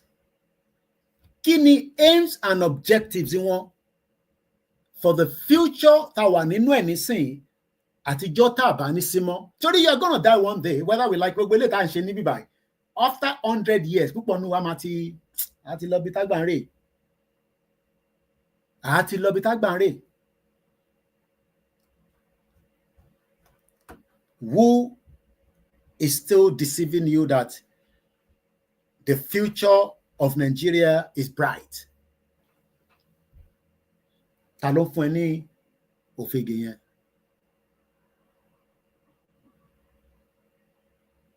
À ń sọ pé agenda kan wà, agenda yìí ó ti ń bẹ for thousands of years. Kò ń ṣe pé àwa la ṣe ń sọ, ó ti exist for thousands of years. Why are we still living in denial? Pé agenda yẹn kò kí wọ́n ta ló ń parọ́ fúnra wọn? Okay, ó ní Tinubu máa ṣiṣẹ́. Òbí ó ti wà ń bẹ̀ nísìn, kí ló dé tó ṣiṣẹ́ fún yín? Kóìkì ó gbọ́dọ̀ lọ́dún mẹ́jọ ni. Tó bá lọ́dún mẹ́jọ ló máa ṣiṣẹ́ ta fẹ́. Gbọ́n kan tí senior advocate of Nigeria sọ. President Tinubu needs to put his best foot forward to govern the country. If he does that, in 4 years, he can turn things around. But in 4 years, he could have turned things around. Ọdún mẹ́rin, 1, 2, 3, 4. Kò sí government mọ́, gbogbo tán ṣe nísìn, campaign 2027 ló ti gbé dání báyìí. Wọ́n ti send the plantain crips tí wọ́n ti lẹ̀ 2027 mọ́ lára. Èèyàn kan tó gbé contract ẹ̀ fún, ó send video yẹn síta, video yẹn ti wà ní social media. Torí ó jẹ́ ilẹ̀ ń ṣe nì. Pè wá sí, tẹ́ bá pè wá sí, ṣọmọ Ìgbò ni wọ́, ṣọmọ Haúsá ni wọ́, ọmọ Fúlàní ni wọ́, wọ́n ń pariwo pé ilẹ̀ wa o, wọ́n fi balẹ̀ mọ́ wa lọ́wọ́ o, ilẹ̀ wa ó kúrò lọ́wọ́ wa, onímọ̀ wà lábroad, oúnjẹ tọ̀ìtọ̀ì bí àṣà òbésèrè ni níbi tá a jẹ ṣíkìnì dé o, àwọn adìyẹ ń tún sá fún wa. Ìgbà tèmi náà wá dé London, wọ́n rí pé wàá jẹ chicken lóòótọ́, adìyẹ máa sá fún ẹ. Òfin pa àwọn kan tó wà lábroad, òfin pé wọ́n kíá ni bó ṣe máa ra Mercedes Benz, bó ṣe máa gun Range Rover. Èèyàn kan ló kú nísìnyí, kọ́lọ̀ fọ́run kẹ́, footballer 28 years old, Lamborghini ni mọ́tò tó explode yẹn. Eérú lórí ọ̀rìn kankan mọ́. Eérú òun àtàbúrò ẹ̀ ó ń padà bọ̀ London ni. Wọ́n máa bẹ̀rẹ̀ training ní Liverpool níbi tó ti ń gbá bọ́ọ̀lù. Ọlọ́run ló lẹ̀mí, àní ibi tá à ń sọ̀rọ̀ lé lórí ní ilẹ̀ Yorùbá. À ń build the Britain, à ń build the community wa, yes, ibi tí yàn bá ń gbé yàn máa build it. But ǹjẹ́ o mọ̀ pé ilẹ̀ Yorùbá wọ́n ti fi plantain crips yẹn wọ́n ti lẹ̀ Tinubu mọ́ lára báyìí. Èmi dẹ̀rọ̀ pé ẹni tó wá send ẹ̀ sí mi pé bí àmọ̀ faraba, wọ́n ní 2027 plantain crips, ó wà lọ́wọ́ mi, fídíò yẹn wà lọ́wọ́ mi, wọ́n ti send ẹ̀ sí mi. Why tó jẹ́ pé à ń pariwo Yorùbá nation, ẹ̀yin kan ń jàjẹ̀sìn, ṣé ìjẹ̀sìn ni mo la gbé dání? Don't be fooled by anybody on TikTok. Pé tàbá délẹ̀ Yorùbá, wọ́n máa lé Islam lọ. Gbẹ́gbẹ́gbẹ́gbẹ́nu sàn, níbo ni Islam lọ máa lé lọ? Ṣé wàá sọ fún mi pé èmi tí mo jẹ́ Muslim, wàá lé mi kúrò lórí ilẹ̀ mi? Àjọ máa gbé níbẹ̀ ni. Government ló máa dín pẹ̀lú gbogbo wa. Bí government ṣe ń dín pẹ̀lú anybody ní UK, ní America, ní Canada, ṣàṣe má ṣe. Ṣèbí gbogbo alárí woman tó ní èmi dẹ̀rọ̀ pé ó fọwọ́ kan bàbá tó ní dementia yẹn. Níyàwó mi wá ní bí àmọ̀ wo, ẹ mọ̀ pé sometimes yọ máa wo fídíò gbọ́dọ̀ wò lẹ́ẹ̀mẹ́ta kó lè yẹ. Ó ní kò fọwọ́ kan, ọ̀rọ̀ tó ń sọ lásán sí ẹni tó ní dementia ló fi sọ pé èmi wá ń sọ pé kò ní làákàyè ni. Tó bá jẹ́ pé ẹni tó ní dementia yẹn kò ní dementia, ṣé òun máa níṣẹ́ lọ́wọ́? Ẹ rí fídíò yẹn lórí Linda Ìkejì, ó wà lórí social media. Ọmọ Yorùbá ni ní UK bíbà tó ń ṣiṣẹ́ care. Mo ní tí ẹni tó ní dementia yẹn tó ò bá ní dementia, ṣé òun máa ríṣẹ́ yẹn lọ́wọ́? Ṣèbí torí pé ẹni yẹn ní dementia lọ́sẹ̀ ní kó wá ṣiṣẹ́. So èyí tẹ́ ẹ̀ argue pé Tinubu máa ṣe Nàìjíríà. Àgbákòbá wa ń bi Tinubu pé ṣé lórí constitution yìí Kóìkì bóyá kó gbá constitution yẹn dànù, ta ló máa gbá dànù? All this set of criminals, àwọn olùṣọ́ lórí burúkú dédé, àwọn tó ń pè ní politicians yìí, àwọn táyé wọn ti bàjẹ́. Farabalẹ̀ kó gbọ́ nǹkan tí Àgbákòbá sọ. there are certain critical things he would need to do. There are certain critical things tá máa ṣe ká tó gba Yorùbá nation. a máa ṣe tó ń pè ní engagement àti awareness. Koiki wọ̀ tí gbọ́ lábúlé mi, ìwọ náà responsibility ẹni kò lọ sọ fún wọn lábúlé ẹ. Ìyí tó ti mú ọ gbọ́ yẹn lọ sọ fún wọn lábúlé ẹ pé wọ́n ní ká dá dúró gẹ́gẹ́ bí orílẹ̀-èdè. So that kí ìran wa lè padà síbi tó wà kó tó di pé olórí burúkú Britain, àwọn ọmọ ìlú kọ́lá ń bá sọ̀rọ̀, àwọn tó dá wàhálà yẹn sílẹ̀ ní 1914 tó kó wa pọ̀ pẹ̀lú àwọn ẹranko, torí ẹranko lọ́kọ̀ gbogbo wa papọ̀, wọ́n kó gbogbo wa ẹranko, wọ́n kó gbogbo wa, ó yá Spain, France, Italy, Germany, àwọn òṣè máa gbé papọ̀ kọ́ wa máa sọ èdè kan bí àwọn ní ti para wọn dànù. But a fẹ́ irọ́ ibi tí wọn náà máa ti jalè, olè ló fẹ́ jà, ibi tó ti máa fi ọwọ́ tó máa fi ẹ́ ṣe secretary to the federal government bíi Babashela wà tó máa rówó kó jẹ, tó máa fi ẹ́ ṣe governor, tó máa fi ẹ́ ṣe PA, ìyẹn ló ṣe ní òfẹ́ Yorùbá country. Olè ajíbolè bí àwọn governors yín, olè ajíbolè ní gbogbo yín. Torí ẹni tó bá ní làákàyè kò gbọdọ̀ máa tako pé ìran kan dìde ní wákàtí kan pé kí ìran yìí kó bọ́ nínú wàhálà àti ìdààmú tí Britain olùṣe olórí burúkú tó kó gbogbo wa sí. Ó sọ pé náà ìyẹn kọ́ la fẹ́ nísìn, Tinubu ló máa ṣe, Jagaban, the same Tinubu tó wà ní UK before 1999 kó tó di pa Abacha kú, tóun náà fèrè fẹ́ tó sádànù, òun ò ṣe dúró sí Nàìjíríà kọ́pá. Tinubu ò ṣe dúró nígbà tí wọ́n ń jàjà yẹn kó tóun náà dúró, tó ní wọ́n ní mọ̀jàmọ̀sá la fi máa akíkanjú tó bá mọ̀ jà tó bá mọ̀ sá wá pa sógun ni. Ẹlòmíì ló máa wá ròyìn ogun, èmi fẹ́ wà lẹ́ni tó máa ròyìn ogun pé àjàyè mo ní èmi ni last man standing gbogbo yín. Òfin ìpọ́rọ̀ tó ń sọ yẹn ló máa dùn èmi ni, idiot all over the place.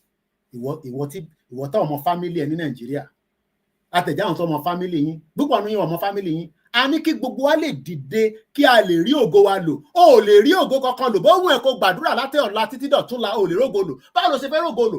Accident ìṣẹ̀lẹ̀, o ní o máa rógo lò. Farabalẹ̀ kó gbọ́ in tí Àgbákò bá ń sọ. Mo kí Ọlákúnlé, Odùduwà has arrived, mo kí ẹ. Mo ní wàá kẹ́kọ̀ọ́ ká tó débi tá à ń lọ. Ṣáṣìwà lórí ìrìn àjò, yes. Àìtí débẹ̀ bọ̀ à ń súnmọ́ etílé díẹ̀díẹ̀ kó má bàa dìjà. Torí ẹjọ́ la máa ń kọ́kọ́ rò, torí nígbà tó bá dìjà kẹ́ máa sọ pé Koiki òde ẹ̀rọ jẹ́ gbogbo ilé fún wa náà. Orí ẹ̀ ò pé, bomb bastard, orí ẹ̀ ò pé. Ẹjọ́ tí mò ń rò láti 5 years, etí ẹ̀ di. Mo sọ pé Fúlàní Tinubu ò lè dín pẹ̀lú wọn. Mo sọ fún yín ká tó lọ dìbò.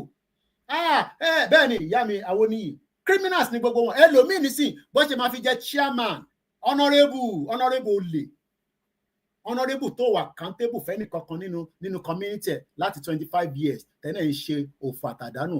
Ẹ ṣe jàre, èmi ti wọnú London la Wàsíù àfi lọ́ra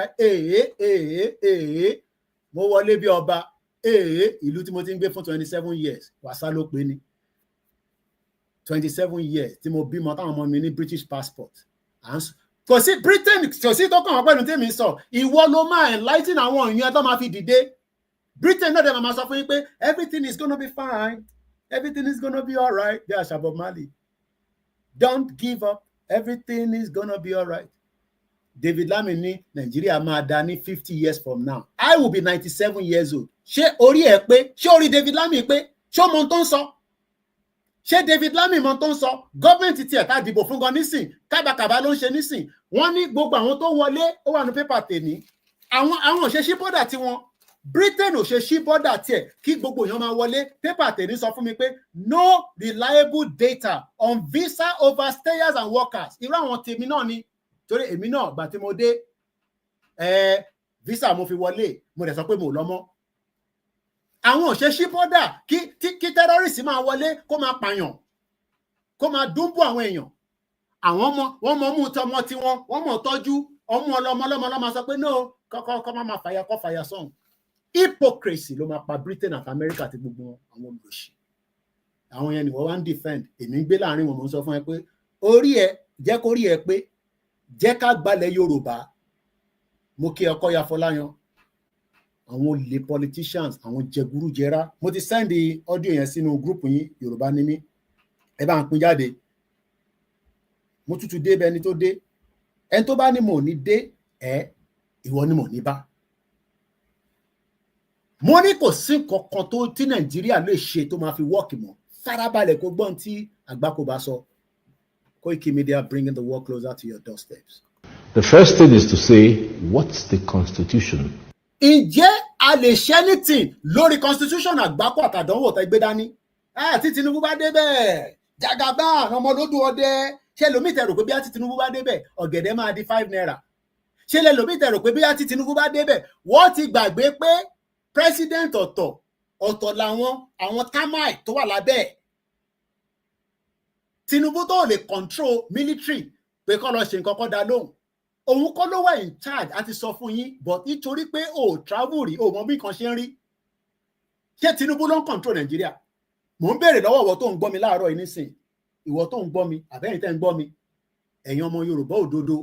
Ṣé Tinubu ló ń control Nàìjíríà? Èmi sọ fún ẹ pé Tinubu ò ní right kó control Nàìjíríà bó ṣe wà yẹn. Sultan of Sokoto ló ní Nàìjíríà. Tinubu cannot do jack shit ni mo sọ fún ẹ. Kò lè ṣe mẹ́mẹ́, tó bá lè ṣe mẹ́mẹ́ ni tó jẹ́ kí Fúlàní máa ṣì wọlé wá pa wá sínú ilé. Kí Tinubu máa equip ti gbogbo ẹ̀yin tí wọ́n tó tẹ̀ níṣẹ́ nísìn kọ́ train ẹ kó mọ bọ́ ṣe ń yìnbọn pàpàpàpà kọ́ kó ẹ sínú igbó kó múra bí àwọn tó bá rí American military tó bá múra tán gbogbo value ẹ̀ tó wà lára ẹ̀ ó tó $1 million. Ó máa ní night Google version, ó máa ní this, àwa tí wàá ní tí bàbá ńlá wá fún wa. Ó kọ́kọ́ gbọ́dọ̀ wà equipped dáadáa, wá lo àwọn tìbílẹ̀ bàǹtẹ́ ni, ìdéhùndé ni. But ó kò lè lóńdè kó wá gbé ṣakabùlà kó wá wọnú igbó lọ, wá pàdánù àwọn Fúlàní yẹn, àwọn náà lóńdè lára. Ṣèbí wẹ̀ là ń gbọ́ nísìn, tán ni á yìnbọn fún wọn kò wọ̀n wọ́n. Wọ́n wá ń wọlé, wọ́n yọ gbogbo wa lẹ́yọ kọ̀ọ̀kan. Wọ́n wá mú gbogbo wa. Àwọn olóṣèlú, àwọn yẹn wọ́n fi wá play Ludo. Ludo, ó yàn pé Ludo tó bá ti ń play Ludo lọ títí báyìí, tó bá ṣe snake and ladder. Sórí snake and ladder yẹn tó bá ti dókè tó báyìí, tó bá lọ mú orí ejò yẹn báyìí, á tún dẹ padà wá sísàlẹ̀. Bá ṣe ń lọ sókè, àwọn wá sálẹ̀. Àwa wà lójú kan, à lọ síwájú, à lọ sẹ́yìn. Àwa ń sọ nísìnyí, okay, ẹ ti ṣe democracy láti 1999, èmi kúrò lé ní 1998. Kó tẹ̀yẹ kójú máa tìwọ, ìwọ tó bí ní ìjọ ọlọ́bí ẹ ní 1990. Nígbà tó bí ẹ ní 1990 yẹn, ọmọ ọdún 4 nìyẹn, ọmọ ọdún 5 nìyẹn nígbà tèmi ti ṣetán ní secondary school. Abẹ́òkúta grammar school tèmi sì lọ, ó bẹ́tà ju Abẹ́òkúta grammar school tèmi lọ. Ó dà pé mọ́ǹtì nísìnyí lọ́mọ ọ ti ń dáwó àwọn àjọ lọ sí school, àwọn October 995. Ẹ wá dáwó, ká lọ ṣe tọ́ílẹ̀tì. Ṣé bọ́ ṣe ń dáwó ní London nìyẹn, l'Amẹ́ríkà nìyẹn? Ṣé wọ́n ń dáwó lọ ṣe school? Ṣé wọ́n ń dáwó lọ fix school? Níbo ni Dàpọ̀ Abíọ́dún wà tó lọ fix Abẹ́òkúta grammar school fẹ́mi? Ó ṣe jẹ́ mi ni màá lọ máa fix Abẹ́òkúta grammar school. Àwa ṣe, ó yá ká ṣe blackboard, ká ṣe tọ́ílẹ̀tì, ẹ ṣe gbogbo ẹ̀ náà.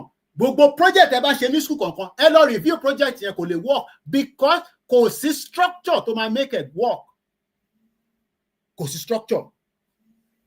So don't be gullible. Má wá sórí social media kó wá máa sọ pé ọ̀rẹ́ God go bless Nigeria. Ọ̀rọ̀ Ọlọ́run máa bless Nigeria. Ó ti kúrò nínú map Ọlọ́run o. Má fi Ọlọ́run parọ́, mo sọ fún ẹ. Má wá fi Ọlọ́run parọ́ níbí báyìí. Mo wà lórí ètò bàbá. Má wá fi Ọlọ́run kankan parọ́. The current system tó ń pè ní constitution or no constitution, báṣà bàbá Májíbọ́lá, wọ́n ní constitution or no constitution, Yorùbá nation must stand. No retreat, no surrender. A fẹ́ kó wà peaceful, but wọ́n ní tíyàn bá ń pè fún peace, tẹ́ ẹ̀ bá fún wọn ní peace, kí lẹ rò kó máa ṣẹlẹ̀? Ẹ ṣé gan ni bàbá mi Dáràpọ̀ Brooklyn. Mad people all over the place. Slogan tiwa níbí báyìí nìyẹn. Tó bá tẹ́ lọ́rùn, àìmọye program. Ọlọ́mọ pẹ́lá náà kó máa lọ jó gẹ̀lẹ̀dẹ̀ àbí kó lọ wo Davido. Ó yà pé Davido wà ní London nísìn, ó wá wo Chris Brown. Bó ṣe jẹ́ kí wọn náà wá nìyẹn, ọmọ Yorùbá, kó ra ticket, kó kàn fly, ó need visa as a Yorùbá citizen. I kàn fly, I would, okay, Davido máa wà lọ́dọ̀ Chris Brown, kí mi náà lọ wo show yẹn, kí tẹ̀ lọ ṣeré ní London ní Friday, kó dẹ̀ padà sílé níjọ́ Sunday, kó padà sẹ́nu iṣẹ́, kó padà sí business ẹ̀. báyé ṣe láti rí nìyẹn. Èmi lọ ní 1998 ó take me ní 15 years kan tó fún mi níwèé. Britain ìwọ wá ń sọ pé Britain máa jẹ́ kó lọ. Kí ni kan Britain pẹ̀lú ayé ẹ̀? Gbóhùn sókè àgbákòbá mo kẹ́yìn yan wa. We are just 2 hours into the broadcast. Má ti jẹ́ kó sọ ẹ má sá lọ. Mo kí gbogbo ẹ̀yin tẹ́ wà níbà èmi mo pa kámẹ́rà mo ń charge fóònù yẹn ni. Ó ti charge ẹ jẹ́ kó túbọ̀ charge díẹ̀ sí. Mo kí yàwá Tóyìn Akínlóye mo kí grandma free to think mo kẹ́kẹ́ cools èèyàn ti Koiki Media Jerusalem mo kí yín. Má bá wọn jàjẹ́ ẹ̀sìn mo kí yàwá Bintu ẹ ṣé gan ni ẹ̀yin tẹ́ wà lórí TikTok. Arẹwà kíkanjú òun máa ń bá mi àwọn ọmọ Ìgbò yẹn wọn ní làákàyè. Wọ́n dẹ̀ ń bẹ̀rù wa wọ́n dẹ̀ wà jealous of us. Mo sọ fún ẹ èyí tó bá ṣáà tó bá má hesitate mo rí pé máa ń follow ẹ dáadáa. A máa pè wá àwọn yáríbà ṣẹ́rí wà láti Britain dá sílẹ̀ láàrin gbogbo wa. Àwọn tí kò jẹ́ ká jọ gbé papọ̀.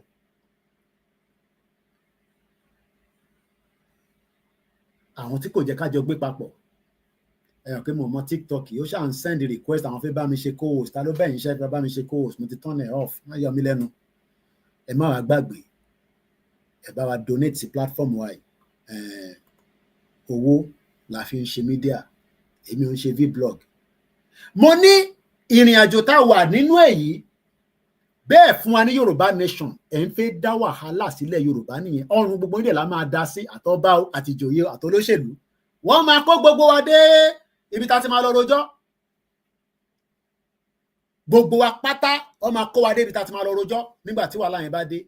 Ẹjọ́ ta ṣe ń rò lórí social media yìí mo sọ fún yín nígbà yẹn mo ní ẹ jẹ́ ká dàrú ẹ jẹ́ ká Koiki no àfẹ́ ogun wa wọlé wá bá wa lójijì báyìí. Àwọn gọ́vnà ṣe meeting ní ó ti lọ pé 3 months nísìn bí wọ́n máa ṣe 4 months wọ́n deceive wa wọ́n play Yorùbá anthem àwọn èèyàn send video yẹn sí mi Koiki ṣó ti ríran ṣó ti rí pé àwọn gọ́vnà wa ti ka Yorùbá anthem àwọn olùṣe lórí burúkú látòkè délẹ̀ tó ní dá fún gbogbo wọn ìran wọn ní ṣoríire fún wàhálà tó ń kó wa sínú ẹ̀ owó wà lọ́wọ́ tí wọ́n tí bá gbé káàṣì lọ́wọ́ náà ṣe tọ̀dọ̀ tiẹ̀ ọmọ àlè mò ń gbádùn UK orí pé ò lè wọ UK tó ti lọ apply fún visa wọ̀ fún ẹ Big Johnny wọ́n ti bounce ẹ̀wọ̀ jẹ́ kó wọ UK ọmọ àlè orí pé rẹ̀ ní Big Johnny ṣé ọmọ Yorùbá ń jẹ́ Big Johnny olórí burúkú ọmọ àlè bomb bastard àwọn tó máa ń dùn nìyẹn wọ́n lè wọ UK ọ̀ fún wọn visa. So they are always paying bọ̀bọ̀ tó ń pariwo inú UK rẹ̀ ló ti ń pariwo báyìí come back home mo wà Nàìjíríà mo ṣe dé ni mo lo more than enough time mo gbádùn ara mi mo káàkiri mo rí pé olóṣì ìyà ń jẹ gbogbo yín pam inú òfò àtàdánù lẹ́wà nù Nàìjíríà yẹn ìlú òfò àtàdánù. I was in Nigeria mo wo gbogbo ẹ̀ báyìí smelly everywhere wọ́n ní Lagos smelly Lagos. Ká lé gbogbo àwọn wèrè dànù ká lé Ìgbò ká lé gbogbo wọn ẹni tó bá máa gbé nílùú wa kó gbé bọ́n ṣe ń dalẹ̀ káàkiri wọ́n máa ní Lagos smelly àwọn olóṣì àwọn ló ń dalẹ̀ káàkiri o wọ́n ń dalẹ̀ àwọn yẹn náà gbà tẹ́ pé wọ́n ṣe system a ní ká gba country wa mo kí Yonkan ẹ ṣé gan ni bàbá ká defend ilẹ̀ yẹn.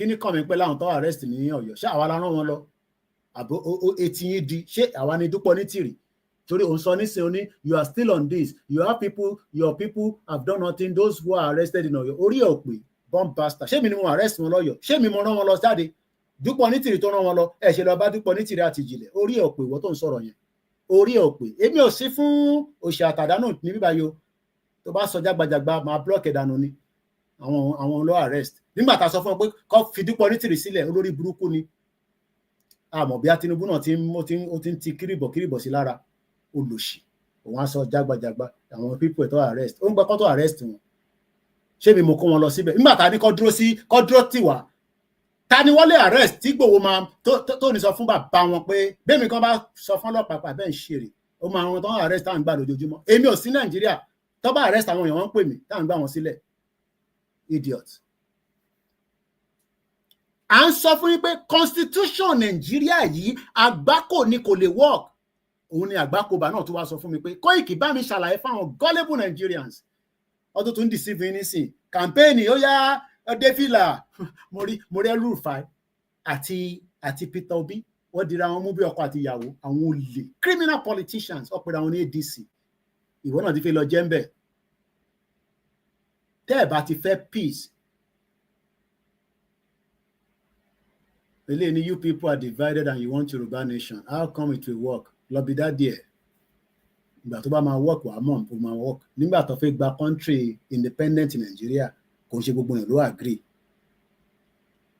ṣé gbogbo 60 million ló máa agree pé ká gba country ṣẹ́yìn tẹ́ wà lábẹ́ Tinubu nísìnyí ṣe fẹ́ gba country ẹ̀yin ò lè Òṣòdì Èkó nísìnyí ó wà London nísìnyí kò gbé Nàìjíríà ó ń pariwo láti inú London ṣèbéyàn Tinubu ni bí ọ̀fun lówó àmọ́ èèyàn mi dáadáa dẹ̀ ni gbogbo wọn tán ní Jagaban ó wá jẹjà tútù ó lọ sí Old Kent Road orí ńgbà yẹn tó ń ṣe bẹ́ẹ̀ tó lè fìdí ìdí kan ó ti ń gbà sí fún wọn báyìí nísìn Tinubu divide Nàìjíríà la ṣe ń sọ fún tó bá ní wọn divide Nàìjíríà in tó bá ṣẹlẹ̀ nínú Nàìjíríà that's his own problem gbóhùn sókè Nàìjíríà dẹ̀ kọ́ ló máa jẹ́ the last country tó máa wà divided tó bá mọ̀ tó bá rò pé bóyá Nàìjíríà ní àìmọye ìlú tó sì máa divide because Britain ṣe wọ́n ti ṣe so many borders tó ti create during their colony nígbà tó ń colonize káàkiri jẹgúrújẹrá olè you are not united ṣé gbogbo alama unite ká tó débi tá à ń lọ ṣáwọn tí yà ń jẹ ẹlòmíín nísìn gàrí kò rí mu ẹ̀pà mo tẹ̀kẹ́ pà dáadáa wá láti ilé nísìn ẹ̀pà nǹkan mo gbọ́dọ̀ tún máa rẹ̀ pà ní Dustin for at least for the next couple of months ṣẹni tí kò róúnjẹ gidi jẹ ni mò ń sọ fún pé ká gba country kò ní wọn sọ fún pé kí n ṣọ́tọ̀ ṣòro àwọn èèyàn gbọ́dọ̀ rescue yín a gbọ́dọ̀ tètè rescue yín out of the contraction tí Britain create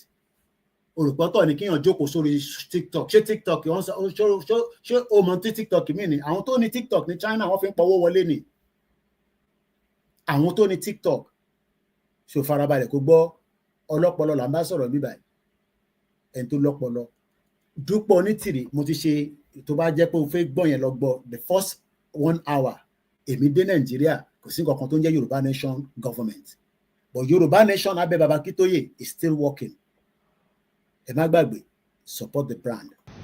If, for instance, me and my wife Lillian don't agree in our marriage of 45 years, then we can't do anything. ò ń gbé pẹ̀lú ìyàwó ẹ after 45 years ẹ ti ń yọ ọ̀bẹ síra yín nínú ilé ẹ ti ń yọ kóńdó síra yín nínú ilé kò ń ṣe kóńdó ti sàlẹ̀ o kóńdó pé bàbá alágbájá kò ní dá fún ẹ ó ti fagiyọ sá kúrò nílé yẹn o torí ikú máa pa ẹ́ sínú ilé yẹn ìkọ́nú yín máa para yín ó ti ṣẹlẹ̀ ẹ̀yin tẹ̀sẹ̀ ń dé ẹ̀yin oníjàpá tẹ̀sẹ̀ ń dé ó mọ̀ páwa náà tá à ń gbé nílùú òyìnbó pẹ̀lú ìyàwó wa àwa ti bí a torí pàwọ́ àti pẹ́ ní bíbá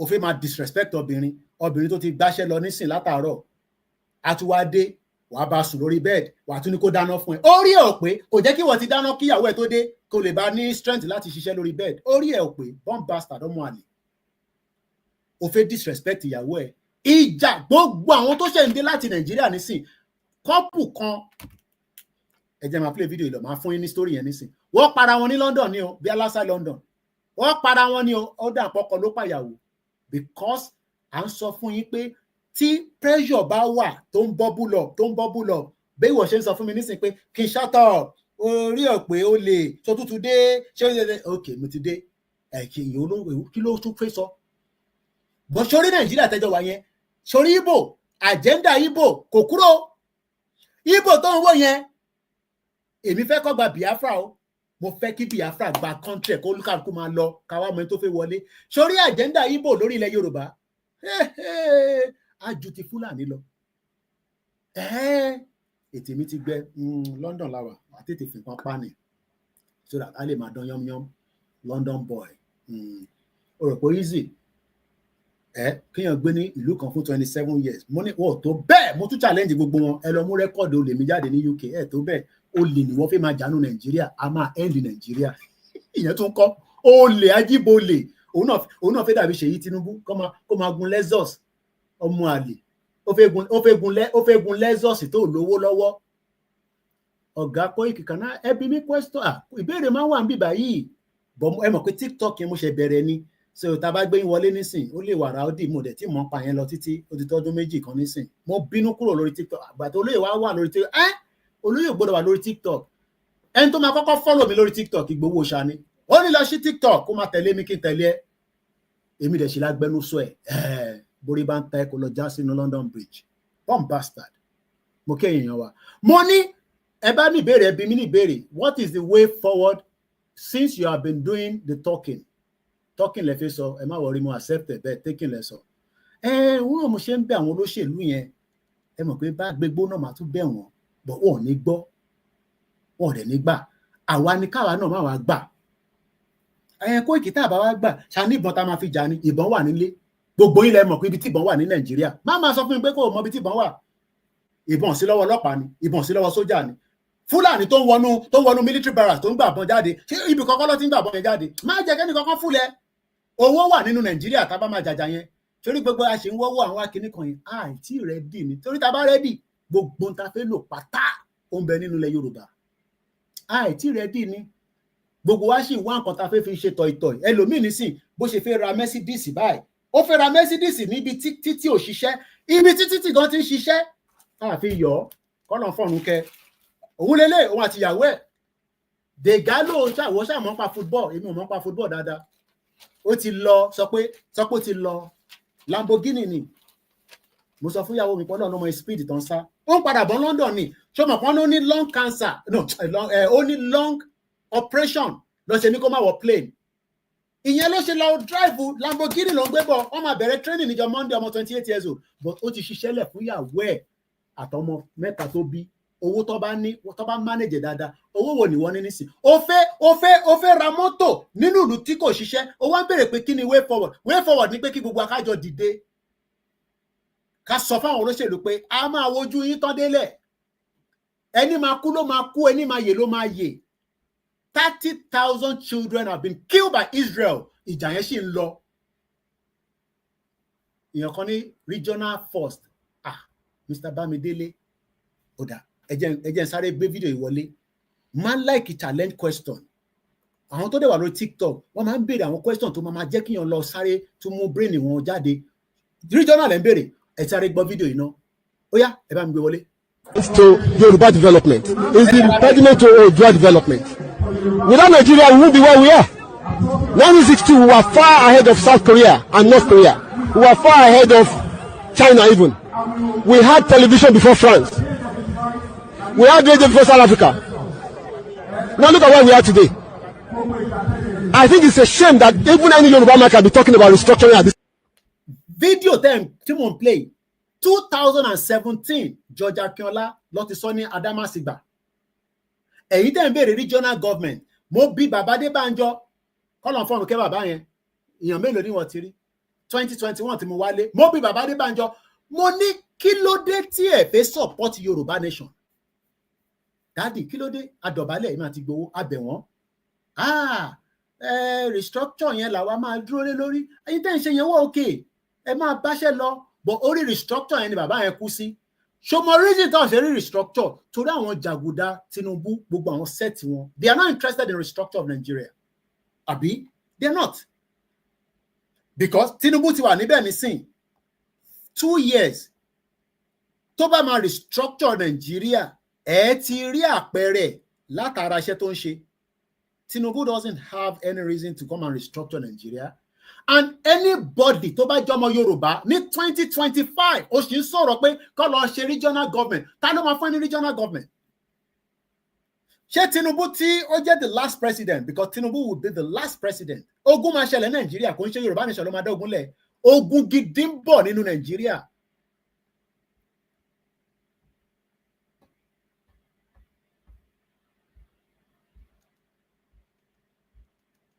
Ogun gidi ó ń bọ̀ Nàìjíríà láìpẹ́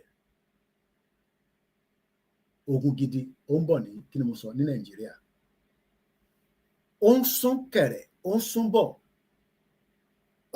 Ọlọ́run jẹ́ arógun no problem tó bá dé má máa sọ fún mi pé ṣé o mọ bó ikú ṣe rí tó ogun wọ́n ń ṣe lórí social media lójoojúmọ́, gbogbo ogun tó ń lọ ní káàkiri àgbáyé à ń wò lórí news, à ń rí bí bọ́ǹbù ṣe ń drop sí inú Iran, bí bọ́ǹbù ṣe ń drop sí Israel. So máa bá mi sọ pé àmọ́ bógun ṣe rí.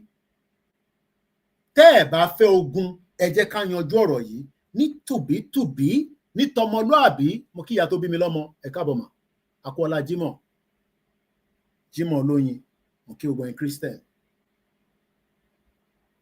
Àfẹ́ Yorùbá nation, ká kọ́kọ́ lọ gba restructure, ká ṣe regional. Farabalẹ̀ kó gbọ́n tí arágbà yìí sọ, ó ní it is too late for restructure. It is too late for any regional government. Because tó bá ṣe regional, tó bá ṣe kíní, àwọn inú Nàìjíríà ní gbogbo àṣì máa wà. A ní àfẹ́ kankan tó jẹ́ Nàìjíríà mọ́. Helene, go and sit down, you be Biafra, ọmọ àlè. Àwọn true Nigeria. Ìyíndà fún bàbá ẹ̀, ọmọ àlè, one bastard. Ṣé mo jọmọ Igbo? Gbóhùn sókè lẹ́ẹ̀kan sí, brother man. It's to Yoruba development. It's the impediment to Odua development. Without Nigeria, we won't be where we are. 1962, we were far ahead of South Korea and North Korea. We were far ahead. 1960, we were far ahead of South and North Korea. Wọ́n bí Amẹ́ríkà dákó lọ kọlu North Korea nísìn. Tó bẹ́ẹ̀. The mighty of America ọ̀kọ̀lẹ́ lọ kọlu North Korea tó ní nuclear weapon lọ́wọ́, nuclear warhead. Wọ́n máa jọ rojọ́ ni, wọ́n jọ deliberate ni.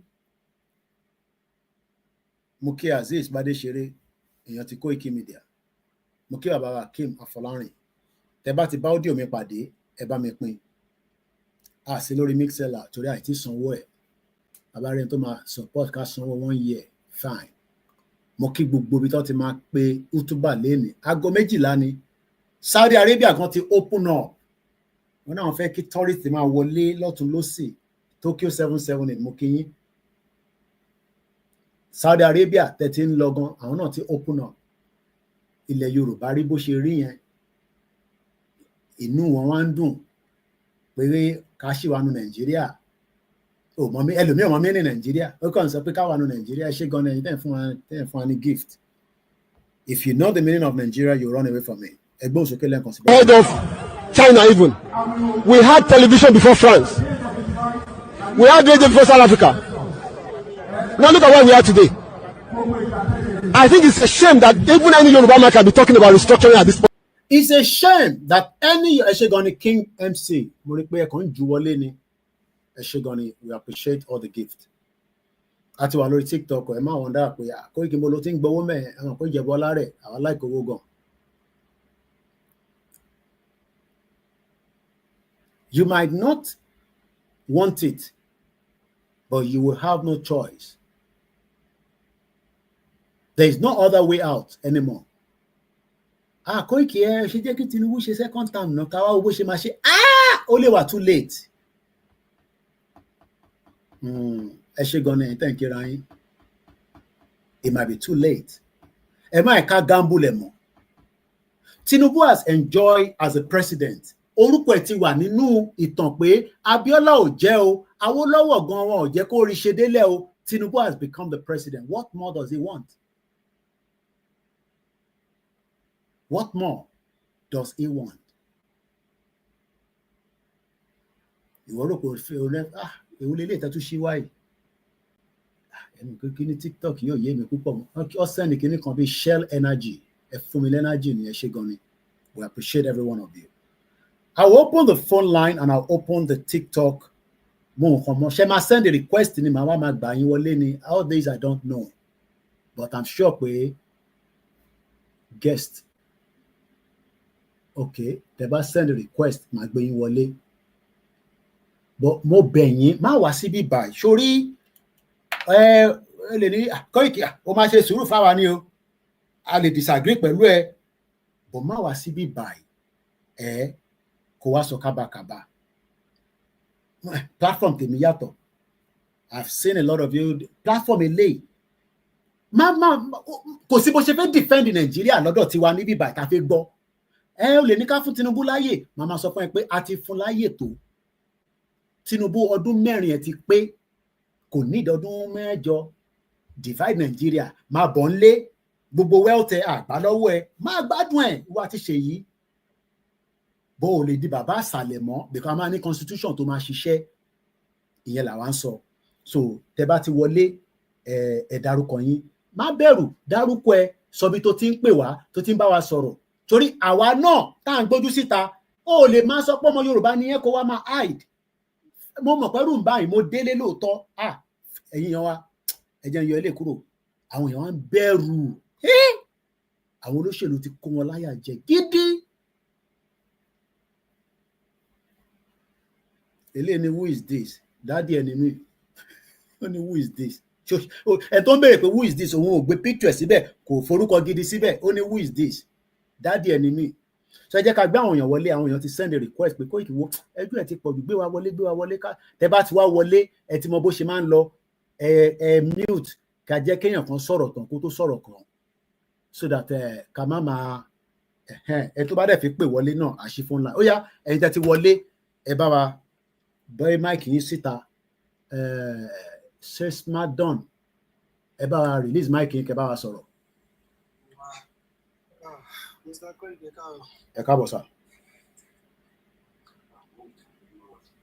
ẹ tó ì tí sọ̀rọ̀ yẹn bá wa mute ẹnìkejì ẹ bá wa gbóhùn sókè sá Mr. ẹ tó bá fẹ́ send request ẹ send request wọlé màá gbé gbogbo yín wọlé ó yá ẹ gbóhùn sókè ní kíákíá ẹ mọ̀ pé èrò máa pọ̀ ẹ pé Koiki Media ni alẹ̀ láwọn tó máa ní àwọn ìbéèrè tí wọ́n fi béèrè tó yé wọn ẹlòmíì fi darapọ̀ Koiki wo ọ̀rọ̀ yín ò yé wa jàre ṣẹlẹ̀ gbogbo yín bára yín jà àmọ̀ béèdì mú yín ni nǹkan kan ẹni right bọ̀bẹ̀ ṣe ń wọlé ẹjọ́ ẹ bá wa mí ẹ tá a bá ti pè ẹ má ti sọ̀rọ̀ ẹ jẹ́ káwọn tó ta bá pè yẹn nìkan sọ̀rọ̀ ẹ tó ń sọ̀rọ̀ lọ ni kó máa sọ̀rọ̀ lọ èyí tó kọ ẹ bá wa mute mo bẹ̀ yín torí Elédùmarè ẹjọ́. Mr. Smart Don ilẹ̀ ń sọ̀rọ̀ lọ ẹ bá gbóhùn sókè ní kíákíá káwọn tó kù kọ́ bá wa ṣe kí ni kọ́ bá wa mute mọ́lẹ̀.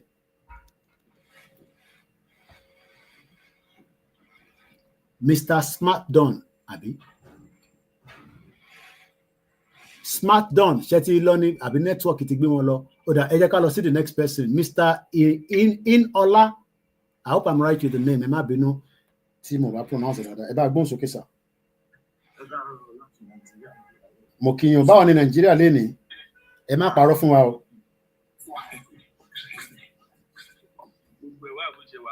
àdúpẹ́ fọ́lọ́run ṣé kò séwu sáìdì mo lẹ́wà nù Nàìjíríà ṣé Sókótó lẹ́wà àbí Kánò àbílẹ̀ Yorùbá. alárẹ̀ ìkọkọrẹ́ tí mo jẹ́ ń bẹ̀ yẹn ó bad kápá píà Ọlọ́run ọba a máa export ìkọkọrẹ́ tó máa package ẹ̀ tó máa ship ẹ̀ káàkiri gbogbo airline la máa ta kọkọrẹ́ fún ẹ máa jẹ kọkọrẹ́ àti yán ẹ bá gbóhùn sókè.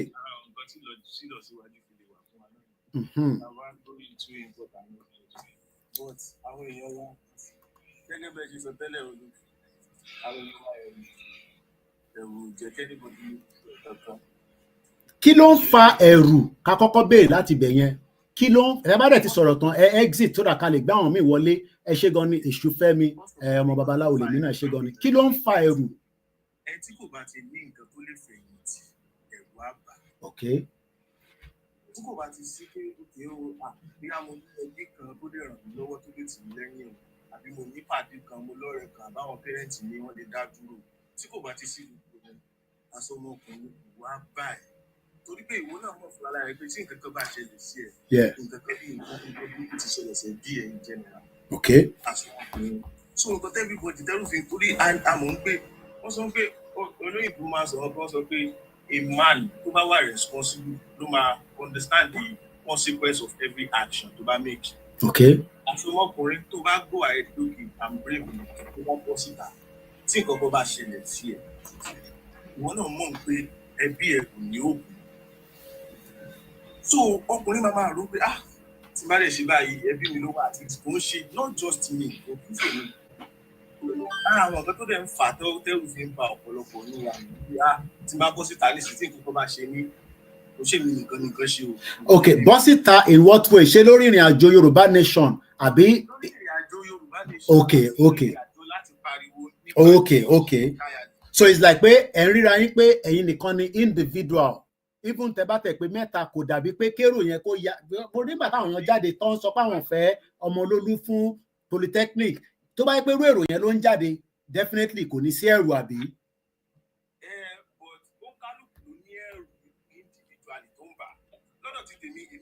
tí máa ti máa kó àwọn èèyàn jọ pọ̀ bóyá ẹja jọ ja ìjà yìí lọ́kàn tara tèmi mi lè rò pé òkè o mi ò kí ẹ̀ nǹkan tí mo bá lóṣù mi ò kí ẹ̀ òwò rẹ́dí láti ja ìjà ìdógún bó báwo mo ṣe fẹ́ mọ ọkàn àwọn èèyàn tí mo kó ti rà. tó bó ṣe jẹ́ nìyẹn and àwọn bí kò dàbí àwọn káàmù kan mọ́ fẹ́ kó gbogbo àwọn ìlà pé àwọn èèyàn wá sì ní àwọn agbára ìbílẹ̀ pé òǹkálùkù lè fi tira òǹkálùkù lè fi gbéra tàbí ìgbà yẹn mọ́ ní ìsìn Christianity Islam gbogbo àwọn nǹkan irọ́ yẹn. ó ti gbà kúrò lọ́wọ́ wa. Ok, at what point ni ẹ̀rù yẹn máa kúrò lára wa tó dà ká lè lọ sí the next person àti wá padà sọ́dọ̀ yín again. At what point la lè sọ pé ẹ̀rù tó ń bá gbogbo ọmọ Yorùbá o a ní ká ṣe Yorùbá country o, at what point ẹ̀yin rò pé ẹ̀rù yẹn máa kúrò lára wa? Ṣé ìgbà tí Ìgbòho bá jáde ni àbí ìgbà tí èrò bá jáde ni, so that káwọn tí ó ń bẹ̀rù bẹ́ẹ̀ náà kọ́ lè mọ bẹ́ẹ̀ ń ṣe feel at what point? Alákọ̀ọ́kọ́ ni wípé nǹkan tó máa ara àwọn nǹkan tó máa jẹ́ kí ẹ̀rù stop lára wọn pé tó bá ọkọ̀ rí hero ní ìmọ̀ tó yẹ fẹ́ pé Yorùbá akíkanjú. Okay. Not just one, not just two. Tá a bá rí àwọn akíkanjú tó lè jáde fún wa as front.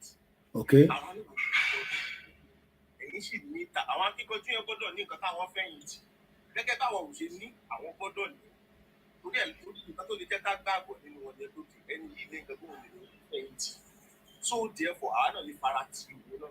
So that means pé bí bàbá Akíntóyè ṣe ní ká jáde yẹn tí believe pé bàbá yẹn bó ṣe ní ká jáde yẹn ó ní that strength tá lè fi jáde. Mi ti ọ̀dà à ń padà bọ̀ sọ reason yẹn fún wa ẹ jẹ́ ká lọ sọ́dọ̀ bàbá wa Ọláṣebìkan Ọlámí ẹ bá meet mọ́lẹ̀ bàbá wa Ìníọlá. Ok, Mr. Smadon ẹ yẹ gbóhùn sókè wọ́n ní káwọn sáré sọ̀rọ̀ kọ̀ọ̀sán àwọn ẹ̀kọ́ kọ́kọ́ sọ̀rọ̀ lẹ́ǹkan. ètò nìyẹn. ṣe rí ọmọ Yorùbá wọ́n tẹ̀ látọ̀ sọ fún wa ni pé ẹ má yẹ ká fi òótọ́ lẹ̀ ká máa di ọmú gbogbo wa pátá la kíkanjú. Ok. Òmìnira tá a fẹ́ gbà kí n ṣe bá fẹ́ gbà fẹ́ nìkan èmi ìwọ ẹbí wa àjọ fẹ́ gbà fún. Ok. tá a bá ń dúró jẹ nìkan kó wá lídìí wa ká tó béèrè fẹ́tọ̀ wa àti ṣetán. Really? A nídìí láti máa dúró de ẹnìkan kó dìgbà tán bá tó jáde síta torí pé bóyá wọ́n láyà jù wá lọ. Tá a bá ń bẹ̀rù à ń bẹ̀rù ikú ṣé ikú ò máa wọlé pa wá nílé ẹ̀kọ́ kan ni? Ẹ ṣe gan ni King MC. Ṣé Fúlàní ò máa pa àwọn èèyàn lẹ́ẹ̀kọ́ kan ni? Kí là ń bẹ̀rù fún? Tọ́gílọ́jọ́ bá dé ó dé nìyẹn. Ok. Freedom là ń jà fún. Ok. Kì í ṣe gáràjì. Ok. Ilẹ̀ bàbá wa là ń jà fún. Ok. Báwo ọjọ́ ọ̀la wa ni? A nídìí láti sọ pé bóyá ẹnìkan ló máa jáde síta kó tó bá a jáde. King MC Spice ẹ ṣe gan ni. Ok. Bàbá tá a ní tó jẹ́ leader fún wa. àṣe politics o ẹni tó ń béèrè pé is Yomi going into politics bí ẹ ṣe darapọ̀ mọ́ wa ní o Yorùbá self determination à sọ̀rọ̀ lé lórí o ìbá yóò ṣe politician platform o. Bàbá ìlú dẹ̀ dúró fún wa gẹ́gẹ́ bí leader. Ok. Bàbá ìlàdẹ̀ pè lólórí. Ok. Kí wá ló wá ń dá wa dúró? Ok. Àwa là ń dá wa dúró. Ok. Bó ẹ ṣe gan-an èṣù fẹ́mi bọ́ nígbà tèmi lọ́lé ẹ̀rù yẹn wà níbẹ̀ but at what point ẹni sùúrù èyí tí mo fẹ́ kẹ́ bá mi answer ni pé at what point wo ni ẹ̀rù yẹn máa jáde kúrò lára àwọn èèyàn wa. Ó jẹ́ bí protect fún wa. Ok. Tó bá ti jáde tó jẹ́ ọmọ Yorùbá nation. Ok. Lábẹ́ Professor Banji Akintoye. Ok. Ààbò ti wà fún ẹ. Ààbò ti wà fún ẹ ó dà bẹ́ẹ̀ but àwọn kan ní it's easier said than done. Ó dà mò ń bọ̀ lọ́dọ̀ yín padà bàbá wa smart done àwọn kan máa argue pé.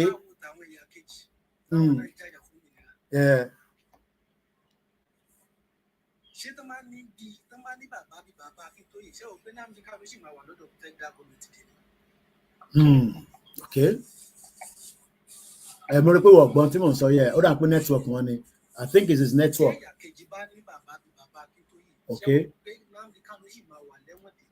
Ok. Ẹ̀yẹ ká wòye. Ó dà àwa là ń dára wa dúró mo ń bọ̀ lọ́dọ̀ yín padà bàbá wa smart don I think he's having problem with his network. Okay. Ọ̀dà ẹ ṣé gan ni. Okay. Definitely day 23rd la wà yìí. Okay. Ọ̀dà ẹ ṣé gan ni. Ẹ jẹ́ ká lọ sọ́dọ̀ ẹ ṣé gan ni ẹ jẹ́ kí n sáré lọ sọ́dọ̀ bàbá wa Ọláṣebè kan ẹ bá tètè dáhùn in tí à ń bá lọ mo kí egbò yín tẹ́ wà lórí platform is exactly 2 hours 30 minutes ẹ bá gbóhùn sókè sá. Ẹ káàárọ̀ á ṣe ṣe fún gbogbo wa o. Láṣẹ Èdùmàrè. Gbogbo eré tá à ń sá Ọlọ́run ajé ó bọ́ sí rọrùn. Láìpẹ́ láì jìnnà. Mo fẹ́ gbà wá ní ìyànjú kan ó bí àmọ̀ràn ni yóò máa fẹ́ jẹ́ ẹjọ́ torí Ọlọ́run. Àwọn ẹ̀yin àgbà bọ̀ wọ́n ní nǹkan tí àgbà fi ju ọmọdé lọ wọn kì í fi ń wọ̀n. Okay. Ẹjọ́ torí Ọlọ́run àwọn nǹkan tá a bá mọ̀ pé gbòógì tá a fẹ́ fi di àwọn èèyàn yìí ẹjọ́ ẹ má yẹ ká máa sọ ní orí afẹ́fẹ́. Okay. Torí pé lápára títọ́ lórí afẹ́fẹ́ náà fi máa mọ ìgbésẹ̀ tó kàn tá a fẹ́ ṣe. Ṣáwọn kan máa ń ṣe yẹn ni because àwọn òrùpá wa máa ń ṣe yẹn lórí platform ṣe máa ń rí platform kan tó ń ṣe bẹ́ẹ̀ ni lẹ ṣe ń sọ. Ẹ má dárúkọ so n ta máa ràn wọ́n ni pé gbogbo tí ilẹ̀ Yorùbá lè fi ṣagbára kò ń ṣe tó yẹ ká máa gbé wá sórí social media tó ta bá ń gbé wá sórí social media àwọn kan náà máa duplicate wọ́n dẹ̀ lè lò against wa kò dẹ̀ sẹ́ni tó lè lò àwọn tó máa ń ṣe interview yẹn ni máa ń wonder the same thing tó máa ń fẹ́ ṣe pẹ̀lú olóyè Ìgbòho náà nìyẹn wọ́n máa béèrè kí ẹ rántí mo fi dárúkọ bàbá yẹn kí ni nǹkan tẹ́ fi ń ṣagbára I mean how can you be asking stupid question like that ẹ ṣé gan ni ẹni tó fún wa ní coffee pot ẹ ṣé gan ni bẹ́ẹ̀ ni ìtàbàtẹ̀ ní tó jẹ́ tiwa ó yẹ ká tọ́jú ẹ̀ pamọ́ ni ká tọ́jú ẹ̀ pamọ́ ká tọ́jú ẹ̀ ó dá ẹ ṣé gan ni ọ̀rọ̀ tí bàbá yìí sọ mo fẹ́ lè ní òun gan ló sì mú ẹ bá yàwá bright àbí bàbá bright ẹ bá mute tẹ́yìn tí bá ti pè yín Spring Media Studio ẹni sọ̀rọ̀ ẹ̀ tẹ́ ń pè because TikTok is the first time we are inviting people ẹlòmíì ò rí wa rí ẹlòmíì first timer ẹlòmíì ti rí wa ó ti ní àti sá lọ but we are back on TikTok now ẹ bá gbóhùn sókè Spring Media àtẹ̀lé lọ́bì kankan. ìyẹn one ẹlẹ́ẹ̀kejì èmi fẹ́ mọ ní Ogun State níbí Yorùbá Nation Movement apá àbí tí wọ́n bá wà. ẹni sùúrù mò ń bọ̀ ìwọ tó péré ní Yorùbá Nation dánidáni oní Democratic Republic of Yorùbá ti dúró níbo ló dúró sí mo ṣẹ̀dé láti Nàìjíríà ni má wá síbí báyìí kó wá play stupid whoever you are torí orúkọ ẹ̀kọ́ ní Yorùbá Nation dánidáni o ti understand nísìn èmi ṣẹ̀dé láti Nàìjíríà ni sọ nínú comment section block anything níbo ni Democratic Republic of Yorùbá yẹn ti dúró because mo dé gbogbo state kí n má sọ jù bẹ́ẹ̀ lọ mo káàkiri kò ń ṣe ẹjọ́ mẹ́ta mo lọ ṣe nílé kò síbi tí mo dé ẹni sùúrù ẹni tó ń fẹ́ sọ̀rọ̀ yẹn ẹni sùúrù mo wá àdírẹ́sì ẹni sùúrù Mr. Bright mo ń béèrè lọ́wọ́ ẹ̀ nísìn pé níbo ló ti dúró tí a bá bí ẹni sìn wá ní ká lọ sórí Google kí lọ béèrè lọ́wọ́ Google so don't come and play stupidity here pé ẹ ti dúró so ẹgbọ́n sókè Mr. Spring Media ẹ là ń pè nísìn ká tó lọ sọ́dọ̀ Mr. Bright Spring Media Studio ẹgbọ́n sókè sà à ń gbọ́ yín.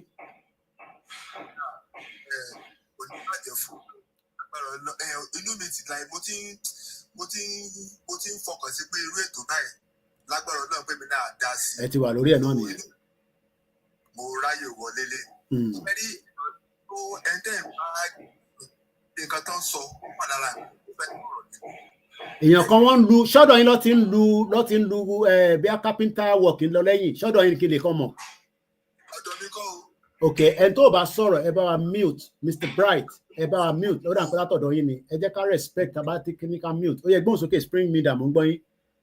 now tí n bá wà ní àwùjọ ọ̀pọ̀lọpọ̀ àwọn èèyàn tá a bá ń sọ̀rọ̀ nípa bí ìlú ṣe rí bí Yorùbá ṣe lè ṣe mọ̀ pé àwọn Yorùbá ẹgbẹ́ wa náà ló máa ń ṣe àtakò pé láíláí Yorùbá ò lè dá dúró Yorùbá máa ń dalẹ̀ Yorùbá ò nífẹ̀ẹ́ mo dẹ̀ máa ń jẹ́ kó yé wọn pé níbo ni wọ́n ti ta ló kọ́ yín ní ẹ̀kọ́ pé Yorùbá ò nífẹ̀ẹ́ pé Yorùbá ò lè dá dúró.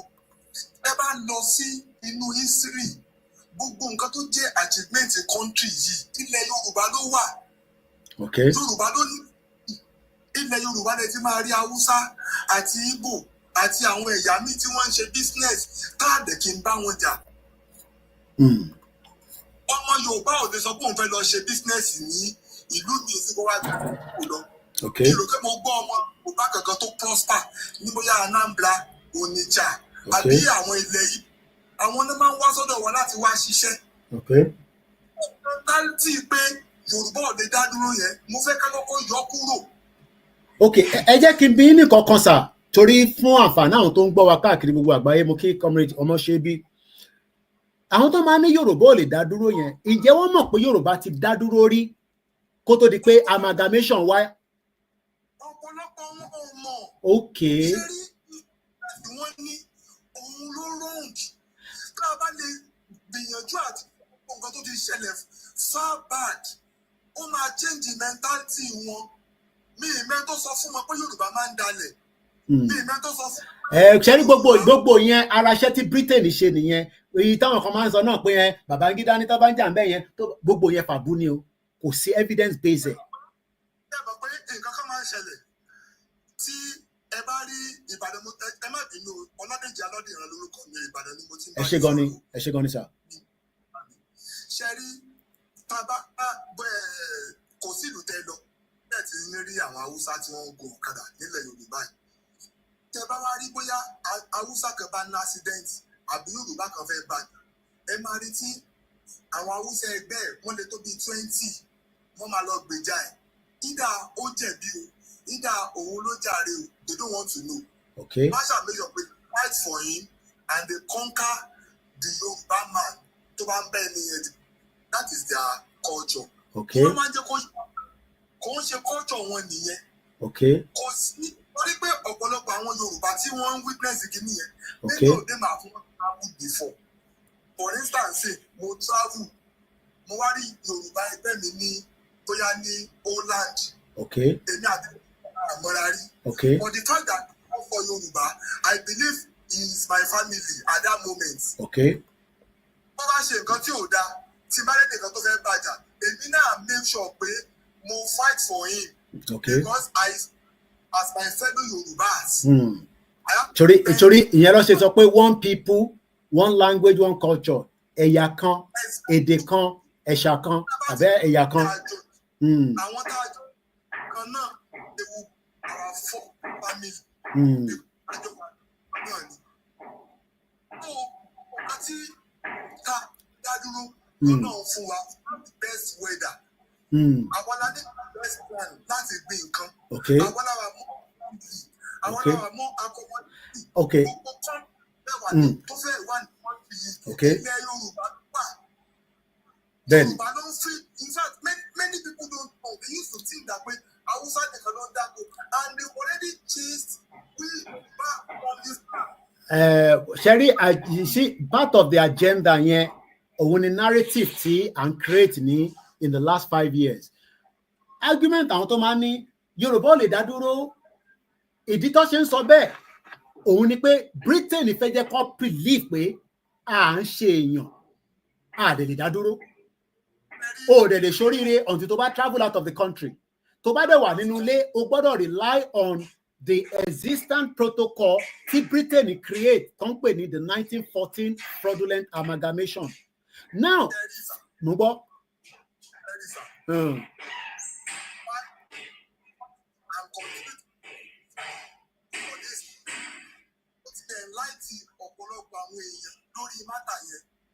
But now, this is a big platform that is bigger than my own mouth. That can speak on behalf of that matter.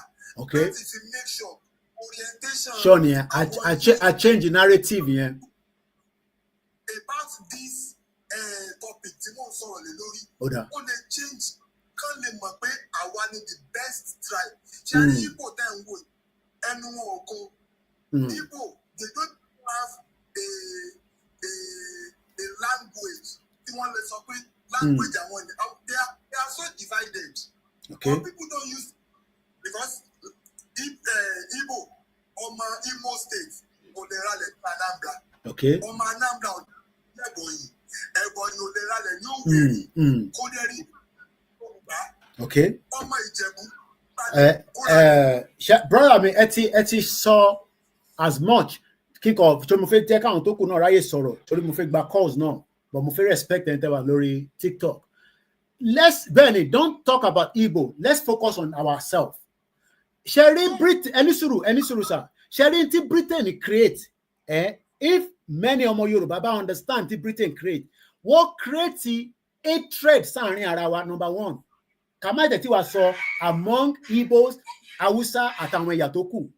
Britain rí pé tó bá náwọn tí ó wà knowledgeable. Èmi jókòó pẹ̀lú bàbá Kítóyè. Ẹni tó a máa yọ yín o Mr. Bright bí ṣe mute yín lẹ́tún unmute ara yín. I don't like this kind of situation. Mo off mic yín ẹ tún tàn padà. Mo mọ̀ pé carpentry lẹ́ ń ṣe ẹ̀dẹ̀ máa ṣe bá wa kan lé tó dáa ní gbogbo ilẹ̀ Yorùbá. Bẹ́ẹ̀ bá mute.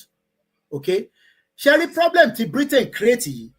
Òun mo ṣe ń sọ pé olórí burúkú ayé àtọ̀run làwọn British to create nonsense yẹn. Ṣé rí pé English àti Scottish wọ́n ò lè bára wọn ṣe lọ́ ṣe fún wọn ní separate entity. Tó bá dé Scotland níbi tí Máyégún brother mi ni torí mo jù lọ.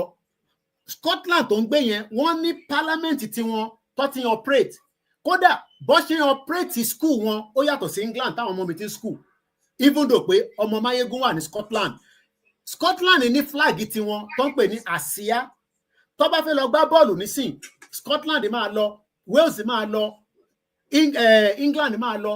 Kí ló dé tí wọ́n kọ́ àwọn mẹ́tẹ̀ẹ̀ta papọ̀ kọ́ wá kó wọn sórí pitch bí àwọ̀ ní para wọn kò wá mí ìpá àwọn ọmọ English náà kí n bára wọn jà ẹ ti understand nísìnyí but the fact that kọ́mọ Yorùbá máa sọ pé a lè dá dúró lóòótọ́ kò yé ni because ó expect pé báwo la ṣe fẹ́ dá dúró nígbà tóun bá rí bí Tinubu ṣe operate nísìn bí Sanwó-Olú ṣe operate nísìn so báwo la ṣe fẹ́ dá dúró tó máa fún wa ní government to work but wọ́n ti gbàgbé pé tá a bá ti dá dúró a máa ní military tiwa a máa ní ọlọ́pàá tiwa a máa ní security personnel tiwa tó ń pè ní bí equivalent of FBI, CIA, Mossad a máa ní economy tí a ṣẹ̀ máa wá start láti kó àwọn èèyàn tí wọ́n ní làákàyè àwọn tó ní brain láti fi bá wa work but the fact that ẹni yóò ní gbọ́ wọn ní gbọ́ rárá so I'm gonna disconnect the person for now wọn ní gbọ́ so ká sì yọ wọn kúrò nù so the fact that níbi tẹ́ ti ń sọ̀rọ̀ bí a níbi tẹ́ ti ń play table tennis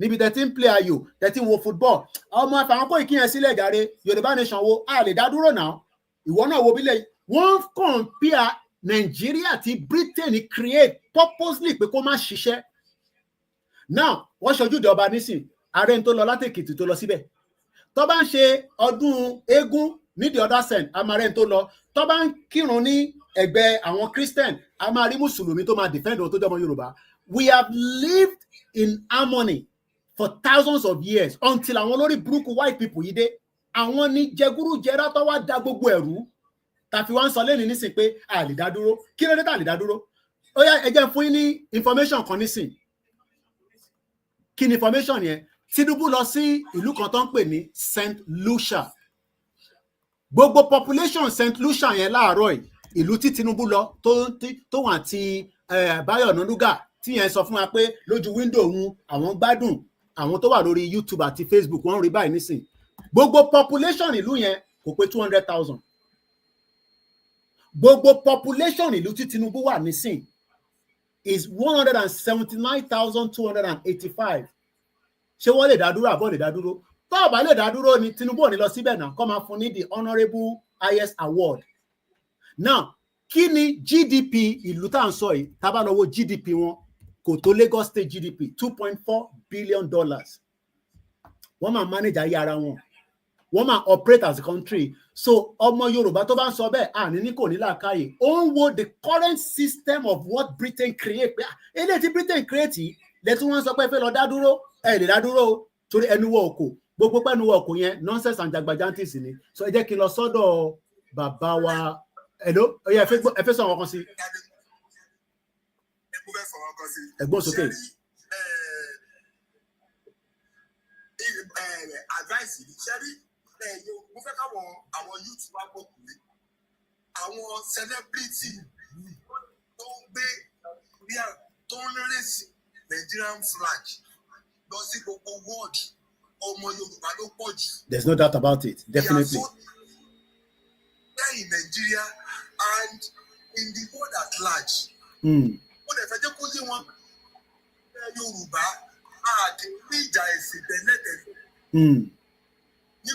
Ní Muslim wà ń bẹ̀, Christian wà ń bẹ̀, Babaláwo wà ń bẹ̀. The problem is ourselves any religion matter. Orientation àwọn brother wa ní north tó ń wá sí BC tó ṣẹ̀fẹ̀ máa affect àwọn. And I don't even know where tí lórí bàbá fẹ́ work. Kí ni faith wa about Ìlọrin? Is Ìlọrin part of us? Ẹ ní láti máa argue yẹn. Ìlọrin is part of ilẹ̀ Yorùbá. Kò ṣàgímẹ̀ntì kankan ní ibẹ̀ yẹn rárá. Tó bá wù wọ́n kí Fúlàní fi parẹ́ ilẹ̀ Yorùbá ni. Bó bá wọn Fúlàní kó fi para wọn, bó bá wọn Emir àbí Ṣéhù wọn níbẹ̀ kó fi parẹ́ ilẹ̀ Yorùbá ni. So gbogbo yẹn kò ń ṣe kò ṣàgímẹ̀ntì níbẹ̀. Ṣẹ́rí wọ́n ń pè kan ní master plan ilẹ̀ Yorùbá. Ilẹ̀ Yorùbá kọjá gbogbo Kwara yẹn gan, but let's leave it as Kwara. United Nations mọbi tílẹ̀ wá dé, máàpù yẹn wà lọ́wọ́ wọn. So gbogbo pé ṣé Ìlọrin is part of us yẹn kò ní argument kankan, ọ̀dọ̀ wa náà ni. So ẹ jẹ́ ká lọ sọ́dọ̀ the next person quickly torí àsìkò. Ẹ jẹ́ ká lọ sọ́dọ̀ bàbá wa Oríire, ẹ bá gbóhùn sókè ní kíákíá. Ẹni tó bá sọ ẹ bá mute mọ́lẹ̀ please.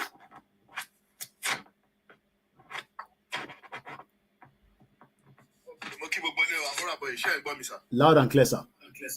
Okay. Mo kọ́kọ́ fẹ́ kí n pé congratulations fún ètò báyìí.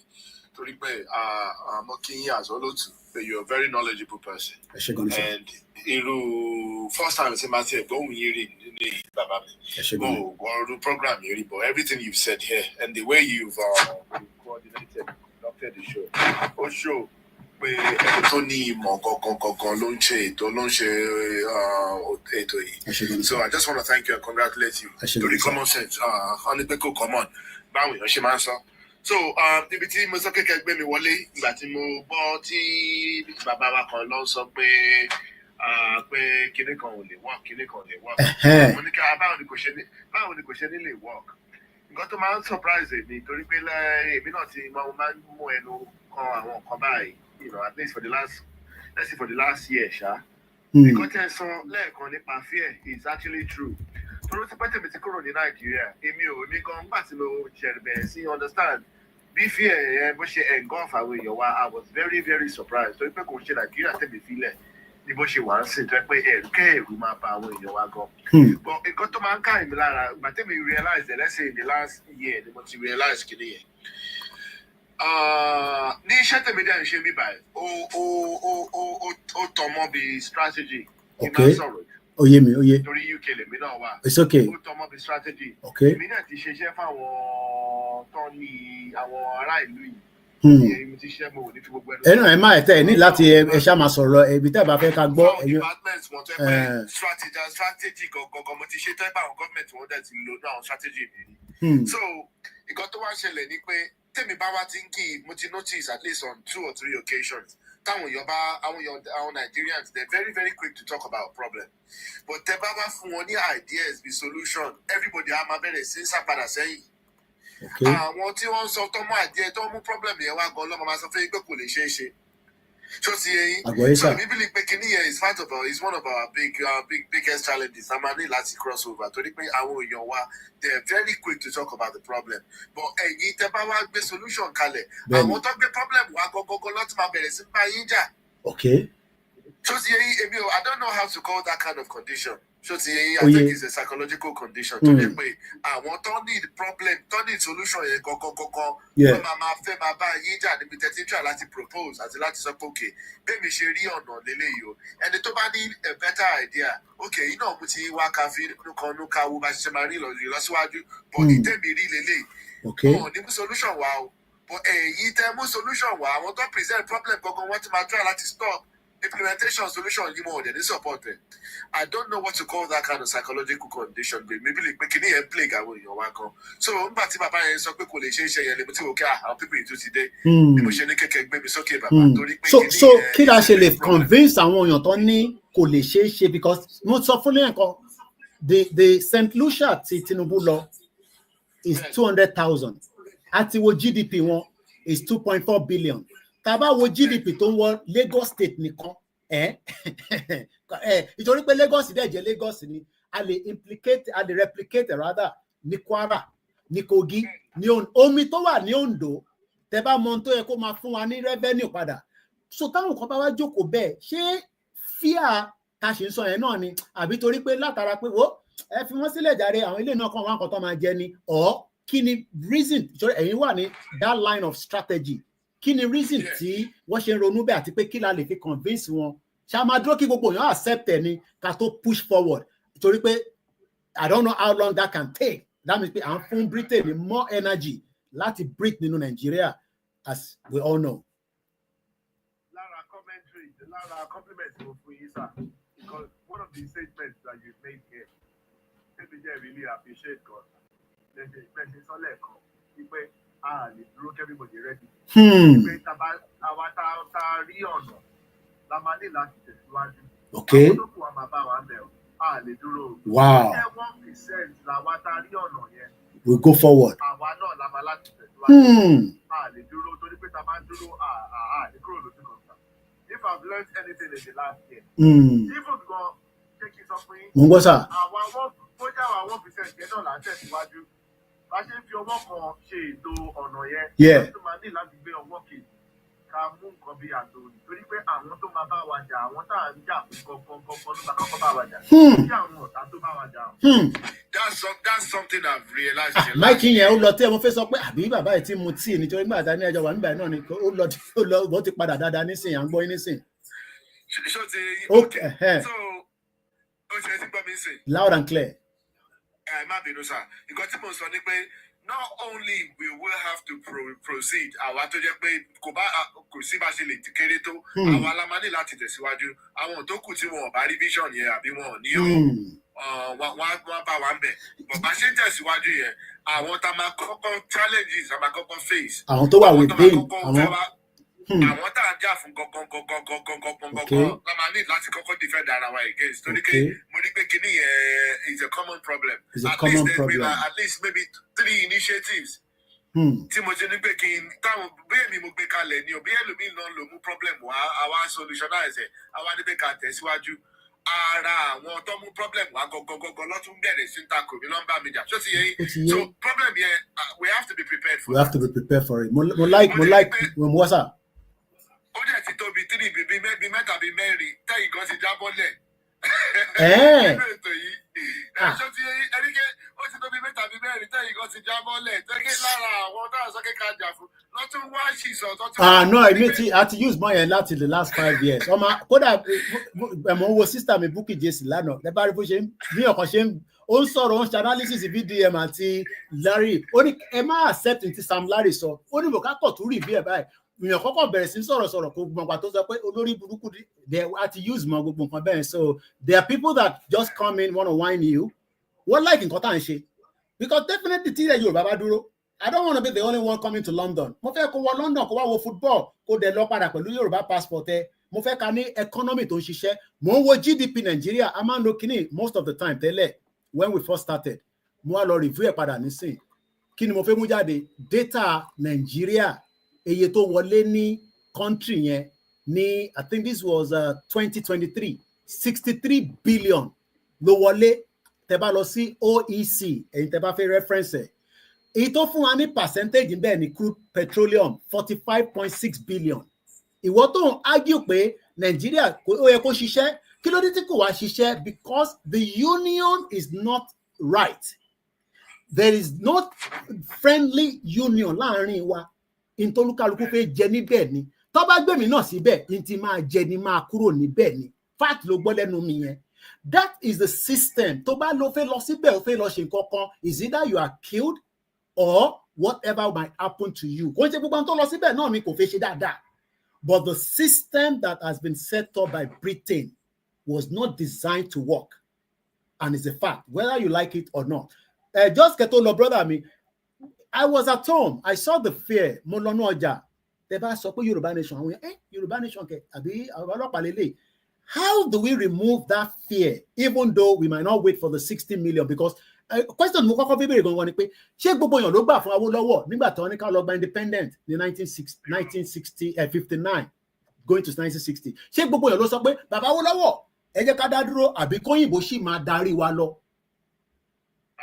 Kóyìnbó sì máa darí wa lọ, everybody, the majority of people. Kí àwọn èèyàn tún máa sọ pé without the òyìnbó tó colonize wa, we wouldn't have Jesus. Ìkan tó ń ṣẹlẹ̀ ní pé àwọn èèyàn tí wọ́n bá mọ history wa, you made a very good point. Pé Yoruba nation, as a Yoruba land, we've stood alone before, and the Sunni empire tó tún cut across Ghana, Cameroon, káàkiri, most West Africa. Yeah. So kò ṣe pé àdádúró níbo àwọn tí wọ́n bá ka history wa, sometimes I feel like it's the fear of the unknown. Sometimes the pain, psychologically, sometimes the pain that you know can be more comforting than the freedom that you don't know. That you don't know sometimes. Kí wá ni ẹ má bínú kí ni ìbéèrè kejì yẹn, ìbéèrè yìí kejì. Well, I mean, ìbéèrè tí mo fẹ́ bẹ̀rẹ̀ ni pé the fear of the unknown. Ẹ ti sọ tán, ẹni Koiki, look, even if it's 1%, I believe we are more than 1%, but I love that argument that kò bá ìjà 1%. Tá bá débẹ̀, a lọ ṣe nǹkan pè ní national conference. Gbogbo àwọn tá ti búra wa, tá ti ṣépè fúnra wa, àjọkòó, àjọ review gbogbo. Ní England táwa wà, UK lẹ́yìn náà kúkú wà. Àwọn ọmọ Britain bára wọn jà gidi o tó jẹ́ English, but wọ́n máa ń parí ẹ̀ láàrin ara wọn. The same thing with the Scottish. So kò sí ẹ̀yà kan tí kò ní tiwọn, but the fact that mo délé mo rí ẹ̀rù lára àwọn èèyàn wa. What do we need to do? Ṣé torí àwọn wà labroad, I need a bit of flexibility of the freedom. Ẹlòmíì tẹ̀rù pa ọlọ́pàá ti gbé bọ̀bọ̀ yìí wàhálà tó ń pa yìí, but the freedom is there. Though ó ní category nǹkan tí wọn náà lè sọ lórí social media tó máa sọ pé kí ló dé tó ń sọ báyìí, but ṣé fear pa fẹ́ gba country ló mú àwọn èèyàn ni àbí fear pé olóyìnbó ló tẹ̀ gbọ́dọ̀ gbọ́ pé ó fẹ́ dá sí?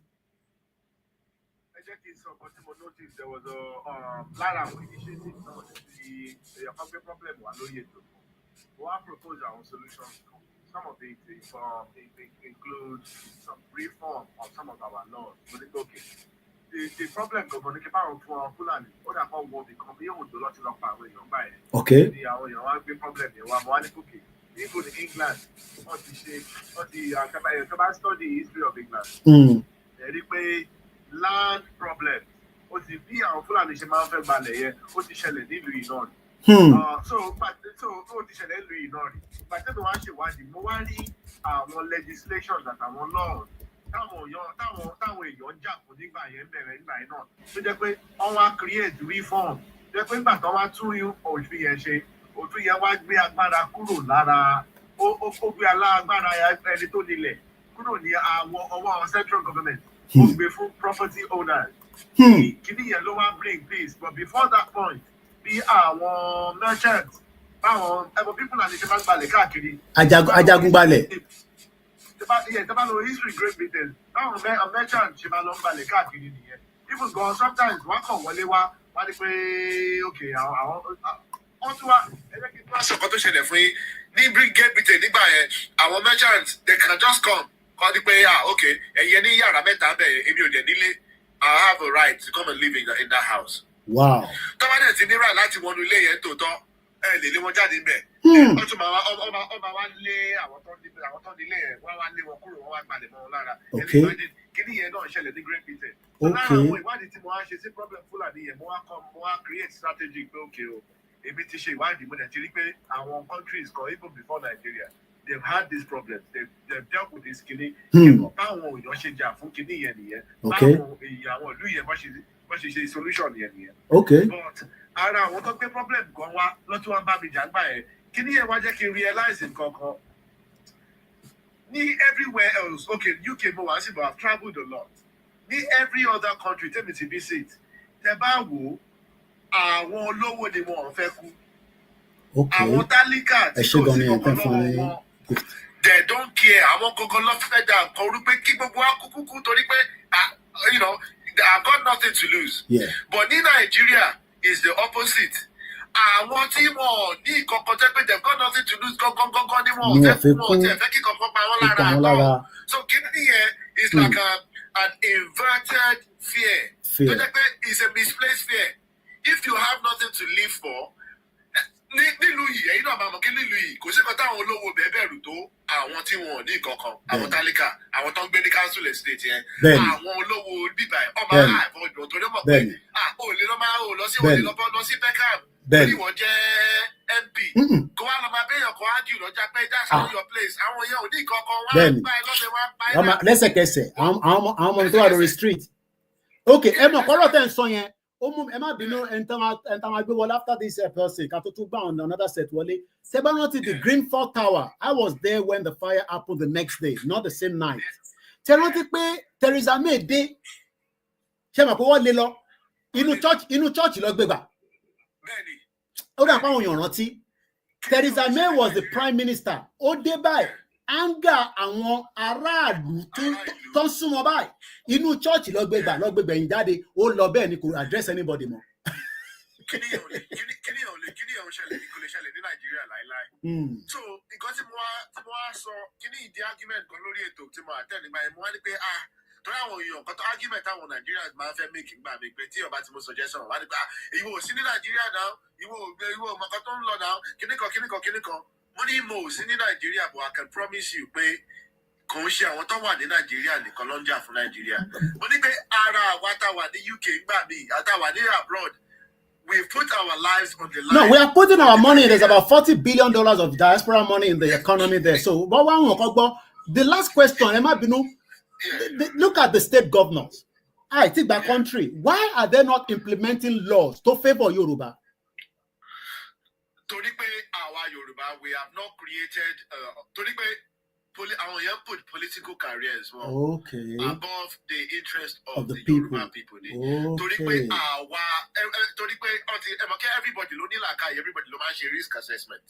Àwọn òṣèlú wa, àwọn kan ti ṣe risk assessment. Wọ́n ti mọ ibi tí gain wájú fún wọn àti ibo ni risk wájú fún wọn. Wọ́n mọ̀ pé àwọn ará ìlú wọn ò níjà kankan jà. It's safe for them to prioritize their political careers. Wọ́n dẹ̀ sì máa gbọ́ wọ́n dẹ̀ sì ń gbé mọ́tò wọn wọ́n sì drive wọ́n sì lọ bí tó ń lọ kò sẹ́nìkan tó máa block wọn lọ́nà pé kí lẹ ṣe ń bẹ̀ yẹn kò sẹ́nìkan ewu ò sí fún ẹ̀mí wọn pé lára àwọn tí a tún à ń ṣe ọ̀dàlẹ̀ àwọn èèyàn wa but we go on mansion in the state a tún lọ à ń bọ̀ kò sí kankan tó ṣẹlẹ̀ àwọn èèyàn kan wọn ò yá wá bá wá pé ó ń ya bọ̀ bẹ́ẹ̀ yẹn. No, they're going, they're coming, there's peace, there's no everywhere is calm. Everywhere is calm in the poverty and the injustice, the insecurity, the bad roads, the education. Everywhere is just calm. Everywhere is calm. 300 people were killed in Benue. Everywhere is just calm. People were killed in Enugu. People were killed in Yoruba. Everywhere is just calm. The government of Benue is still coming and going. There's no problem. And the government block a lot of wow. Just here, I want to was stupid. I want to risk assessment money. Okay. I be one on the line. Like in some countries,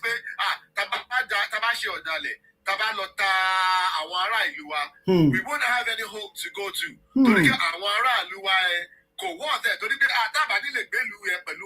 Then what's the point? Their lives are not at risk. Life are not at risk. So why don't they prioritize their political career? Just formula táwọn òṣèlú wa ń lò ní. Torí pé àwọn tálíkà tó wà Nàìjíríà they're so engulfed in fear, the average citizen. Kò sẹ́ni kankan tó fẹ́ kú, kò sẹ́ni kankan tó fẹ́ shake up anything. Èmi wá sọ fún àwọn èèyàn pé nígbà tí mo kọ́kọ́ dé ìlú yìí, màá stop sí mo kàn sọ̀rọ̀ lásán. Nígbà tẹ́mi kọ́kọ́ dé ìlú yìí, bàbá mi ẹ̀yin náà bá mọ̀ mo bá yín ìlú yìí for based on what you said earlier. Nígbà tẹ́mi kọ́kọ́ dé ìlú yìí, nǹkan táwọn uncles mi àti ìyá mi tọ́kọ́kọ́ kà fún mi ní pé òkè tó fẹ́ lọ bẹ̀rẹ̀ college o, má lọ sí àwọn ọmọ Jamaicans máa wà bẹ́ẹ̀ yàn. Má bá jábọ̀ ágì o. Bàbá jà mo ṣe kíníkan o. A máa tètè yọ bẹ́ẹ̀ o. Èmi tó jẹ́ pé football di máa ń gbá ní Nàìjíríà. Everywhere tá ti lọ play principal cup. Wàá fọ́gò. Àfọ́gò inú ṣípa ni máa ń fi lẹ́bẹ̀ sí. Òwe kí làwọn bíbí sọ yìí. Àwọn ọjà kó má dà fáwọn ọjà bò. I took the fight up o. Èmi náà wá gather àwọn boys pé àwọn ọjà mú kẹ́. Mo ná àwọn ọjà mú yẹn kọ̀kọ̀kọ̀ lèmi kọ́kọ́ fẹ́ bá jà sẹ́. Tó ti yẹ yín. Ẹ̀mọ̀ kẹ́ bí Afrobeat ṣe wá gbalẹ̀ ní Nàìjíríà àti ẹ̀wọ̀n tó bá wá láti Nàìjíríà sí UK sí. Nímọ̀ pé it hasn't always been like this. Kí Nàìjíríà ló máa dominate. A-Star Entertainment cousin mi ni wà lára àwọn tó establish Afrobeat ní UK kò ń ṣe tẹnu. Àmọ́ dọ́là ó sì kò wá Nàìjíríà mọ́ nísìnyí because not beast nonsense ni o. Bó ṣe ń lọ Portugal ló ń promote ó sì ń promote tọ́ba náà tó kọ́kọ́ gbé entertainment Afrobeat wọnú Central London. Ó sì wà lórí Instagram A-Star Entertainment ó bá Virgin gbogbo ẹ̀ lọ́fẹ́ gbọ́ Nàìjíríà wọn àti Richard Branson gbogbo ẹ̀ kò sí kankan tó wọ̀ dọ́là. Ẹ ṣeun bàbá mi ẹ dẹ̀ mọ̀ ìgbìyànjú àwọn Jamaicans láti stop movement yẹn. Àmọ́ tó bá wọn kò ń ṣe mọ̀ pé bọ̀bọ̀ kan Ọlọ́run bọ̀bọ̀ yẹn ti ní stroke ní sí wọ́n pè ní DJ Branty ìyẹn máa sọ fáwọn pé in life you find Choice FM tẹ́ ń gbọ́ lẹ́nu ní UK pirated radio station ni. DJ Branty ó ti ní stroke nísìnyí kọ́ lọ́n túbọ̀ tètè fún lálàáfíà padà tó bá ń play báyìí ó lè miss ọmọ ajókòó pa ni but Choice FM was kò sọ pé ní UK táwọn wà wọ́n ń ṣe underground pirate ní UK tó wà civilized tèmi sọ nígbà tèmi ti dé ní 1998 o ìwọ wá ń sọ fún mi pé nǹkan kan tá a máa ṣe a máa wá announce lórí social media no a lè sọ gbogbo ẹ̀ lórí social media tó bá dé ó dé náà nìyẹn. Ẹ ṣeun bàbá mi máa kọ̀ fún ìdí sí mo ti bá gan ni. So the point I was trying to make ni pé àwa kan la lọ́jà fún the way táwọn Nigerians máa ń wá sí àmàrí tó máa wọ aṣọ òkè you can say you're Nigerian it wasn't always like that some people have to fight for it. Lára èmi àtàwọn ọ̀rẹ́ mi àìmọye àwa tí bá ń ṣí shirt mi sókè báyìí àmọ́ lè sọ ọbẹ̀ Jamaica ló wọlé ọbẹ̀ Somalia. Ó dà pé ẹni kúkú dé tẹ́ ń lò jàre ẹ̀sán yẹn fún wa ní jàre. Irọ́ mo ní àbò tí ìsinú ìṣẹ̀ṣẹ̀ gbà yẹn inú ẹrú mo wà gbà yẹn ìgbàkànlọ́ gbọ̀dọ̀ sára lájọ̀ ní solution nílé. But the point I was making is pé your man jà fún whatever rights you want whatever privileges that you want a máa ń jà fún ni ìwọ tó bá dẹ̀ ní kankan gbogbo ló yẹ kó máa sáré jà fún nǹkan àwọn olówó wa wọn gbọ́dọ̀ ní akíkanjú ju àwa ordinary citizen lọ because this situation dẹ̀ ṣe wà Nàìjíríà nìyẹn nothing will change. Thank you so much. Wow. Nothing will ever change. Wow. Thanks for your time. Mo máa gbádùn brother mi yìí kẹ́ ẹ mọ̀ pé ó náà àti jàmú àwọn patois ẹ jẹ́ ká lọ sọ́jọ́ àwọn àgbẹ̀ tó kù wọlé Mr. Dino ṣé Dino Malaye gangan ó yẹ bá gbóhùn sókè kò gbọ́dọ̀ jẹ́ Dino Malaye lórí platform a máa lé ní ẹ má bínú kó pẹ́ ká tó gbé yín wọlé. Mo rẹ̀ kí àwọn káàdì mi àti dáàdi wa pé ti sọ̀rọ̀ ọ̀rọ̀ tó ń láká ìdání látàrọ̀. So nǹkan tí mi fẹ́ sọ pọ̀ because like you guys ní òye jù mí lọ ní ìdíkìlẹ̀ yìí. Okay. I'm just bringing my own perception. Okay. My own perception of all these things. Yeah. Which is that I believe kéèyàn tó lè solve problem kankan. Okay. Èèyàn ní láti identify problem yẹn. Okay. And lára nǹkan tẹ́ ti sọ tẹ́lẹ̀ ni pé àwọn tó sọ pé yes tó ń involve ọ̀rọ̀ náà sọ̀rọ̀ Nàìjíríà. Ọ̀rọ̀ Nàìjíríà ti ju ọ̀rọ̀ náà lọ. So nǹkan tẹ́mi believe like the problem right from the basis fún mi bẹ́ẹ̀ ṣe wà ń ṣe púpọ̀ nù okay tá máa participate in the program there are people who are learned who have understanding of things but how about àwọn èèyàn wa tó yẹ pé in the grassroots ọ̀ní èlò àwọn tó tẹ̀ ní phone rárá àwọn tó ní mobile phone àwọn tó ní mobile phone wà o. wọ́n lè ní mobile phone but nǹkan basic thing tó ń ṣe ni pé mo pèèyàn mo message mo bank account. Okay. Because they are not that learned.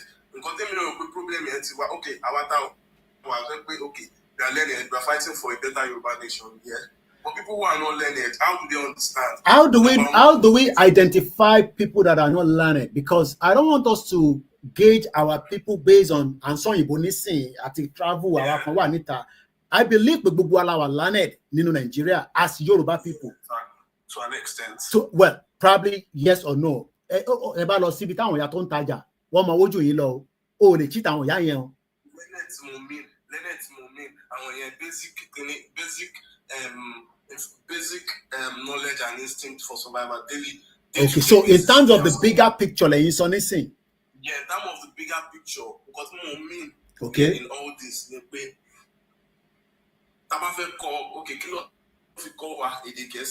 okay, and language is paramount to identity. Only number one. Good. But that is language. Okay, instance ní ilẹ̀ Yorùbá, ó bá jẹ́ Igbo, wọ́n bí ẹ sí ilẹ̀ Yorùbá, ó lọ school, Yorùbá ló fẹ́ kọ́, wàá máa kọ́ Gẹ̀ẹ́sì lẹ́gbẹ̀ẹ́ kan, Yorùbá ló fẹ́ kọ́ òkú wa. If that is in place here, today it won't be as it is. Okay, àwọn files fún kiri, ẹ tó pé kò ní. Ẹ má bínú because I don't try láti, ẹ má bínú pé mo ń cutting because mo fẹ́ try láti wo kò lè work nísìn because tí Sanwó-Olú bá ní gbogbo school tó wà ní Lagos State ẹ máa sọ Yorùbá, àwọn ọmọ Igbo ẹ máa argue, wọ́n ní no, wọ́n ní we are one Nigeria, ẹ lè ṣe yẹn even though Igbo ni wọ́n ń gbé pẹ̀lú wa, wọ́n bí wọn síbẹ̀, but àwa la nílẹ̀ yẹn state yẹn. Ṣe rí reason tá a ṣe ń sọ fáwọn èèyàn pé to move away and shift from that line, àkọ́kọ́ gbọ́dọ̀ lè sọ pé a gba sovereignty ilẹ̀ yẹn padà. Ó wù mí pé nísìn pé I was pained pé I left Abeokuta Grammar School in 1995. English ni mo fi. Ó ń dùn mí pé mo gbọ́ Yorùbá dáadáa. Yorùbá tí mo sọ mo gbọ́ dáadáa. Torí pé mo lè ṣì sọ báyìí, but tó bá ní kí n kọ́ kí n fi àmì dòrè mi sí lórí bàbá failure ni. Bí ṣe pass ẹ̀gan ni mo mọ̀, bí mo jíwèé wò ni. So the fact that à ń sọ fáwọn the future Yorùbá nísìn pé tábà máa ọmọ Igbo tẹ́ ń sọ yẹn nísìn tó bá dé Germany ó gbọ́dọ̀ lọ kọ́ èdè kó tó gbé bẹ́ẹ̀ ni. But kí ló dé tí àwọn ń sọ fún yẹn wọ́n wá against wa, then wọ́n wá attack Igbo pé ó wà ní ó di alábàámú, ó di kinní kan mú, but when èdè wa gangan tó jẹ́ ká kọ́kọ́ fi enrich ilẹ̀ wa, ẹlòmíì inú wọn ò ní lè gbé pẹ̀lú wa nítorí gbà tí èdè yẹn bá kọ́ǹkì jù fún wọn á lọ gbé níbò míì. Èyí tó bá dẹ̀ rò pé òun lè survive á kọ́ èdè. So mo kàn fẹ́ point area yẹn pé it cannot happen in any Nigeria situation right now. Pé a máa declare pé gbogbo school o kọ́ máa sọ Yorùbá o, ní university o kọ́ máa sọ èdè o. Ní China, mo náà mọ Yorùbá kan, ó máa ń lọ sí China, ó lọ ń kọ́ wọn ní accounting. Nígbà tó tẹ̀ náà ń gbé China, ó dẹ̀ tún gbé London, ó náà máa ń lọ bá he studied accounting. Ó máa lọ ń kọ́ wọn nítorí pé wọ́n gbọ́ English níbẹ̀ yẹn, òun dẹ̀ gbọ́ English, ó gbọ́ Chinese. So ó máa ń lọ as a part-time lecturer, á travel lọ, á ṣe bí i 2 months, á tún padà wá sí bíbá. Ṣẹ́ni pé ó ti kọ́ èdè méjì, ó tún lọ ń fi èdè English lọ kọ́ àwọn yẹn, but ní China o lè sọ pé English ló máa jẹ́ priority first language. Ẹgbọ́n sókè mo ń gbọ́ yín. So the fault here, kò ń ṣe àtọ̀dọ̀ wa ló ti wá. Oh yes, definitely, yeah. Àwọn tó ń pè wọ́n ní other motives, other plans. Britain ni ẹ má máa sọ pé àwọn kankan ẹ máa dárúkọ Britain èmi lẹbi ẹ̀yin bẹ̀rù èmi mo máa dárúkọ wọn Britain ẹ má bẹ̀rù Britain ló dáyọpọnyán rí tá à ń fà lọ́wọ́lọ́wọ́ yìí Britain ló òun ló jẹ́ káwọn ọmọ Yorùbá máa bú àwa báyìí nísìn. Adéyínká grandson brother mi ni mo bá jà Britain ló dá wàhálà yánpọnyán rí láàrin gbogbo wa. So ẹgbọ́n sókè mo ń gbọ́ yín. Mo sọ nǹkan sí comment section lẹ́ẹ̀kan yẹn because èmi náà wá ìmọ̀ sí it's my ideology here. I just want to mo ń wá ìmọ̀ sí mo sọ pé okay láti pé ogun wọn ilẹ̀ Yorùbá ń sìn ta ló fẹ́ defend wa ṣé Nigerian military la fẹ́ gbọ́kànlé ni. àrò rẹ ẹ lè defend nínú ìṣúná ṣẹ́rí bẹ́ẹ̀ yẹn ṣẹ́rí bí tẹ́sán yẹn ẹjọ́ torí Ọlọ́run gbogbo ọmọ Yorùbá ẹ má dárúkọ Nigerian military o ẹ mọ wáyé kò sí kankan tó ń jẹ́ Nigerian military mọ́ mo láwọn tó ń ṣe ọmọ Yorùbá tó ń ṣe military wọ́n sọ fún mi pé kò sí kankan tó ń jẹ́ Nigerian military mọ́ Fúlàní military ni o confam wọ́n gbọ́ mi nínú barracks wọn ní gbogbo Kánò Sokoto Bauchi mo ṣeré o kò sí kankan tó ń jẹ́ Nigerian military mọ́ so Nigerian military lè wá defend wa lórí ilẹ̀ wa ìyẹn la ṣe ń sọ fáwọn tó jẹ́ akíkanjú wa gbogbo wọn abẹ́ olóṣèlú ló wà payroll olóṣèlú ni wọ́n àwọn jagunjagun ṣì ń bẹ tí nǹkan ń bẹ lọ́wọ́ wọn but àwọn olófẹ́ dìde òun ni question ṣé Ìbà Gani Adams bá dìde tí bá sọ fún gbogbo èèyàn pé mo ti mọ Ìbà Gani Adams before Ìgbòho dispute I know if mo dé Ondo State níbi tí wọ́n ń pè ní Àkókò this was about 2017 ti bẹ̀rẹ̀ Yorùbá nation kẹ́lẹ̀ imagine the love I have for Ìbà Gani Adams Ìbà Gani Adams ò lè ṣe jack shit gbogbo ẹni wọn fi sọ bó ṣe wà yẹn because wọ́n dúró de Aláàfin kó wá ṣígun fáwọn mo ní Ìbà kúrò lẹ́kọ̀ọ́ wọ́n ń pa àwọn èèyàn l'Ondo State ẹ lọ bá wa defend ẹ tẹ̀ kó àwọn ọmọ OPC lọ́kẹ́ ṣàkárà wọn níbẹ̀ Ìkẹjà ló jókòó sí bẹ́ẹ̀. Tàbádẹ́ sọ̀rọ̀ wá náà sọ̀rọ̀ sí Ìbà Gani Adams. So Ìbà gan ready. Ní kò ṣe Yorùbá nation. Ẹ bá wa defend ilẹ̀ Yorùbá. Ẹ pé ẹ bá láàfin ti wà ń bẹ̀ nísìn. Ẹ sọ fún Aláàfin kó ṣígun fún yín náà. Àwọn people yìí wọlé wọn pa wá. Sórí ìgbà tó bá pa gbogbo àtọ́ ni àwọn kan ní àwọn ìtì pa wá. Ṣé mọ̀ pé ọmọ Yorùbá ló máa sọ fún yín pé tẹ́ bá béèrè lọ́wọ́ yẹn pé wọ́n pààyàn ní sọ wá béèrè tẹ́ bá ní wọ́n pààyàn ní Kwara. A ní ṣègbè ní Kwara nìyẹn. Ṣé àwọn tó wà níbẹ̀ yẹn ṣé wọ́n kì í ṣọmọ Yorùbá ni? Tẹ́ bá ní wọ́n pààyàn lóńdó, wọ́n á ní ṣe lóńdó ni. Èkó náà ní sí ṣe wọ́n ti pààyàn lẹ́kọ̀ọ́. Wọ́n jíyàn kan gbé ní Ìkòròdú láìpẹ́ yìí. Sójà àti military débẹ̀ báyìí wọ́n nọrùn ní wọ́n lè kọjá. So pé à ń dóde Nigeria military yẹn ẹ forget it. Gbogbo institution Nigeria military was designed by Britain. Babangida ni Buhari ni gbogbo wọn lọ́kàwé lọ́ṣe ní Sanders níbí báyìí àwọn olórí burúkú bomb bastard ẹgbọ́n sókè. Èmi náà mọ̀ because ṣé àwọn èèyàn tó lè pa citizen wọn lórí peaceful protest. I don't expect such person to defend my life when I'm in danger. But nǹkan tí mo sọ lẹ́ẹ̀kan ni pé ṣé kò possible because you know better, you guys know better. Ṣé kò possible kí a ní Yorùbá militia even before. The sharing here is not something that can be possible. Kò ń ṣe pé a lè sọ lórí social media báyìí, but only to the extent. Nígbà tí Britain àti IRA ń jà, in tí IRA fojú Britain rí, òun ló lọ lọ́nkàn yẹn. In tí àwọn Irish tó fojú nígbà tó dójú ẹ̀ 1997 ni Bill Clinton lọ parí ìjà yẹn pé kó máa lọ kó dá dúró. But dádúró yẹn 30 years ọgbà sí fúnra wọn. Wọ́n jà gidi. Wọ́n infiltrate wọn, but wọ́n ní àwọn military paramilitary ló ń pè wọ́n, the Irish War.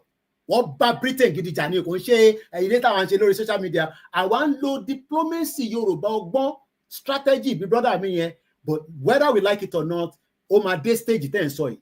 Whether we like it or not, ó máa dé stage yẹn. Is either they listen, àwọn olóṣèlú wa ni mo sọ, or it will get to that stage. It's as simple as that. And I'll not go more than that. I'll just leave it like that. Okay, Marcus Soeli as last thing. Yeah. In my own opinion, I believe that at this stage actually okay. Oh, that would like it. I feel it. They go. You know what they go about pata pata. So I appreciate it. Ẹ ṣé gan ni. Taba tutu wá sórí TikTok. Ẹ má sá fún wa. Ẹ má bẹ̀rù wa. Ẹ má rò pé bí bọ̀bọ̀ ṣe máa ń sọ̀rọ̀. Bí mi ṣe ń sọ̀rọ̀ nìyẹn. Ẹ ṣé gan ni brother mi. Thank you so much. One love. Mo kí gbogbo àwọn tó ti wọlé. A máa gbé àwọn the next set of people wọlé. Mo kẹ́ ẹ̀ tẹ́. Ṣẹ́rin nísìn pé there are people that want Yoruba country. There's no doubt about it. But ọ̀nà wo lẹ fẹ́ gbà Koiki? Báwo lẹ ṣe fẹ́ ṣe? Báwo ló ṣe máa possible? Ṣé ti sọ fún Babangida? Ṣé ti sọ fún Ọbásanjọ́? Ta lẹ ti ròyìn fún? First and foremost, hello caller, ṣé fẹ́ dá sétò ni? Ẹ bá gbóhùn sókè sà. Lórí àwọn nǹkan tó ń ṣẹlẹ̀ lórí ọ̀rọ̀ movement wa yìí ni pé ṣe rí pé kò yẹ pé ọ̀pọ̀lọpọ̀ àwọn tó wà nílé wọn ò fẹ́ jáde. Ṣùgbọ́n ọ̀pọ̀lọpọ̀ àwọn èèyàn tó yẹ kó wà lókè náà àwọn lọ́bẹ̀ da movement rú. Tàbá wo ìgbà tí movement dùn wọ́n ní ìlànà ọmọ Oòduà ló wà. Kò jẹ́ pé ìlànà ọmọ Oòduà ló ń sponsor àwọn èèyàn láti bọ́ta. Táwọn èèyàn bá ti gbọ́ látòrí pílátífọ́ọ̀mù Koiki pé hello rally wà níbi bẹ́ẹ̀ lọ́la oníkálukú máa dáwó lórí pílátífọ́ọ̀mù ẹ̀. Àwọn èèyàn máa support àwọn èèyàn tó lè jáde wọn á dá mọ́tò fọ́wọ́n tó ń lọ. Movement dẹ̀ ń lọ gbé èèyàn kó lọ. Ṣùgbọ́n ọ̀pọ̀lọpọ̀ àwọn tó jẹ́ pé wọ́n náà fi ṣàdarí ní ìsìn wọn ò jẹ́ káwọn èèyàn gan jáde. Wọ́n máa ní onígbà tó bá fọ̀ wọ́n lówó. Àwọn èèyàn tó bá tún wá jáde. But èèyàn mélòó la fẹ́ fún lówó tó máa jáde tó máa jáde lọ ṣe ẹ̀tọ́ wọn? Mo ń gbọ́. Àwọn èèyàn tó bá tún wá jáde láti lọ ṣe awareness fúnra wọn. Ẹ tún wá sọ pé wọn pa permission lọ́wọ́ yìí lórí ìtẹ̀jẹ́ chairman local government ìtẹ̀jẹ́ kinní kan. Kẹ́lẹ́ mọ̀ pé wọ́n ti àwọn yẹn gangan ló ń fa movement yìí sẹ́yìn. Èmi ti sọ ẹ má ẹ̀ka dúró de diaspora ẹ má ẹ̀ka dúró de ẹnìbọn yẹn jẹ́ ká máa ṣẹ̀kọ́ ọba yẹn ṣe lọ tẹ́lẹ̀. A dẹ̀ mọ̀ pé pẹ̀lú àṣẹ Ọlọ́run ọba ká bá wò wọ́n àwọn tó náà wọ́n jẹ́ olórí state kọ̀ọ̀kan ẹ̀ẹ́dógún local government tí kan yóò bá wá ṣe é ṣe àwa táwa ń ṣe tẹ́lẹ̀tẹ́lẹ̀ káàdúró de ọkọ̀ àwa máa jáde àmọ́ ṣe bọ́lọ̀ ìgbà fún wa. Kọ́mádé sọ pé gbàṣẹ wọn ṣe òun láyé ní ká máa sọ lórí ètò.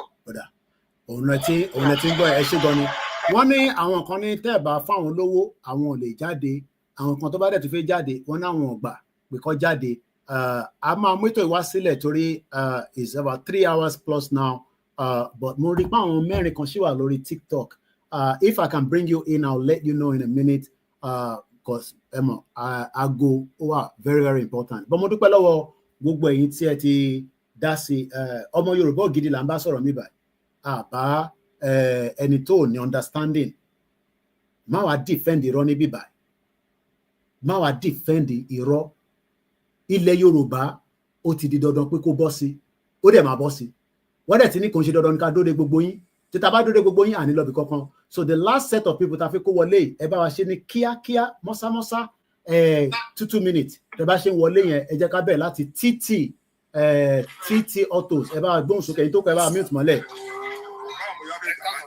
ẹ ká sọ ìgbóhùn sókè. láti Èkó báwo lè kó lé ní sáà ọlá òjò àbí kí lẹ sọ yìí sáà. mo lójó jẹ́ kí ojú ọjọ́ ṣe bákan bákan. ẹ má máa sọ bẹ́ẹ̀ òjò dá fún ẹni tó ń roko a kò lè lọ sóko ni ẹ̀yin tó bá yẹ pé òjò tó bá yẹ pé yín ní fáàmù ni kò jẹ́ kẹ́yìn wà lẹ́kọ̀ọ́ báyìí ó yẹ kẹ́ wà nínú oko kẹ́dẹ̀ máa tún máa ṣe bísínẹ́sì míì àbí mo parọ́ ẹ̀ẹ́dẹ̀ ni máa parọ́ ẹ̀ ní parọ́ mọ́ òjò ó yẹ bá gbóhùn sókè alàgbà ẹ ti wọlé sáà ẹ bá gbóhùn sókè. ẹ ṣú àbẹ kan tàn mí. ẹ gbóhùn sókè. ṣé àwọn èèyàn mọ nǹkan tó ń ṣẹlẹ̀ ní Nàìjíríà wọn ò dẹ̀ mọ nǹkan tó máa ṣẹlẹ̀ ní next 10 years nǹkan tá a máa face Nàìjíríà àwọn èèyàn ní wọn ronú débẹ̀. because ṣẹ́rí ìlú tá a wà yìí even mo súnmọ́ àwọn kan ní wọn tó jẹ́ àwọn leaders wa Nàìjíríà yìí wọn ló dẹ̀ mọ̀ wípé the best solution ní kí Nàìjíríà divide. they know gbogbo wọn ló mọ̀ mo bẹ́ẹ̀ lọ́wọ́ èèyàn bíi mẹ́rin wọ́n lè sọ fún mi pé best solution ní pé kí Nàìjíríà pín but ta ló fẹ́ pín. ta ló fẹ́ pín mo kí Yorùbá Nation Lafẹ́ TV ní gbogbo Hong Kong ta ló fẹ́ pín ẹ̀yin náà wá bá a béèrè ta ló máa pín torí èmi ò lè pín gbogbo àná làjọ gbọ́dọ̀ ṣe àti bẹ Tinubu títí wọ́n ní àláìkì Tinubu mọ́ ní ẹ̀fìyẹn sílẹ̀ kò sẹ́ni tó ẹ̀yin wọlé láìkì Tinubu ẹ̀yin tí bàbá yẹn pa ni. ṣẹ́rí kankan sá ṣẹ́rí àwọn politicians leaders wa Nàìjíríà nílẹ̀ Yorùbá yìí lè ní wọn ò ní ìfẹ́ ara ìlú ìfẹ́ ara ẹni nìkan náà mọ̀ because tí ò bá rí bẹ́ẹ̀ ó yẹ kí àwọn governors ta nílẹ̀ Yorùbá kó support Yorùbá against àwọn Fúlàní. ọjọ́ kò mọ driver láti Ìbàdàn mo bọ̀ lẹ́kọ̀ọ́. ẹni sùúrù eléyìí ní let government catch you government ò ṣáà ti catch me ebi ló máa pa ẹ́ kú bó ṣe wà yẹn ó ní let government catch you tó ti jẹun láàárọ̀ yìí. ṣe ẹ má dáhùn yẹn lóhùn ara kan tá à ń sọ nìyẹn ṣe ẹ rí àwọn tó ń sọ pé let government catch you wọn ò ní wà náírà àwọn ló ń jìyà tó Nàìjíríà tàwa. ó pe account ẹ̀ nísìsiyìí tí bá ní wọ́n ń dáwó ní ìwà nísìnyí gbogbo ẹ̀ máa wà flooded pẹ̀lú account number. ṣe ọjọ́ ìmú pọ̀ láti Ìbàdàn mo bọ̀ lẹ́kọ̀ọ́ ní kọ́bí sísì ọ̀lẹ́ ó kù jẹ́ kí n dógere tírọ́ọ̀kì dẹ̀ drop àwọn Fúlàní àwọn guys Haúsá yẹn gbogbo ló dẹ̀ gbé bọ̀dá ní wọ́n dẹ̀ wọnú gbó. Ọlọ́run ọba o. èmi kọ́ mo wà ní mọ́tò lẹ́kùn mo ètè lẹ́pọ̀sán ni màá ṣe fídíò wọn báyìí máa ò pọ̀ kéèsì kí lẹ́wọ̀n pípọ̀ yìí ṣe ń gbó bíbá. kí ló ń wá kiri. a ní security a ní àwọn gọ́vnọ̀ kò sí nǹkan tí both látọ̀dọ̀ di councillor wà lórí gọ́vnọ̀ wà náà nílẹ̀ Yorùbá yìí nǹkan tó wà lọ́bẹ̀ ẹni pé kó lọ jalè kí n lọ kó fún family mi wọn ò bọ́dà nípa wa gan tá a jẹ́ citizen tó ń gọ́vànì lórí. And the best solution àti ìyá aláta ìyá ilépo kò séyàn tí ó mọ̀ ó kàwé ó educated kò séyàn tí ó mọ̀ pé the best solution ni pé kí Nàìjíríà pín ató láti pín àti tóbi jù. ṣé ẹni bá ṣe wà lénìí tó bá jí Awólọ́wọ̀ lénìí Awólọ́wọ̀ bá sọ wípé ọmọ Yorùbá lòun kò ní tẹ̀mí pé ọmọ Nàìjíríà lòun. tó bá jí àwọn Múrítàlá tó ti kú nílẹ̀ Haúsá tó bá jí wọn lénìí they will claim Arewa they will not claim Nigeria. bẹ́ẹ̀ni tẹsí àwọn tó ń jẹ Nàìjíríà. kí ló ṣe wọn tó wá kó gbogbo àpọ̀ ìwà wa ò papọ̀ ẹ̀yà wa ò papọ̀. Britain ò ṣe dáadáa rárá kò ṣe dáadáa rárá kò ṣe dáadáa rárá. kò sí ẹ̀yà tó dáa bí ẹ̀yà Yorùbá. àwọn làwọn accommodate jù kò sí nǹkan tó kọ́ ìpè ní kọ́tà dọ̀tí a ní ìwà ìfúwà gbígbà ìwà jẹ́jẹ́ bó ṣe wù. ẹ jẹ́ n bí yín kẹ́tó because mo work with time ẹ má bínú adẹ̀sí máa ṣe ọ̀pọ̀lọpọ̀ program àti wà lórí TikTok padà Ọlọ́run jẹ́ ká pẹ́ lórí ẹ̀. ṣé ẹ̀tọ́ wa ni pé ká dá dúró. ẹ̀tọ́ wa ni sà. ẹ ṣọ́. ẹ̀tọ́ wa ni pé ká dá dúró. okay. a ní nǹkan tó tẹ̀ wá láti dá dúró ká máa fẹ́ dá dúró Okay. A ní àwọn àlùmọ́nì kan tó pọ̀, ọmọ Iléṣà ni mí. Ọmọ bó ṣe ń tí kò ní wa kó ní Iléṣà. No, mo ní evidence yẹn wà lórí fóònù àwọn èèyàn pé mo ń ṣeré ni. Nígbà tí Buhari ẹni yẹn sẹ́ndẹ̀ sí mi, ó ní bàbá Koiki, ó ní bó ṣe ń kó jáde ní every week. Màá fi wọ̀nyí ní sí. Every week ni o, ló ń kó góòlù yẹn jáde. Ó sẹ́ndì gbogbo dátà yẹn sí mi, but àwọn kankan wà tá à nílé fi síta. Òun lélẹ̀. Góòlù lẹ́ ń wò yìí níwájú mi. Go bar lẹ́ ń wò yẹn o. Eléyìí ń ṣe dẹ̀nsẹ̀ o. Go bar Turkish airline ló fi ń gbé. Ìlú tó ń lọ màá fi yẹn sílẹ̀. Go bar gidi ni o. Àwọn fún mi ní fìlà. Góòlù ta ní tó wà Iléṣà lásán. A ní àpáta lẹ́kìtì. We have a lot of things. Omi wà lóńdó. Bàbá pín, a máa mọ nǹkan tí ó máa dánwó fún wa. Ìkó tá àkójú sí àwa jáde. Security wa máa tight. Ìlú tó bá dẹ̀ sí security kò lè sí tourism. $63 billion ni Turkey make even after the COVID in tourism alone. Ìlú tí àwọn èèyàn pè ní Islamic country nìyẹn kò sẹ́ni tó fi lọ síbẹ̀. Èmi ti débẹ̀ dáadáa. Ilẹ̀ Yorùbá dẹ̀ dùn ju gbogbo àwọn ìlú yẹn lọ because we have a lot of places tá lè fi make owó when it comes to tourism. Mr. Koiki, tá bá gbọ́ òmìnira ilẹ̀ Yorùbá, ọrọ̀ ajé wa máa á gbèrú. Okay. Kíní ààbò wa, ètò ààbò wa ilẹ̀ Yorùbá, ó máa wà òkè gbọ́. Okay. Ní Nàìjíríà àwàlá a ní ọ̀nà ilẹ̀ Yorùbá díẹ̀. A lot of things tí àwọn gold ẹ̀ ń wò yẹn o, gold bar ẹ̀ ń wò yẹn o, tọ́kọ sínú pálí inú igi lọ́kọ sí yẹn o. Bọ́ ṣe ń gbé wá nìyẹn o. Nígbà Buhari ni mò ń sọ yo, second tenure Buhari lẹ́ni yẹn contact mi nígbà yẹn. Ìjọba yìí di finance party kan tó ń ṣe lọ́sùn state. Àwọn China yẹn máa lọ employ àwọn Kotonu àwọn Ghana wá sí Iléṣà. Ẹ ṣe Mr. Balogun. Àwọn ló máa drive truck wọn. Àwọn ló máa monitor kìíní yẹn. Wọ́n á kàn gba ọmọ Iléṣà síbẹ̀ àti gate man àti cleaner. Àwọn tó jẹ́ leaders wá dẹ̀ rí wọn dẹ̀ lè sọ èyí. Because they are part of it ni wọ́n. Yes, now. They are part of it. Olúwa is support of it. So, kò jẹ́ kó lè sọ̀rọ̀. Àwa èèyàn lélẹ̀ tabari politician tabari ní mosque kálẹ̀ lókùúta. Tabari church. Ọmọ ní ẹwà violent. Tẹ́ bá tún sọ̀rọ̀ bẹ́ẹ̀, wọ́n ní ìyẹn wà violent. Wọ́n ní ìyẹn wà violent. Ìyẹn mọ̀ ní sọ pé Fúlàní kankan kọ́ ni problem wa, àwọn olóṣèlú ni problem wa. So ẹ jẹ́ kí n lọ sọ́dọ̀ the next person ẹ ṣe gan torí àsìkò ni ẹgbẹ́ òsókè Mr. Olúwa bá mi wò ó ẹ ṣe gan ni. Báwo ni òkó ìké mi ni o, bàbá ní Wembley. Bàbá ní Wembley. Ẹ̀ka sọ sáà. Ṣé dáadáa ni mo dé bá yín sà? Bẹ́ẹ̀ ni ọ̀rẹ́ káàbọ̀. Èmi ni ẹ dáre. Ẹgbẹ́ òsókè sà. Mo ti expect irú kan bẹ́ẹ̀ lórí TikTok àwọn kan ti fẹ́ pa mí. The only place that máa sọ̀rọ̀ nípa Yorùbá nation ni pé àwọn adé abẹ́ arúgbó ni mo pè wá. Ọ̀rẹ́ mi yẹn wá pè ní kọ̀dé òṣèlú tó wà lórí Ubiside nígbà yẹn. Ó máa ń ṣe kí ní ìrọ̀lẹ́ báyìí nínú ẹ̀kọ́ òkúrú àwọn abẹ̀rẹ̀ ṣò yẹn. Ibẹ̀ ni kálá fi máa ń sọ̀rọ̀. Other people, àwọn conference religion, wọ́n fẹ́ sí pé kí ni ó pẹ́ tí mo ti expect irú nǹkan bí ni. Wọ́n tètè dá TikTok mi padà ní ìbọn àti padà sórí ẹ̀ nísìnyí. Ó ti da ọlọ́run ti ṣe ń sìn. Tó àwọn kan wà tó máa bá mi dìyàn. Báwo wọ́n wá sí ìgbà yẹn ká wọ́n sọ tiwọn. Àwọn tó rọ pé kò lè ṣeé ṣe because mo máa ń sọ fáwọn kan even last Saturday mo ṣe àwọn kan ọmọ kan ṣe sọ fún mi bẹ́ẹ̀ ní pẹ́pẹ́ àbúrò pé bàbá Yorùbá nation kò lè ṣeé ṣe pé kìnnìkan mo ní wá ẹ wà ní ẹgbẹ̀kọ́ nígbà yẹn wà ní comfort of your house in by like in the gbádùn tẹ mú bí àmì báyìí àwọn mọtẹbàmọ history Euro ẹ mọ̀ pé àwọn náà ló jagun First World War, Second World War. Tẹ́ bá dé every country bẹ́ẹ̀ ṣe tọ́lẹ̀ kan yẹn tẹ́ bá dé Spain kébìrì tẹ́ mú wà tẹ́lẹ̀ àwọn wọ́n ja General Francis Franco rule wọn for 40 years wọ́n wà lọ́dà dictator tí wọ́n rúdú ayé wọn gbà yẹn okay now nígbà tó yẹ àwọn separatist tí ìsìnkú làwọn di basket náà fún basket àwọn tó ń pè ní ẹ̀ta gbà yẹn wọ́n gbé àwọn náà agitate gbà yẹn wọ́n gbàtà ó jọ EU ní gbogbo kìnìún ẹ̀ wá dáadáa àwọn Barcelona fẹ́ separate láìpẹ́ yìí gbogbo kìnìún wọ̀nyẹn bàbá dúró bẹ́ẹ̀ lè tí a bá jẹ́ pé tí a bá dúró kí Fúlàní wá pàwá tán ni kí gbogbo yín lẹ́ni kan tó ń lọ Nàìjíríà bó ṣe sọ lẹ́ẹ̀kan yẹn kò sí Nàìjíríà mi kankan ibù gan ìgbà tó ń pa wọn ní Benue last time ọ̀gbẹ́ni ẹni ó ní orí fún dàbà ẹ̀ ó lù wọ́n á lọ bá pé ọ̀gbẹ́ni wá èèyàn náà pa mí ìwà ó lọ pé we are not mandated to attack anybody. Bẹ́ẹ̀ni. Ọmọ ìlú mi gan ni Orílẹ̀-èdè ọmọ Ìkẹ́rẹ́ Èkìtì ni ọmọ Ìró ni ọmọ àwọn àbúrò ló jáde mi ẹgbẹ́ wà ní Hamburg kájọ wà mẹ́tẹ́lẹ̀ Orílẹ̀-èdè ọ̀gá yẹn fi ṣe ọmọ Ìkẹ́rẹ́ náà ni tó gbogbo àwọn ọmọ yẹn dáná máa dé tẹ̀tò Fúlàní àwọn atálẹ̀ jẹ́ Yorùbá lélẹ̀ yìí tí a máa gbẹnu kalẹ̀ báyìí táwọn rábì máa gbalẹ̀ lọ́wọ́ wa ni a ti máa agenda.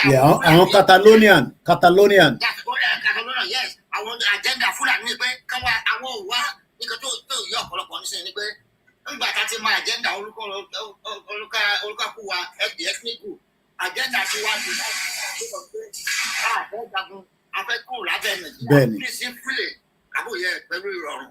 ok agenda Fúlàní ni pé káwọn wá gbalẹ̀ tí wọn kó lè ní stop wọn ìfúngan gómìnà bá ń ṣí sára ìgbà yìí ó ní gbogbo Fúlàní tó wà ní West Africa ní máa kó wá sí Nàìjíríà because Nàìjíríà ní the last stop wọn ní alternative wọn ti lé wọn ní Ghana wọn lé wọn ní Benin ní gbogbo Burkina Faso gbogbo wọn Nàìjíríà lọ tí wọn kó yẹ pé kó wà fún wọn tó nǹkan tó wà ń bẹ̀ ni pé àwọn ọ̀dẹ̀ tí wọ́n ti wà pé agenda tí wọ́n nìkan eléyìí táwọn ẹlùfáà lọ ṣe é sí ní kíní ní ọgbọ́n òde ní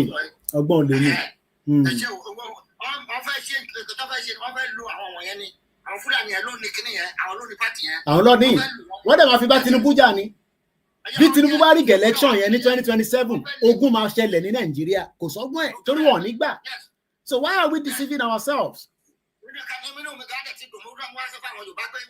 It is now láwọn àmọ́ èyí tẹ́ gbójú sí ẹbí mo ní tó mo ní kẹtọ́ àmọ́ ẹgbẹ́ torí Tinubu láti la ṣe kí ni àwọn gan ti sọ fún fún ṣe kí wọn àìdẹ wọn ní kó gbàgbé pa 2027 àwọn fẹ́ẹ́ lé kúrò lórí ìjọba káwọn tètè lórí bẹ̀ ní kábàárì wá gbalẹ̀ kábàárì wá invade wa gbogbo àwọn tó kó jọ síbẹ̀ àwọn Yorùbá àwọn Àmẹ́sí àwọn Arẹ́gbẹ́ṣọlá àbí kí náà pé Arẹ́gbẹ́ṣọlá àwọn yẹn látẹnujẹ làwọn wọ̀nyẹn bẹ́ẹ̀ni wọn fẹ́ lò wọ́n ni òbí gan wọn fẹ́ lò ó ni.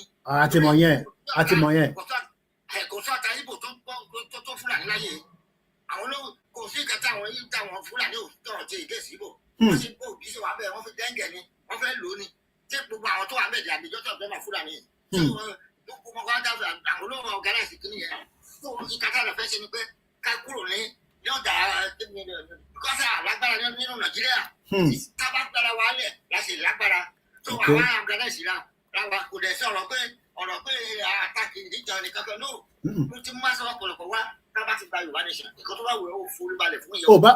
Obama bọ́gí problem tẹ nìyẹn.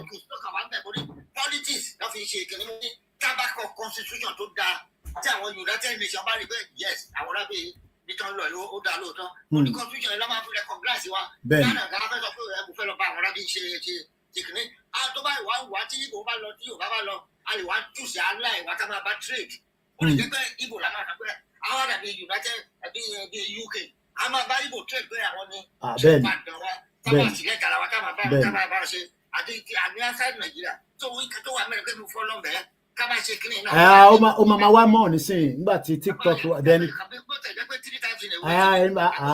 ẹ mọ̀ pé tí bá ti go live I go live almost frequently so tí bá ti wà live màá máa ṣe TikTok yẹn náà lágbára Ọlọ́run ẹ ṣé gan ni ẹ ṣé gan ni ẹ ṣé gan ni ẹ ṣé gan ni thank you very much daddy ẹ ṣé gan ni ẹ bá ń kí àwọn ará Wembley ẹ ṣé gan ni ẹ̀gbọ́n mi Peter Ọládélé mo ò lè confirm information yẹn I don't have that information tẹ́ ń béèrè yẹn so I don't have it Spring Media ẹ bá wa gbóhùn sókè just under 2 minutes torí àti fi máa wind down mo kí gbogbo ẹ̀yin èèyàn wa tí ẹ ti gbọ́ wa láti 3 hours 30 minutes we appreciate with great thanks that we have the privilege not everybody will understand our intagbedani but lè dúró de gbogbo yan so nílé ìgbéyàn kankan wọlé mọ́ because of my time constraint so Mr. Spring Media go ahead.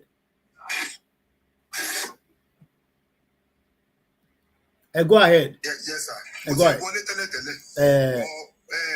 Ọ̀rọ̀ tí mo sọ ó dà pé ní tó wọlé lẹ́yìn mi ó dà kí bóyá wọ́n miss kóòtì.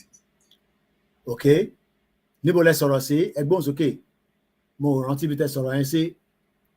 bó sọ pé gbogbo bí tí mo ti sọ̀rọ̀ kí Yorùbá nation làwọn èèyàn ti àtàkì mi. Okay. So it's like mo wá fẹ́ kí platform yìí kó educate àwọn èèyàn lórí Yorùbá nation bá stand Yorùbá ò lè ní problem tí bá sọ kí ní in the midst of. Okay, we work on that. Ó ti yé mi. Sherry, what we would. Okay. Lára point tí mo máa sọ fún wọn ni pé ṣe orílẹ̀-èdè according to the meaning of orílẹ̀-èdè ilẹ̀ tó ń sọ èdè náà we don't have one language.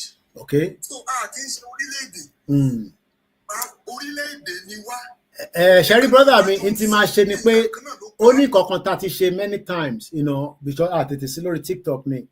Wọ́n pè kíní kan ní The Good News Path to Prosperity in Orílẹ̀-èdè Yorùbá by Professor Akintoye. Ẹni tó bá fẹ́ document tí mò ń sọ yìí is a PDF.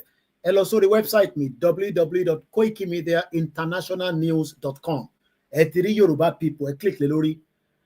Tẹ́ bá ka kíní is more like a manifesto of how a government will operate in Yoruba land.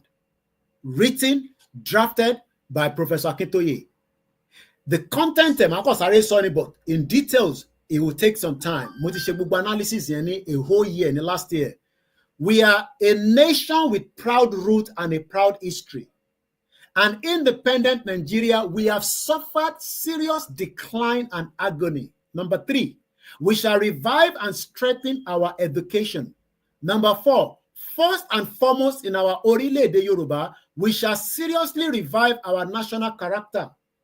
Number 5, our youth development program will transform our nation. Number 6, we shall clean up our politics. Politics we shall take creative steps about political parties. We shall make our election quality election. Nígbà tí mo lọ dìbò ní last year nílùú yìí, kò sẹ́ni tó nà mí, kò sẹ́ni tó fa ballot box mi ya. Ààrẹ ọlọ́pàá tó wá jí ballot box. Ìyẹn lọ bẹ́ẹ̀. We shall achieve a corruption-free public service. Lọ sí South Korea kó lọ jalè níbẹ̀ as a politician. Wàá mọ tó máa forí ẹ̀ ṣe. But ní Nàìjíríà nísìn, o lè mọ anybody pé ó jalè o. Number 9.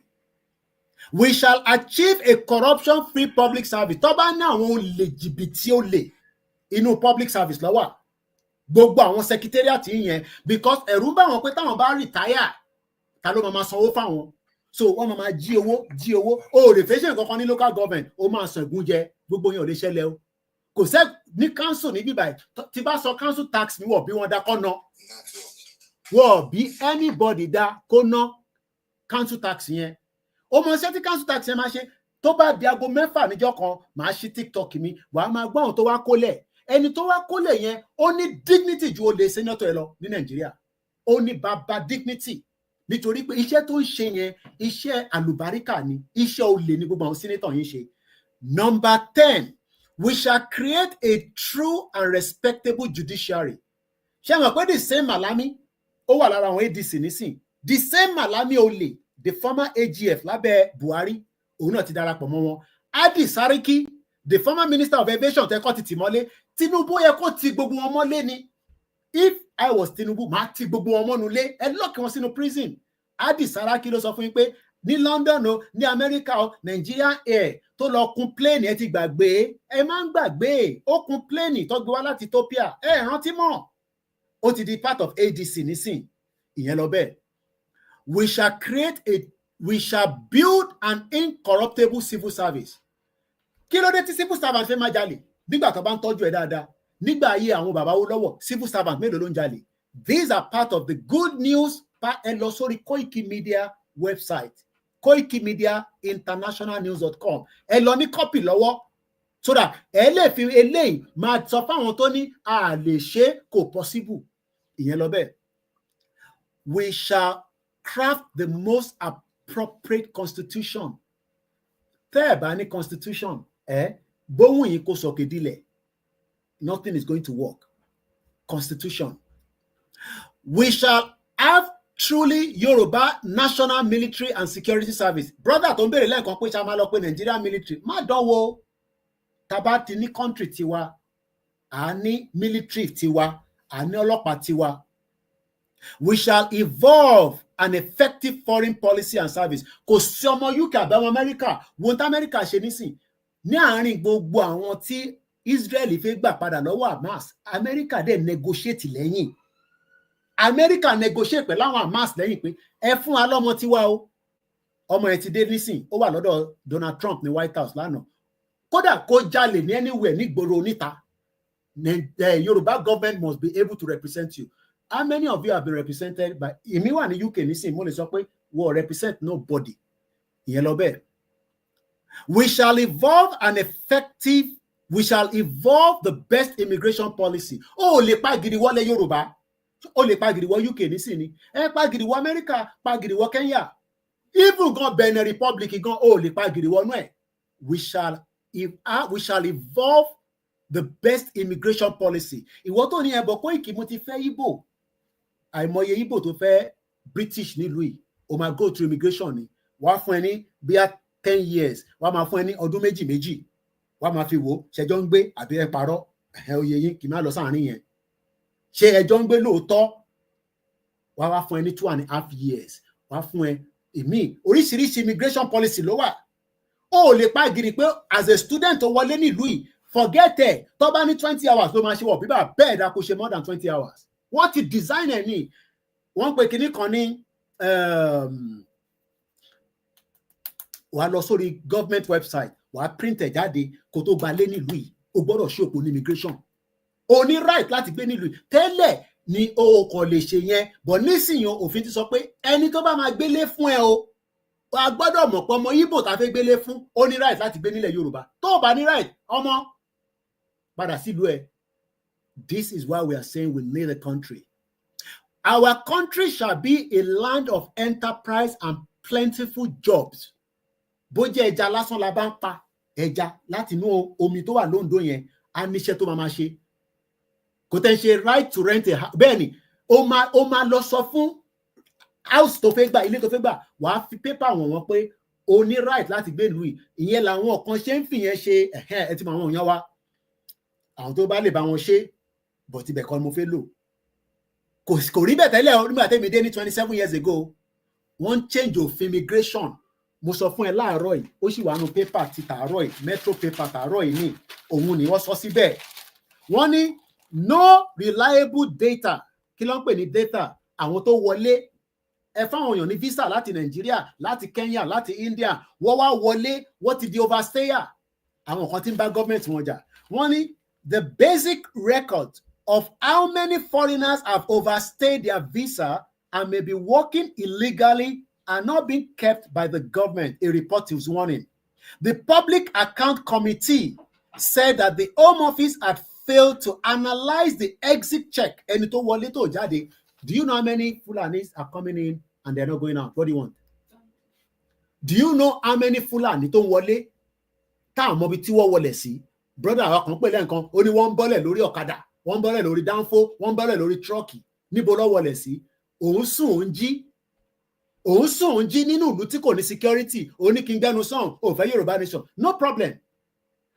Tinubu ní kó release àwọn repentant Boko Haram. Wọ́n bá wa gbé ìlú yìí nísìn. Money Designing ó wà ní under electronic time. Wọ́n bíbá bẹ́ẹ̀ dá tó bá di 11 p.m. kó kúrò nínú ilé ẹ̀. Wọ́n máa ṣe case ní November lọ́dún yìí.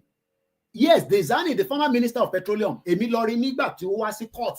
Ẹ mọ̀ pé Délé Momodu ló ní cancer. Kò ní cancer kankan. 70,000 pounds ni wọ́n fi gba bẹ́ẹ̀lẹ̀ ní last year.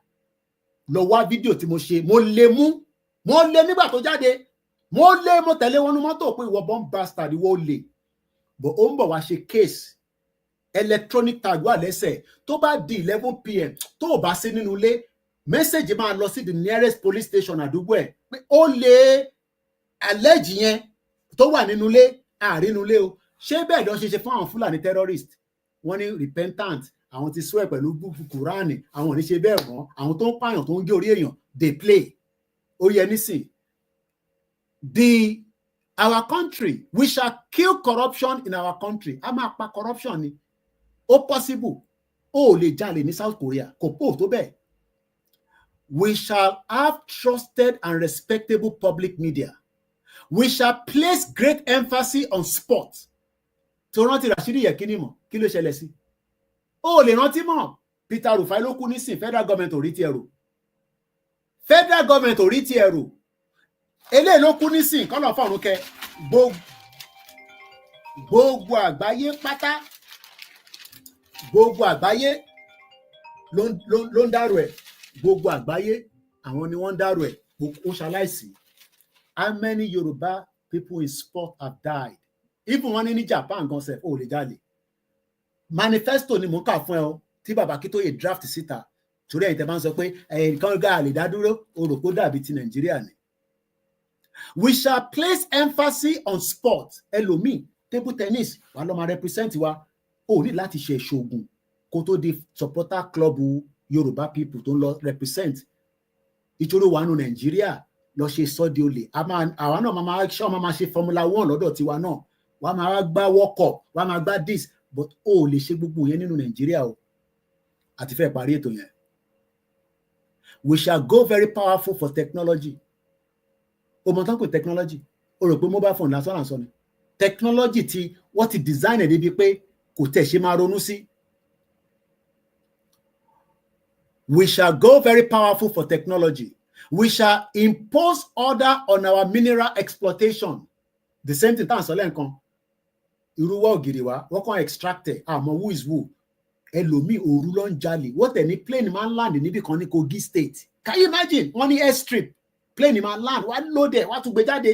Lọ́wọ́ alẹ́, wọ́n á pa transmonder ni wọn àwọn tó wà ní technology understand what I mean by that. We shall create a highly efficient transportation ní gbogbo àgbáyé. UK ní London transport wọn ó sì wà ní top notch. Mo kí ẹ máa bí. O ní máa wọ dánfó tí ooru máa mú ẹ ní Dubai. Tó bá wọlé ní Dubai tó bá wọnú mọ́tò yẹn gbọ́dọ̀ tó air condition. Tó bá tó air condition òfin máa mú. Àbọ̀rọ̀ mò yẹn nísìn. So mo fẹ́ sáré parí ẹ̀. We shall have regular water supply in our. Ẹlòmíì ò momi gidi látijọ́ tó ti bí. Omi gidi kò mú, ó wá náà ní oní typhoid. Ó máa ní typhoid. Tó bá dẹ̀ ní typhoid, ta ló máa tọ́jú ẹ̀ tó bá dé hospital. We shall evolve national health care system. Ìyàn mélòó lórí fídíò tí mo ṣe nígbà tí mo dé yìí. Mo ti lọ check blood pressure mi. Mo ti lọ ṣé mo tóbi sí, ṣé mo rù sí ni. Ṣé ẹ jẹ́ ká sáré gba kọ́ọ̀lù yìí láti ẹni tó ń pè wá. Ẹ bá gbóhùn sókè ní kíákíá torí àsìkò ti lọ gan. Torí a fẹ́ parí ètò yẹn sá. Ojú rẹ̀ tí mo dúpẹ́ pé ẹ tiẹ̀ ẹ̀pọ́n mi lé tẹ́ fi pè mí mo mọ̀ pé àkókò ti lọ torí gbogbo ẹni mò ń wò láti bẹ̀rẹ̀. Ẹ ṣe ilẹ̀ wa òkùnkùn ní dàrú, ilẹ̀ wa ò ní bàjẹ́. Ṣùgbọ́n a ti ń gbẹnu lébẹ̀ tá a ti ń súnmọ́ bẹ̀ lọ báyìí. Torí pé èmi ní àǹfààní láti ṣe interview fáwọn èèyàn kọ̀ọ̀kan ní ibi tí mo ti lọ ṣe mọ́tò mi. Pé a fẹ́ ṣe rálì àbí à ń ṣe rálì lọ́wọ́. Ẹ jẹ́ káà náà tiẹ̀ ṣe kankan. Ẹ̀yin èèyàn ẹ bọ́ síbí, ẹ jẹ́ ká sọ pé kí lẹ̀yin fẹ́? Ṣé Yorùbá nation lẹ fẹ́? But àwọn kankan wà níbẹ̀ tó jẹ́ àwọn èèyàn tí wọ́n understand nǹkan tá à ń sọ. Bóyá wọ́n understand bóyá ìṣẹ̀lẹ̀ ló mú wọn. Nǹkan tó ń béèrè lọ́wọ́ mi ni pé èèlò ni mo fẹ́ fún wọn. Mo ní èèlò mo fẹ́ fún yín báwo? Ṣé bí ìlú yìí ṣe ń lọ ṣé ó tẹ́ yín lọ́rùn ni? Àwọn ní kò tẹ́ wọn lọ́rùn. Ó tẹ́ yín lọ́rùn lẹ ṣe ń béèrè pé èèlò ni mo fẹ́ fún yín. Èmi tí mo wá sí bíbà yìí èèlò ni mo gbé wá sí bíbà yìí. Ṣèbí mo wá ṣe mọ́tò mi ni mo dẹ̀ máa sanwó. Báwo ló ṣe ń béèrè pé nǹkan tí mo fẹ́ ṣe yìí ṣé mo fẹ́ gbowó data lọ́wọ́ anybody ni? Nígbà tó bá dáa fún mi, á dáa fáwọn ọmọ mi, á dáa fún everybody, á dáa fún everybody nílẹ̀ Yorùbá. Àbí ẹ̀yin ò gbọ́ nǹkan tó ṣẹlẹ̀ ni? Àwọn náà ń kúkú ń gbọ́. But mi ò bá wọn wí nítorí pé tí ìyà bá ti pọ̀ jù. Oríṣiríṣi ló máa ń ṣẹlẹ̀. Ìyà pọ̀ gan nílùú yìí ní parọ́ fún yìí. Ọlọ́run á bá wa ṣe, Ọlọ́run á tọ́ wa sọ́nà. But nǹkan tí mo dúpẹ́ lọ́wọ́ yín nítorí pé awareness yín ó tíìkì. Ó dẹ̀ jẹ́ kí mẹ́rin àwọn èèyàn ló ń gbọ́ yìí tí wọ́n rówó láti ra dátà tó yẹ pé tó bá ti rí bẹ́ẹ̀ nìkan tán dátà tẹ̀ bá ti wà ń bẹ́ẹ̀ báyìí wọ́n máa gbé gbogbo tẹlifóònù yẹn ni. Ó tọrọ mo sọ fún yín. Ní Àjàwó estate tẹ́mi wá tí mo lọ tẹ bá rí àwọn èèyàn tí máa gbé débẹ̀ báyìí àwọn èèyàn máa ń bá mi ní. Kí ni bàbá Kóìkì tó sọ? Mo kí gbogbo ẹni tẹ́ wà l'Àjàwó estate tó mo kí yín ẹ ṣé gan ni o kò ní bàjẹ́ fún wa o láìpẹ́ láì jìnnà gbogbo ẹ ó máa ní ìrọ̀rùn. Ẹ̀yin rò pé ó máa pẹ́ but Ọlọ́run ní kò pẹ́ mọ́. Ọlọ́run ti ṣe kò ń ṣe pé àṣẹfẹ́ pọ̀ Ọlọ́run ti ṣe àwọn onílẹ̀ ti ṣe fún wa.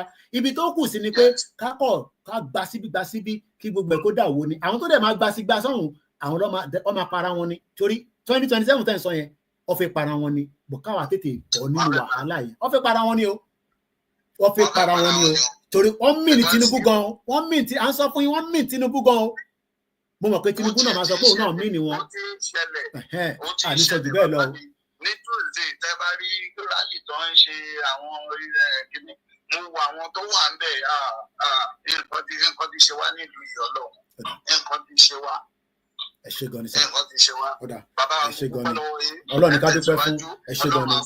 Àmín àmín àmín àmín àmín ẹ ṣé gan ni. Àmín o àmín àmín ẹ ṣé gan ni. Àmín àmín ẹ bá mi ṣàmì ó ń ṣàdúrà o ẹ ṣé gan ni. Amen amen thank you very much ẹ ṣé gan ni. Mo kí gbogbo ẹ̀yin tí ẹ wà ní Àjàó ní Bàrígà wọ́n ní kódà Kóìkì òun sọ London tí yóò tẹ̀ ní air condition ní Hong Kong wọ́n ní mọ́tò náà wọ̀ tó bẹ́ẹ̀ ní bọ́ọ̀sì ni ní mọ́tò ni kó má ní air condition. Mr. Koiki, any transport here in Hong Kong 1980 ni mo sì mi ti ná Hong Kong tọ́lọ́rago mo ti sọ story yẹn rí 23 countries around the world nìyá yẹn ti lọ. Má jẹ́ kẹ́ni kankan tán ẹ̀. Nigeria doesn't have any more hope ìyẹn là ń sọ. Mo fẹ́ parí the good news yẹn torí ẹlòmíín béèrè pé ṣé a lè dá dúró.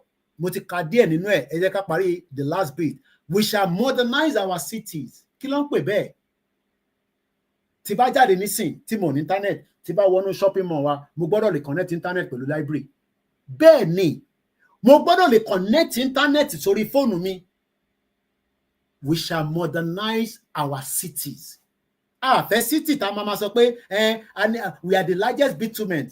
Dẹ̀ rí ọ̀nà gbígbà. Let us accept the truth.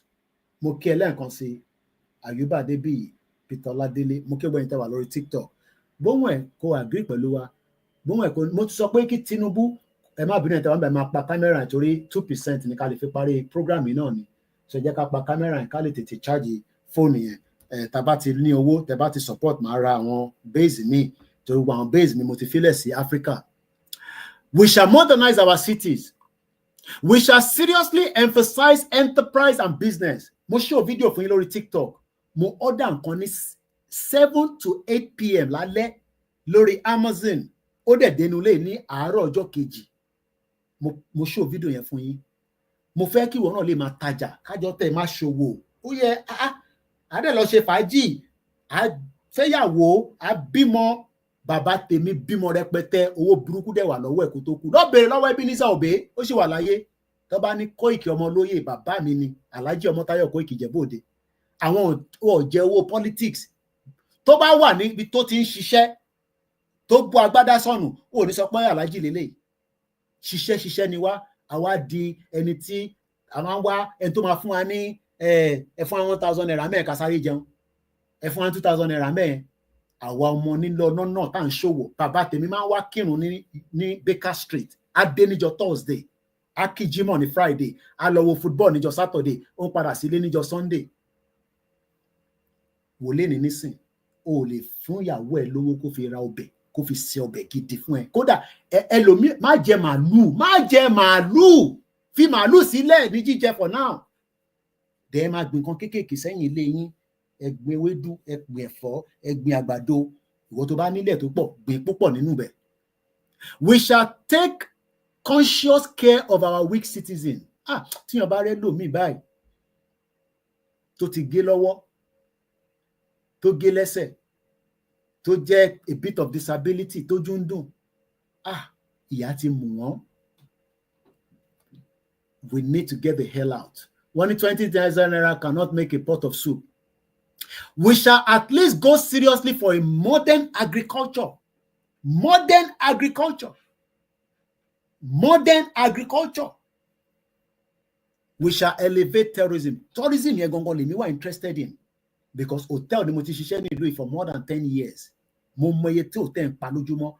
Bẹ́ẹ̀dì ni tó bá ti ta rúùmù kan torí rúùmù tó tà yẹn wọ́n tún ta fẹ́ lòmíì tó jẹ́ pé bí yẹn ṣe exit rúùmù yẹn àwọn care worker àwọn housekeeper rather wọ́n máa sáré wọlé wọ́n tẹ́ bẹ́ẹ̀dì wá hoover àwa tá ń ṣiṣẹ́ because I work in different sectors in the hospitality industry so mo mọ owó tó máa ń wọlé fún wọn ní hotel mo mọ owó burúkú tó ń wọlé fún wọn wọ́n máa wá ṣe conference wọ́n máa ṣọmọ pé a máa ń ta kọ́ọ̀pù tíì ni by the guest nínú conference hall mẹ́ta tó máa mú yẹn a máa work it out pé kọ́ọ̀pù mẹ́ta tó máa mú yìí o wọ́n máa sọ fún wa pé má fún ní kẹrin o tó bá fẹ́ kẹrin wọ́n máa rà á ni owó burúkú ń bẹ ní tourism àwa ẹwo gbogbo lẹ̀ àwọn Fúlàní wà nùgbó ẹlòmíì ò mọ tó wà nùgbó yẹn hiking àwọn èèyàn máa travel wá wọ́n ṣàrí ibi ṣe wà lẹ́pọ̀t orí Turkey airport yẹn bó ṣe full up plane mẹ́wàá ni bó ṣe máa ń gbéra ní pípòpòpòpòpòpòpòpò àwọn èèyàn máa rọ́ dé ta ló máa wá sílùú tí tó ń jíyàn gbé tó ń géèyàn lórí. Tourism is going to be one of the biggest parts. We shall preserve and strengthen religious harmony in our country. So that mo sọ yẹn, we shall preserve and strengthen religious harmony. Má jàjẹ́ ìsìn má parẹ́ nítorí pé Muslim ni ìwọ babaláwo, má parẹ́. We shall restore dignity to our obas. Àwọn ọba wa ò láṣẹ kankan mọ́, ti gbà lọ́wọ́ wọn. Tinubu ti gbàṣẹ lọ́wọ́ gbogbo wọn, ẹni mo parọ́ mọ́ wọn. We shall return fully to our Yoruba language. Wọ́n bí anywhere dá nílẹ̀ Yorùbá kò sọ pé òun sọ English nígbà tá a bá gba country wa. Òmùgbóyò ni. Ó wá dé ibì kan wọ́n máa ń sọ English ṣe. Wàá gbá ìtẹ́ ẹni náà pé ògbọ́n gbà tán ní abá ti gba country àní sọ English mọ́ ni. English yẹn ò lè lọ fi jà. English yẹn lọ fi jà bàráwò 80 billion 200 billion èèyàn kan ní NNPC Chief Financial Officer wọ́n ló jí $7.5 billion. Ó yẹ ká gé orí ẹ̀ sógun ni. Bomb bastard. Ìlú yẹn ni wọ́n sọ pé ó máa da orí ẹ̀ da kí n má sọ nǹkan mi. We shall keep cost of governing low and patriotic. Àfẹ́ ìjọba tó máa náwó yàwùyàwù. Tinubu ra plane tuntun, ó ra mọ́tò tuntun, account number lọ́tún fi síta yẹn, má sá lọ, a máa gbowó díẹ̀, má ti sá lọ, má sá lọ wọ́n tó wà lórí TikTok, wọ́n náà fún wa lówó. Owó la fi ń ṣọkọ, owó bẹ́ẹ̀ ni mọ̀ ní kúdí. Wàá support, voluntary ni o, kò ń ṣòwò Yorùbá nation o. Òun sanwó fún iléeṣẹ́ yìí jẹ́ nǹkan tán ó sì kú bí ẹyọ kan àbí méjì. We shall return fully to Yoruba language. Mo ní ti bá dé Turkey mi ti lọ́bẹ̀ dáadáa torí tó bá dé Turkey tó bá wá underground wọn wá kọ èdè wọn wá kọ English lábẹ́ tí wọ́n mọ̀ pé gbogbo yín kọ́ lẹ gbọ́ èdè wọn. Èdè ó gbọ́dọ̀ jẹ́ pàtàkì. Ó lè máa sọ èdè yẹn nísìn gbogbo train tí wọ́n ṣe ní Èkó nísìn ẹni kan máa ṣe ní Yorùbá. Ẹ̀rí pa àwọn Ìgbò ẹ̀ máa ní what is all this? Ìjọ tí Yorùbá nation bá ti wà declare gbogbo institution gbogbo báǹkì wọ́n ò lè dé báǹkì kí báǹkì sọ fún ẹ pé kó wá máa sọ English. Báǹkì ẹ máa kúrò lẹ̀ Yorùbá ni. Everywhere we be. Lọ sí Spain kó máa lọ sọ English. Lọ sí France kó lọ máa sọ English níbẹ̀. And the last one, politics and public service will be patriotic. Ọmọ tán pè ní patriotic. Mo fẹ́ lọ kówó jẹ, a máa bẹ orí ẹ̀ sógun ni. Mo kàn fi yẹn àpèjúwe ni o. But government máa dí pẹ̀lú ẹ̀. Àfẹ́ Tinubu wá di King Kong. Tinubu tó dé padà tán ní kò lè sanwó ilé ní 1999 ó wá di Jagaban kalẹ̀ níbo ló ti rówó. Kí ẹ béèrè pé kí ló innovate, kí ni Tinubu innovate tó fi rówó? Ó fi Lagos State fi lówó. Wá nìyẹn ó pull àwọn kan up. Ẹ máa tọ́ra yín. Politics and public service will be patriotic, clean and open to all. Tó bá jẹ́ mi gan ni mo bá rí pé tí bá lọ ṣe politics mo máa kówó jẹ màá yà sọ pé mo ò ṣe politics. Politics ò lè, politics ìjàgùdà tẹ́ ń ṣe kò lè work o. This is how far I can take you in this journey. O lè wá sọ pé gbogbo tí mo sọ kò kàn ẹ́ kò ń ṣe dandan gbogbo èèyàn náà kọ́ ló máa ní làákàyè. Ọmọ Yorùbá ògidì là ń bá sọ̀rọ̀ níbí báyìí. Ọmọ Yorùbá tó ní làákàyè, tó mọ back, tó mọ front. Kò ń ṣe tó ń wo front báyìí. Kò ń ṣe gbogbo èèyàn tó wọ glasses lórójú o. Ẹlòmíì gan ojú tó ní ó lójú inú. Ó ní ó fẹ́ Yorùbá country. Ká defend Nàìjíríà. Kí ni Nàìjíríà ṣe? No, kí ni mí ní Nàìjíríà ṣe? Kí mò ń béèrè lọ́wọ́ ẹ̀ ìwọ tó ń wò mí ní gbogbo platform tẹ́ ń wò mí ẹ̀yin èèyàn wa. Kí ni mí ní Nàìjíríà? Ẹ má bínú àlè gbéyàn kankan wọlé mọ́. I have to go now. Nigeria is nothing but a crime scene. Ẹlòmíì ò ní làákàyè ẹ má dá wọn lóhùn bó ṣe wà mẹ́ẹ̀ ẹ̀hàn kí gbogbo comment kan ni mo rí bọ̀wé àmọ́ bá ṣe ń dì pẹ̀lú wọn. So mo kí gbogbo èèyàn wa, mo kí Professor Adébánjí Akíntóyè, àwọn ni leader wa. Mo wá kí ọmọ Adéyẹmọ Ìgbòho Òòṣà, Ìgbòho Elédùmarè, Ìgbòho Òòṣà. One name that scares the hell out of all the Fulanis. Tó bá gbọ́ Ìgbòho, eré burúkú. Mo kí gbogbo àwọn staff mi, mo kí àwọn back end team wa, ẹ ràn platform wa lọ́wọ́ kí a lè jọ ṣe àṣeyọrí. Ọlákúnlé kíyìn o, mo kí wọn náà, gbogbo ẹ̀yin tẹ́ wà lórí TikTok mo kí yín. So that is how far we go this afternoon. It's a Friday afternoon, beautiful weather in London. Òru mú ṣégè, àdúpẹ́ fọ́lọ́run. Mo kí gbogbo ẹ̀yin tí a fi sílẹ̀. Masbi mo kí wọn media as well. Mo kí ẹ̀yin beautiful sisters wa. Mo kí ẹ̀yin tí ẹ wà nílé náà. Nigeria doesn't have any meaning, and that's the fact. Mo kí Ṣẹ́gun Yovo. Mo kí ẹni tí mo rántí dárúkọ, gbogbo yín náà ni mo kí o. Bàbá mi John Ogundele, mo kí yín. Mo kí gbogbo ẹ̀yin àfà, mo kí gbogbo ẹ̀yin babaláwo, mo kí ìyá aláwo, mo kí gbogbo ẹ̀yin oníṣẹ̀ṣe. Nigeria is a fraud and nothing can change it. Tó bá Koiki a fẹ́ ràn lọ́wọ́, torí àwọn tó máa ń gbé fídíò mi nígbà mi wọ́n ń sọ fún yín pé account number mi lélẹ̀, òun ló wà lórí screen yẹn. Tí wọn náà bá ti rí, ẹ bá wa fi tí Ọlọ́run bá bùkún fún yín. Mo ti dé UK padà, pounds náà máa wà important, ẹ fún wa ní pound sterling. Ó wà ethical. Paper tó ń wò yìí nísìnyí, metro paper yìí, advert kúnnú rẹpẹtẹ, bam, kò ṣọ̀fẹ́ o, pound sterling lọ́ fi ń sanwó fún wọn.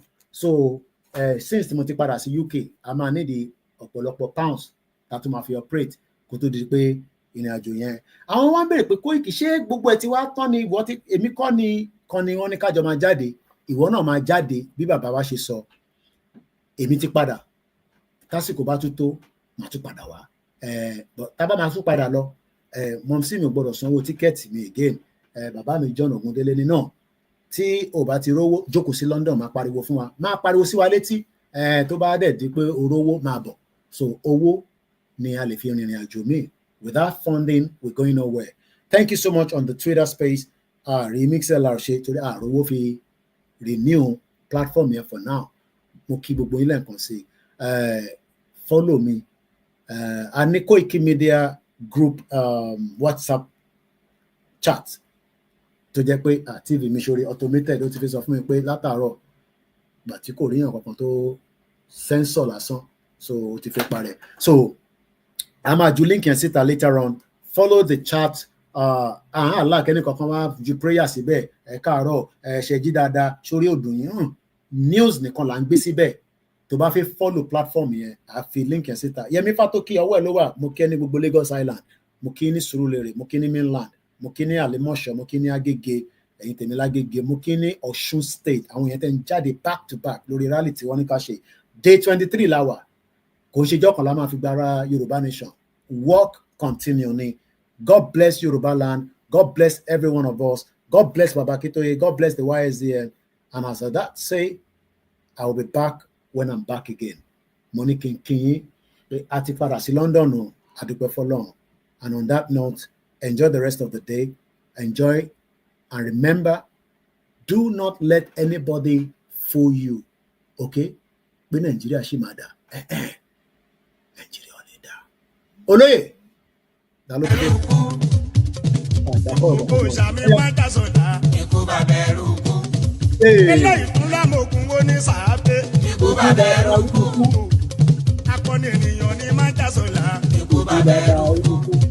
Tó bá máa ti máa ná bí máta. Tó bá ti mọ̀ yan. Tó bá ti mọ Ìgbòho sí mọ̀. Ṣàtò bá rí ṣe tó àlà. Tó mọ Koiki Media. Irú mọ́lẹ̀ tó jẹ́. Koiki Media ló mọ Ìgbòho. Tó bá ti mọ Koiki Media, báwo lè fi mọ Ìgbòho ṣá? Mo sọ pé a máa nífẹ̀ẹ́ kù ni. Ikú bá bẹ̀rù kú. Ìgbòho ṣá. Gbogbo ìṣàmì máta sọ̀dá. Ikú bá bẹ̀rù kú. Orúkọ la fi ń jáwé. Eléyìí tún lámòkun ó ní sàábé. Ikú bá bẹ̀rù kú. Akọni ènìyàn ní máta sọ̀dá. Ikú bá bẹ̀rù kú. Tó bá máa ti máa ná bí máta. Ó máa ti mọ̀ yan. Ìgbòho ṣàtò bá rí ṣe tó àlà. Irúmọlẹ̀ tó ń jẹ wọ́n. Irúmọlẹ̀ tó ń jẹ táìtáì. Mo kí ẹ lóyè ọmọdé yẹmọ, ọba Elédùmarè kò ní fẹ́ sílẹ̀, adúró tí ìyàwó adúró tọmọ. Gbogbo ẹni tó bá ní kò ní ṣeé ṣe, ojú wọn ni. Ó máa ní àwa la ní sí àgbẹ̀yìn bó dẹ̀ ṣe máa rí nìyẹn. My name is Ọláyọmí Koiki. Tinubu lẹ̀ ń rí yẹn pẹ̀lú bàbá Fáṣọ̀rántì. Adébánjọ ìyẹn ti lọ, àbí Ìgbòho lẹ̀ rí yẹn, bàbá Kítóyè. So Azeez Gbadéṣeré, brother mi ní gbogbo Miami. Arẹwà kíkanjú, mo kẹ́ ọ. Bẹ́ẹ̀ni, if you know Olóyè, you don't know Koiki, then alábòsí nìyẹn. Ọ̀pọ̀ ń bẹ̀ má dáwọn lóhùn. Ó fẹ́ bypass, ó fẹ́ lọ bá Ìgbòho, ó fẹ́ gba Koiki kọjá. Ṣé o mọ̀ pé Koiki gangan ni ló ṣe bí Ìgbòho ṣe dé nínú movement? o ti gbọ́ yẹn rí o ti gbọ́ nísìn mo wà níwájú embassy nígbà tó pa Tolú lọ parọ́ ti lé mo kàn fi remind ẹni rewinder tí mo sọ pé kò ní dá fún Nigerian government ẹ pọmọ wa tí mo sunkún lólóyè bá pè wọlé lónìí mi Ìgbòho mo ń ta ló jẹ́ bẹ́ẹ̀ ó ní Ìgbòho gbogbo ẹ ti dìtàn báyìí èyí tó kù ọmọ àkànú ìwé mi. God bless Yoruba people, God bless every one of us, and on that note a ní láti fi audio síta iṣẹ́ wa fúnlẹ̀ wa ẹlòmíì ò mọ̀ tó bá jẹ́ pé ká kọrin Pasuma orin Davido orin Wizkid Burna Boy wàá kọ́ lórí ó yẹ kó ti mọ Yorùbá anthem láì nísìn iṣẹ́ wa fúnlẹ̀ wa forílẹ̀ ibi wa kàgbéga fàlérí ìgbàgbọ́ wa ni pé bá ti bẹ̀rù làbọ̀ mọ́ ká ṣiṣẹ́